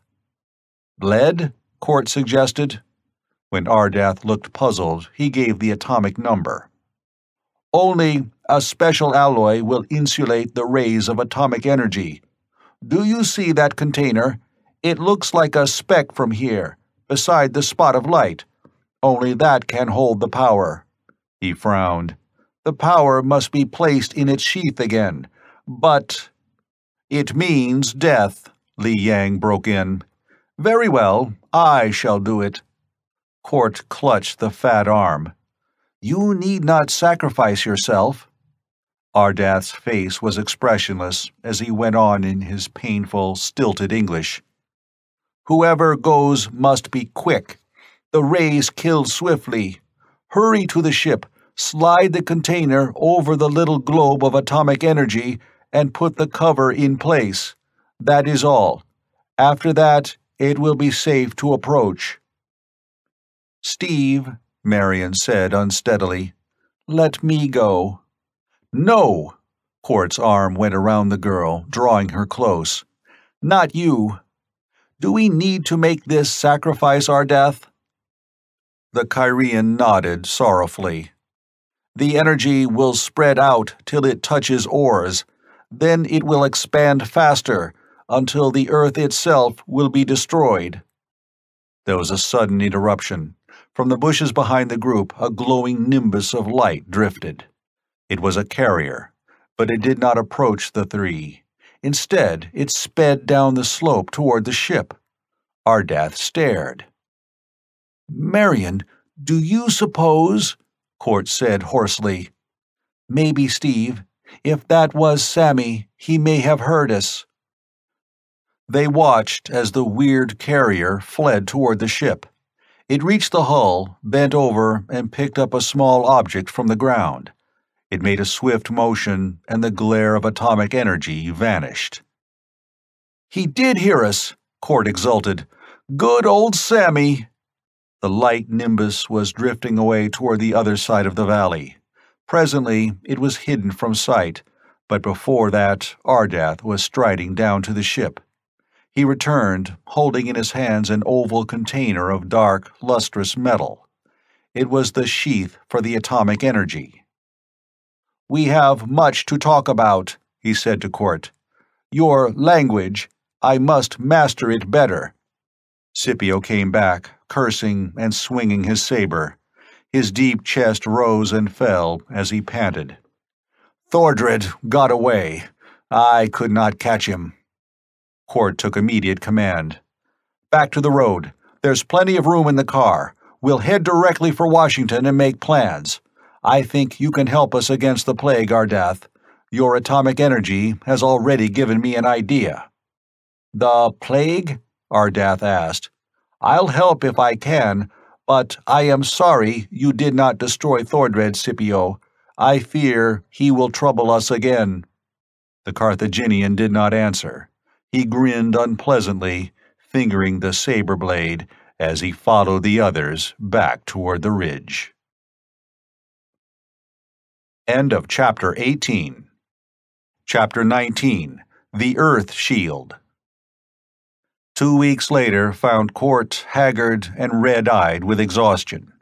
He and Ardath, aided by Li Yang, Scipio, and Marion, had been working day and night, experimenting, testing, discarding.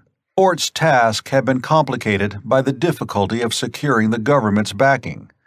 The president, though in favor of Court's proposal, would not give his consent until the country's foremost scientists had approved. They still don't realize what we're up against, Court told Marion. The two were walking toward a huge white auditorium on Pennsylvania Avenue.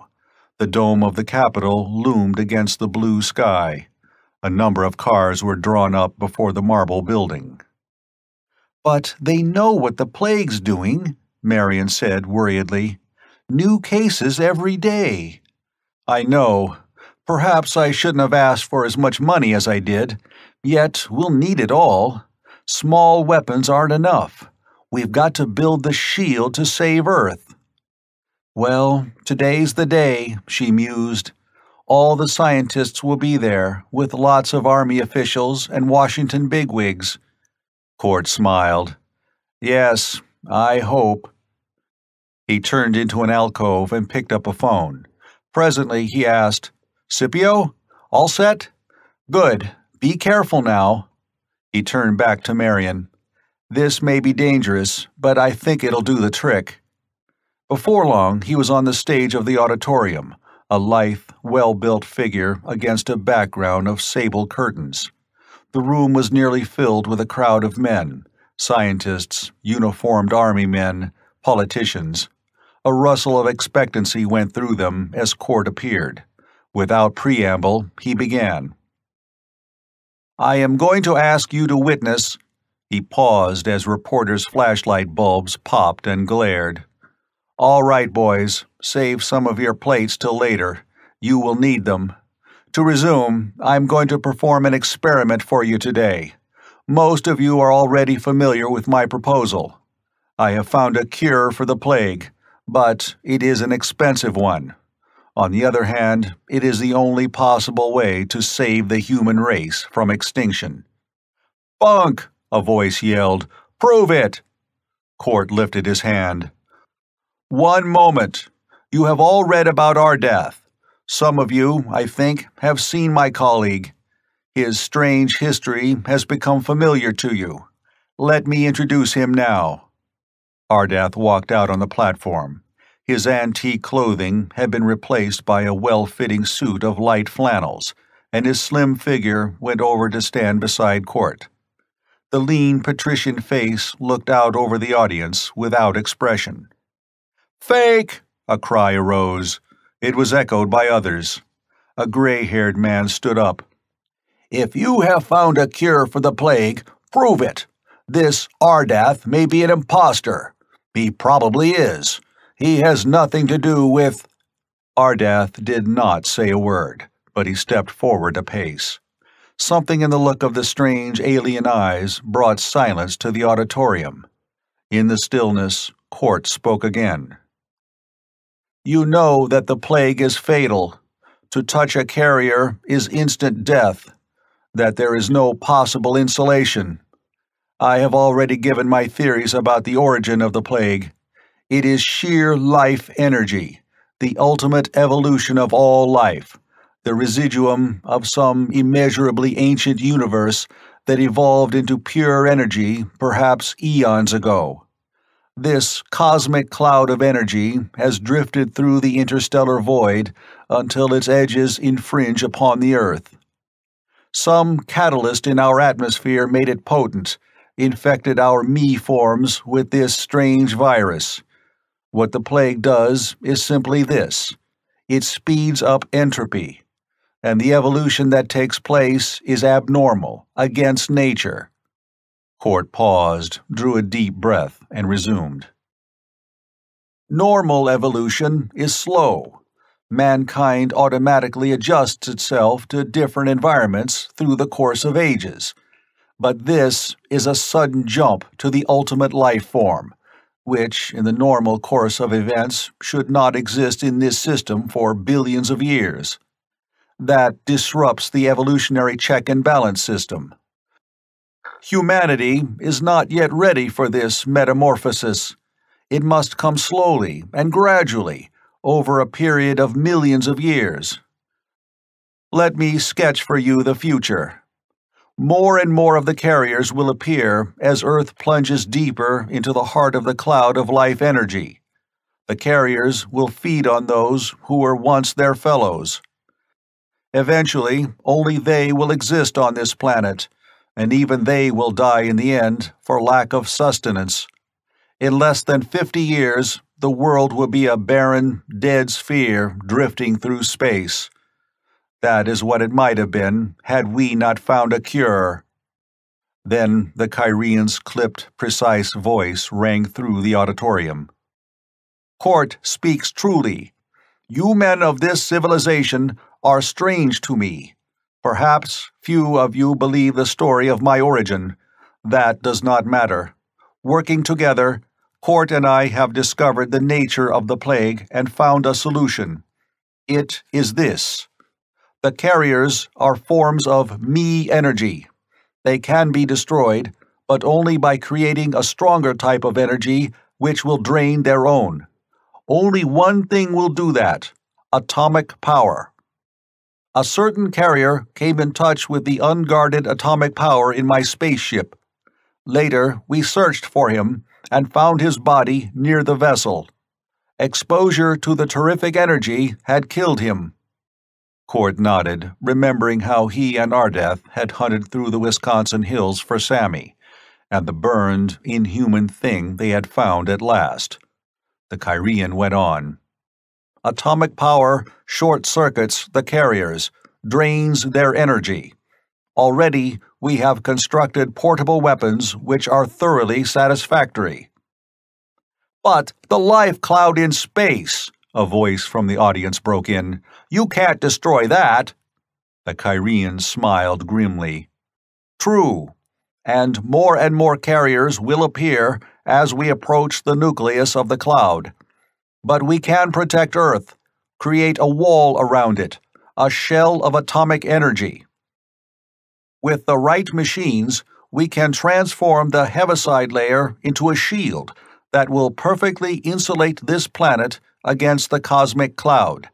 Solar radiation will still come through unchecked, but not a trace of the deadly life energy will be able to penetrate the shield. A low murmuring in the auditorium grew into a roar.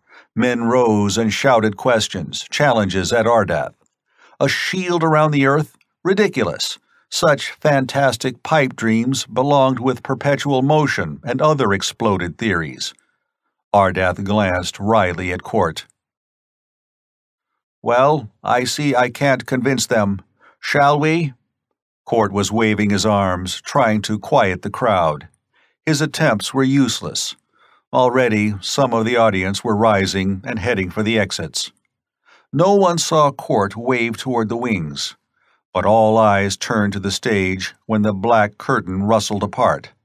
Simultaneously, a gasp of sheer horror ripped from hundreds of throats. On the platform was a carrier.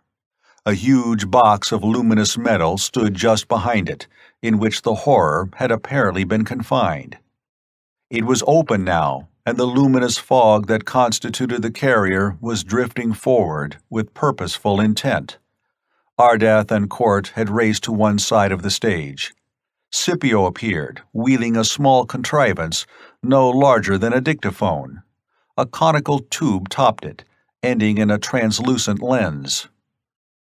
Good, Court snapped at the Carthaginian. But for God's sake, be careful now. The giant nodded with a flash of white teeth. Court turned to the paralyzed audience. Stay where you are. There is no danger unless you get hysterical and riot. A uniformed man in the aisle shouted an oath and whipped out his revolver. He pumped bullets at the glowing creature. Naturally, there was no result. Court waited till the echoes had died. No one will deny that this is an authentic carrier. Watch. The creature was at the edge of the platform when Scipio swung his weapon to focus upon it. The result was unspectacular. A ray of intense white light struck from the lens, and the glow surrounding the carrier merely began to fade. The thing remained motionless, all its glory dulling. At last, there was only something like a mummy collapsing to lie motionless on the stage. Scipio switched off the light. Take your seats, please, Court said. I have no more surprises for you. I shall welcome a committee to examine the body of this carrier. The first man to hasten down the aisle was a strongly built, handsome man with grizzled gray hair. He went directly to Court. "Mr. President," Court cried, "I didn't know you intended to be here, or I wouldn't have—" "I'm glad you did make that experiment," said the President of the United States. "I doubt if the scientists will fail to approve your plan now." There was a little twinkle in the level gray eyes. "Even if they do, I have authority under martial law to order you to build your Earth shield, and to give you every assistance you require." The big figure turned toward the audience, and the President waved at the group of reporters. "Put that on your front pages, boys. Stephen Court's in charge." With silent, incredible speed, Earth swung into action to fight the cosmic menace. Stephen Court was in charge. Beside him, Ardath worked, untiring, unsparing of himself. Li Yang, Scipio, and Miriam Barton lent their aid. Staffs of trained scientists gathered from all over the world. Factories were hastily commandeered and their machinery altered so they could turn out quantities of the atomic energy portable guns. From San Francisco to New York, from New Orleans to Chicago, trained men went busily to work. Production of the guns was left to subordinates. Once provided with the plans, they executed their orders with swift precision. Troops of militia were armed with the weapons and sent into plague-infested areas. New York was cleared of the carriers, and the other cities as well. Dozens of the guns were stored in airports, ready for instant transportation whenever a case of the plague was reported. Such reports were constant these days. Earth was approaching dangerously close to the nucleus of the cosmic cloud. Ardath flew to China with Li Yang and 200 famous scientists. A job had to be done there. 2 gigantic towers had to be erected, on each side of the Earth, one in the Orient, one in America. Court was in charge of constructing the latter. He remained in constant telephonic communication with Ardath. Speed was essential. Every resource of the country was turned to building the Earth shield. Business was neglected. The government issued their orders, delegating certain jobs to certain groups. The people had to be fed, of course, but every capable man was mustered to the task for which he was best fitted. Factories worked day and night. Every other country lent its aid. Canada, England, Germany, France, Italy, Japan all forgot their imperialistic and trade quarrels in order to battle the common enemy. There was no time for war. Build the towers, create the Earth shield. These aims were foremost. Slowly, the mighty obelisks rose. They resembled the Eiffel Tower, but were far taller and larger. Immense girders buckled huger beams together as the monoliths rose against the sky day by day. Faster, faster the men worked. At night, searchlights were used. New roads were built and old ones widened, all converging on the towers. A railroad was laid to each one from the nearest line. Nearby towns found themselves incredibly augmented in populations. Emergency barracks rose. Dapper physicists and chemists slept side by side with burly roustabouts and riveters. No thought of class and few quarrels rose. Each man knew that the plague might strike his own family next. Under his breath, he whispered, "Build the Earth shield. Hurry, hurry." 2 towers loomed at last, visible for many miles. Each one was topped with a shimmering, bright sphere of metal 50 feet in diameter. From these globes, the atomic energy would flame out to encircle the planet and transform the atomic structure of the heaviside layer into an impregnable barrier. Chapter 20. Thordred returns. Court had little time to rest. He had frequent reports from the chief of the FBI, whom he had requested to track down the vanished Thordred. But the bearded giant had disappeared without a trace. His continued presence meant danger, however. Thordred possessed the knowledge he had stolen from the minds of both Ardath and Court. The dragnet searched for him vainly. One night, Court, Scipio, and Marion stood in the control room just beneath the huge globe that topped the tower. The task was finished. The last workman had just departed in the elevator that led to the ground. The three stood quietly, staring out at the land that stretched far beneath them. Bright moonlight bathed everything weirdly, yet beautifully. The room was 50 feet square, a flat platform around which a low railing ran. There were no walls. Metal supports stood up like thick columns at intervals. The globe above their heads was hollow, else not even the tough, reinforced steel of the tower could have supported its weight. They could not see the sphere. 9 feet above their heads, the ceiling was plated with thickness after thickness of Ardath's alloy, the only thing that would halt the radiation of atomic energy. Court fumbled with a televisor. "Wish I'd finished this weeks ago," he complained. "Ardath showed me how to build it, but I didn't have time. Let's see." The screen ran riot with color that swiftly faded into a uniform gray.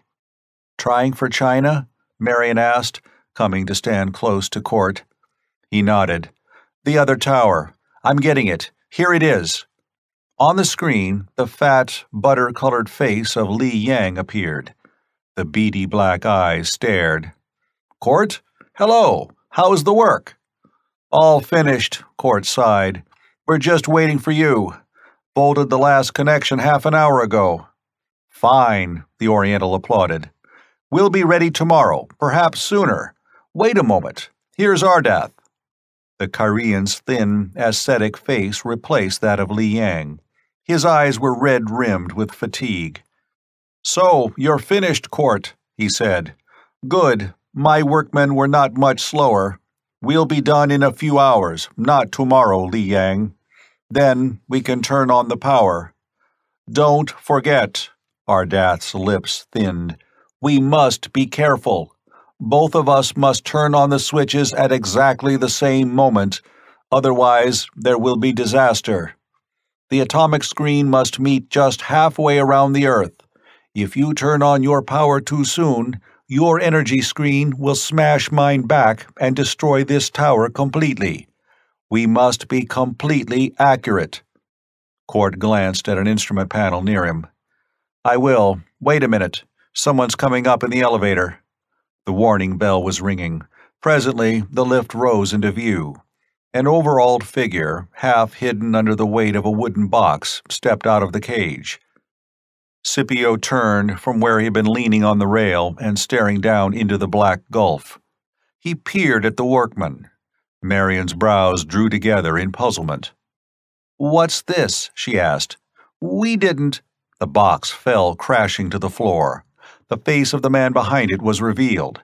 It was no longer bearded, clean-shaven now and with the hair bleached yellow, yet the arrogant mouth, hawk nose, and the tawny amber eyes could belong to only one man, Thordred. His hand went up, a lens blinking bluely in it. The mouth gaped in a snarl. "Don't move." His voice shook with mad fury. "Don't move a muscle. I've come back." Court still stood before the televisor. On the screen, he saw Ardath's face watching, immobile and intent. He glimpsed a heavy wrench that was lying forgotten on the ledge of the televisor. It was hidden from Thordred's view by the instrument's bulk. Court let his hand gently close over it. "Don't be a fool," he said. "You can't possibly escape." Thordred laughed harshly. "No, you saw to that. Your police have come after me. If I hadn't stolen your memories, I'd never have escaped them. I disguised myself as a workman and rode up here. Nobody stopped me. And I have a weapon now. I made it with the knowledge and memories I took from Ardath." Marion's face was paper white. Scipio stood motionless, his gigantic hands gripping the rail behind him. "What do you intend to do?" Court asked. Kill you, Thordred rasped. Then I'll turn on the power. I know how to do that, and the energy will destroy Ardath in his tower. With you two out of the way, I can rule the earth. My brain, with the combined knowledge of yours and his, is wiser than any other in the world. You may do that, Cord admitted, warily watching for an opening. But what about the plague? I haven't forgotten that. The towers can be repaired. The Earth shield can be created, even without you and Ardath. But then I shall rule this planet. Softly, without moving his lips, Cort whispered into the televisor. Turn on your power, Ardath. It'll destroy Thordred. We'll go with it, but that's the only way. The Kyrian did not speak, but he shook his head slightly. Thordred moved forward, the blue lens in his hand lifted.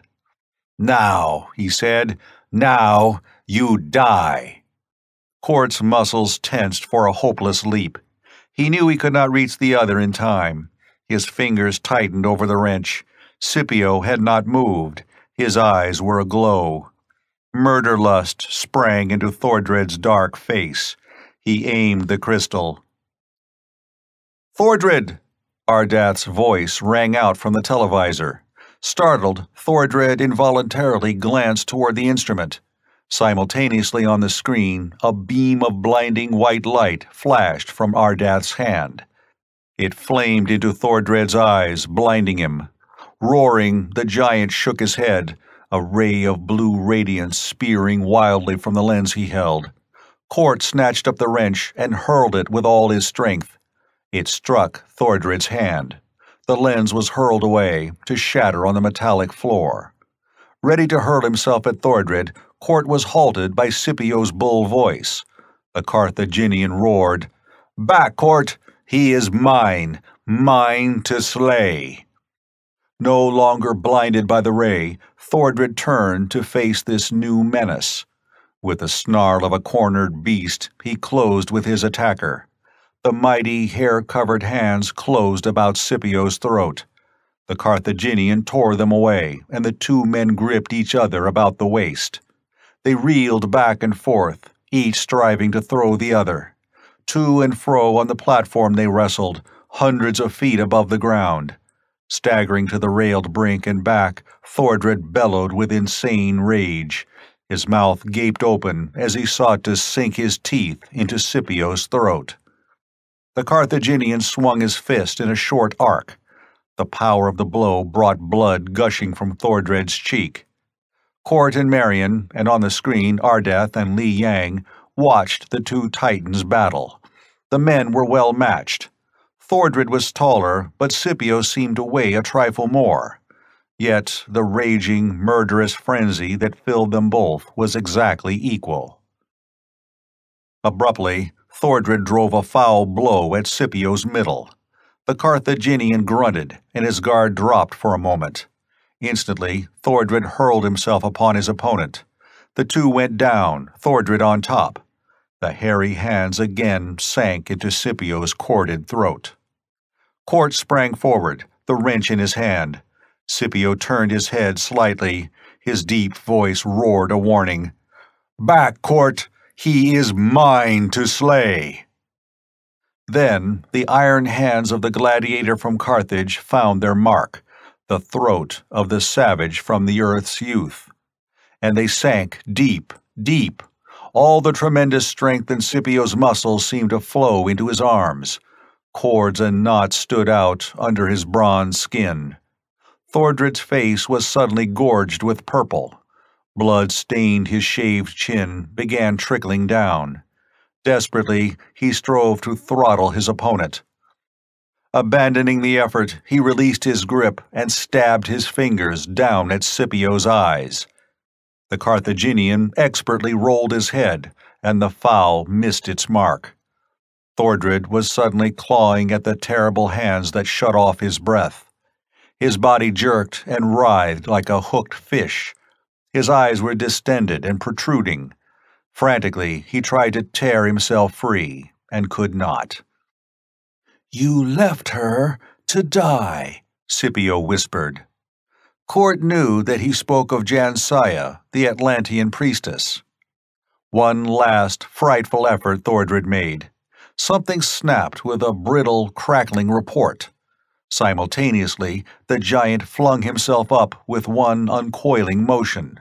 He stood upright, amber eyes glaring, breath hissing and rattling into his starved lungs. Suddenly, the huge head lolled forward slackly on its broken neck. For a heartbeat, Thordred stood silhouetted against the dark sky. Then he crashed, lifeless, to the floor.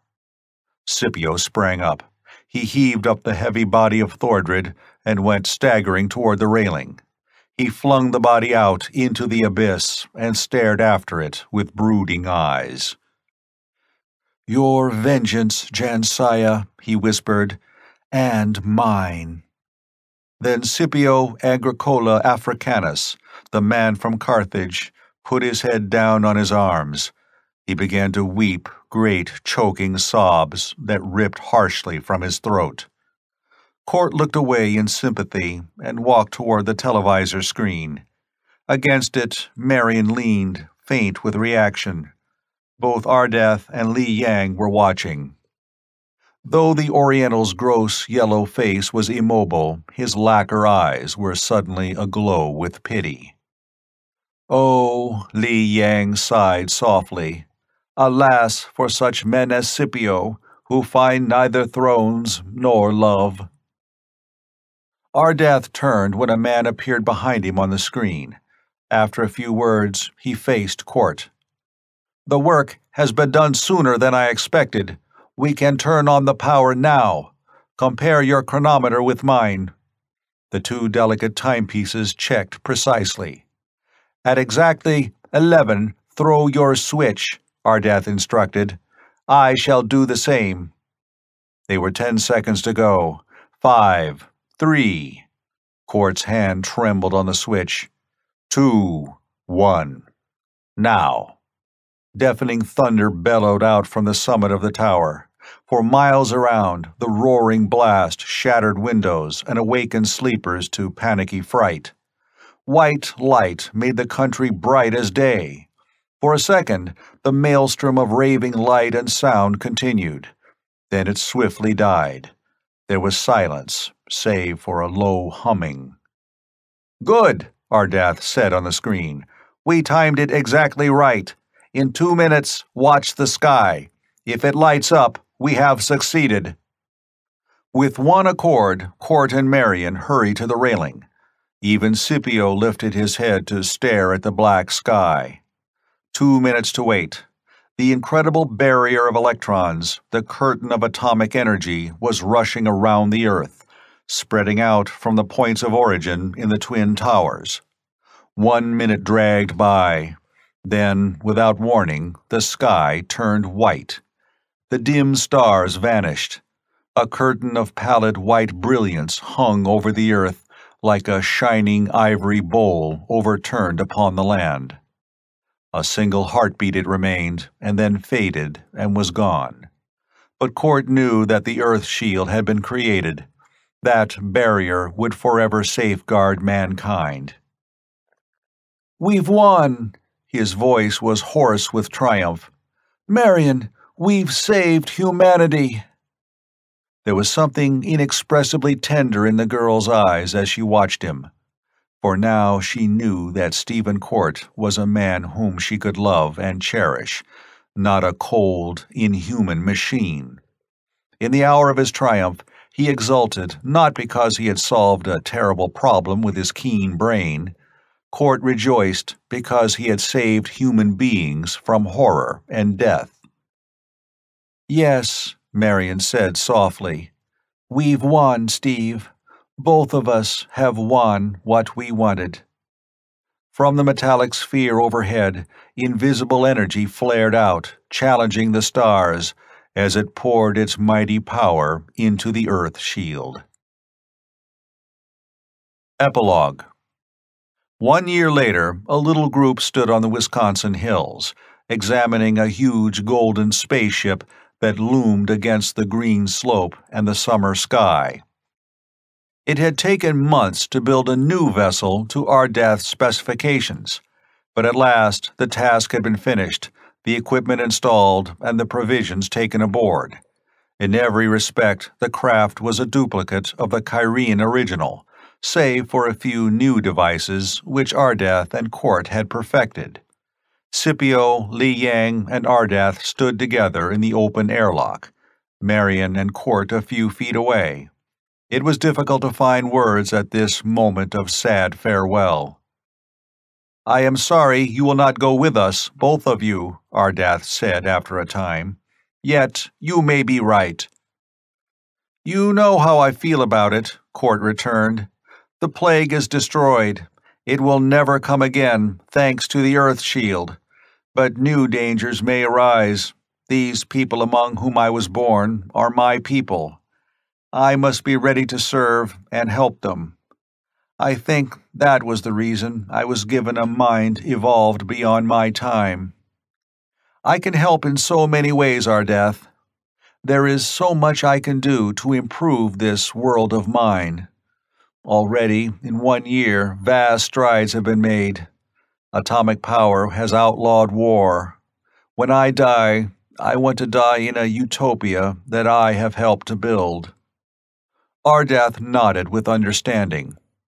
"I came through time to find a supermind whom I could abduct to start a new race.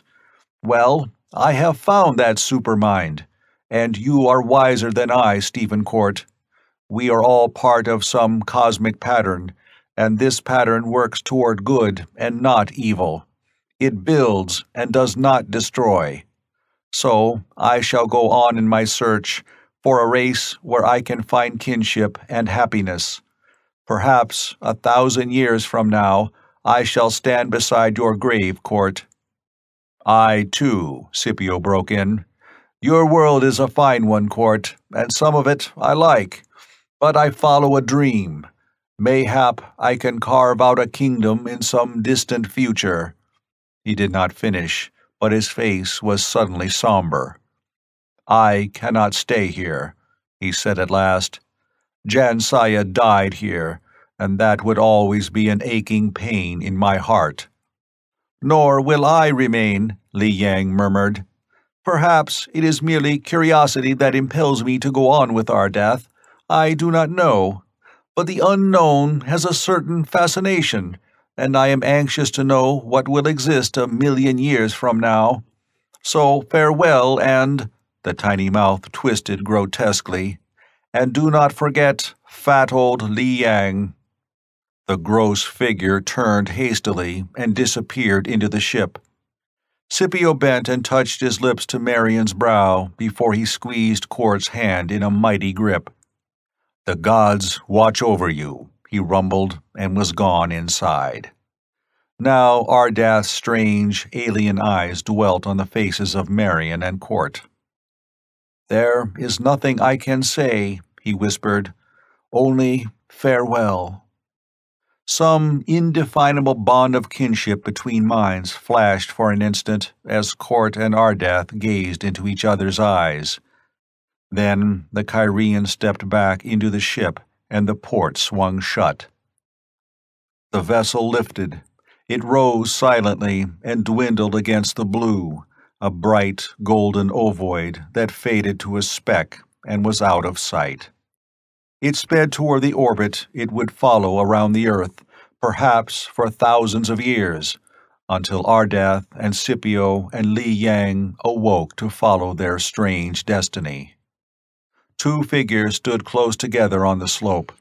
Marion and Court looked up until all trace of the golden ship was gone. There was only the blue sky then, and the green hills of Wisconsin.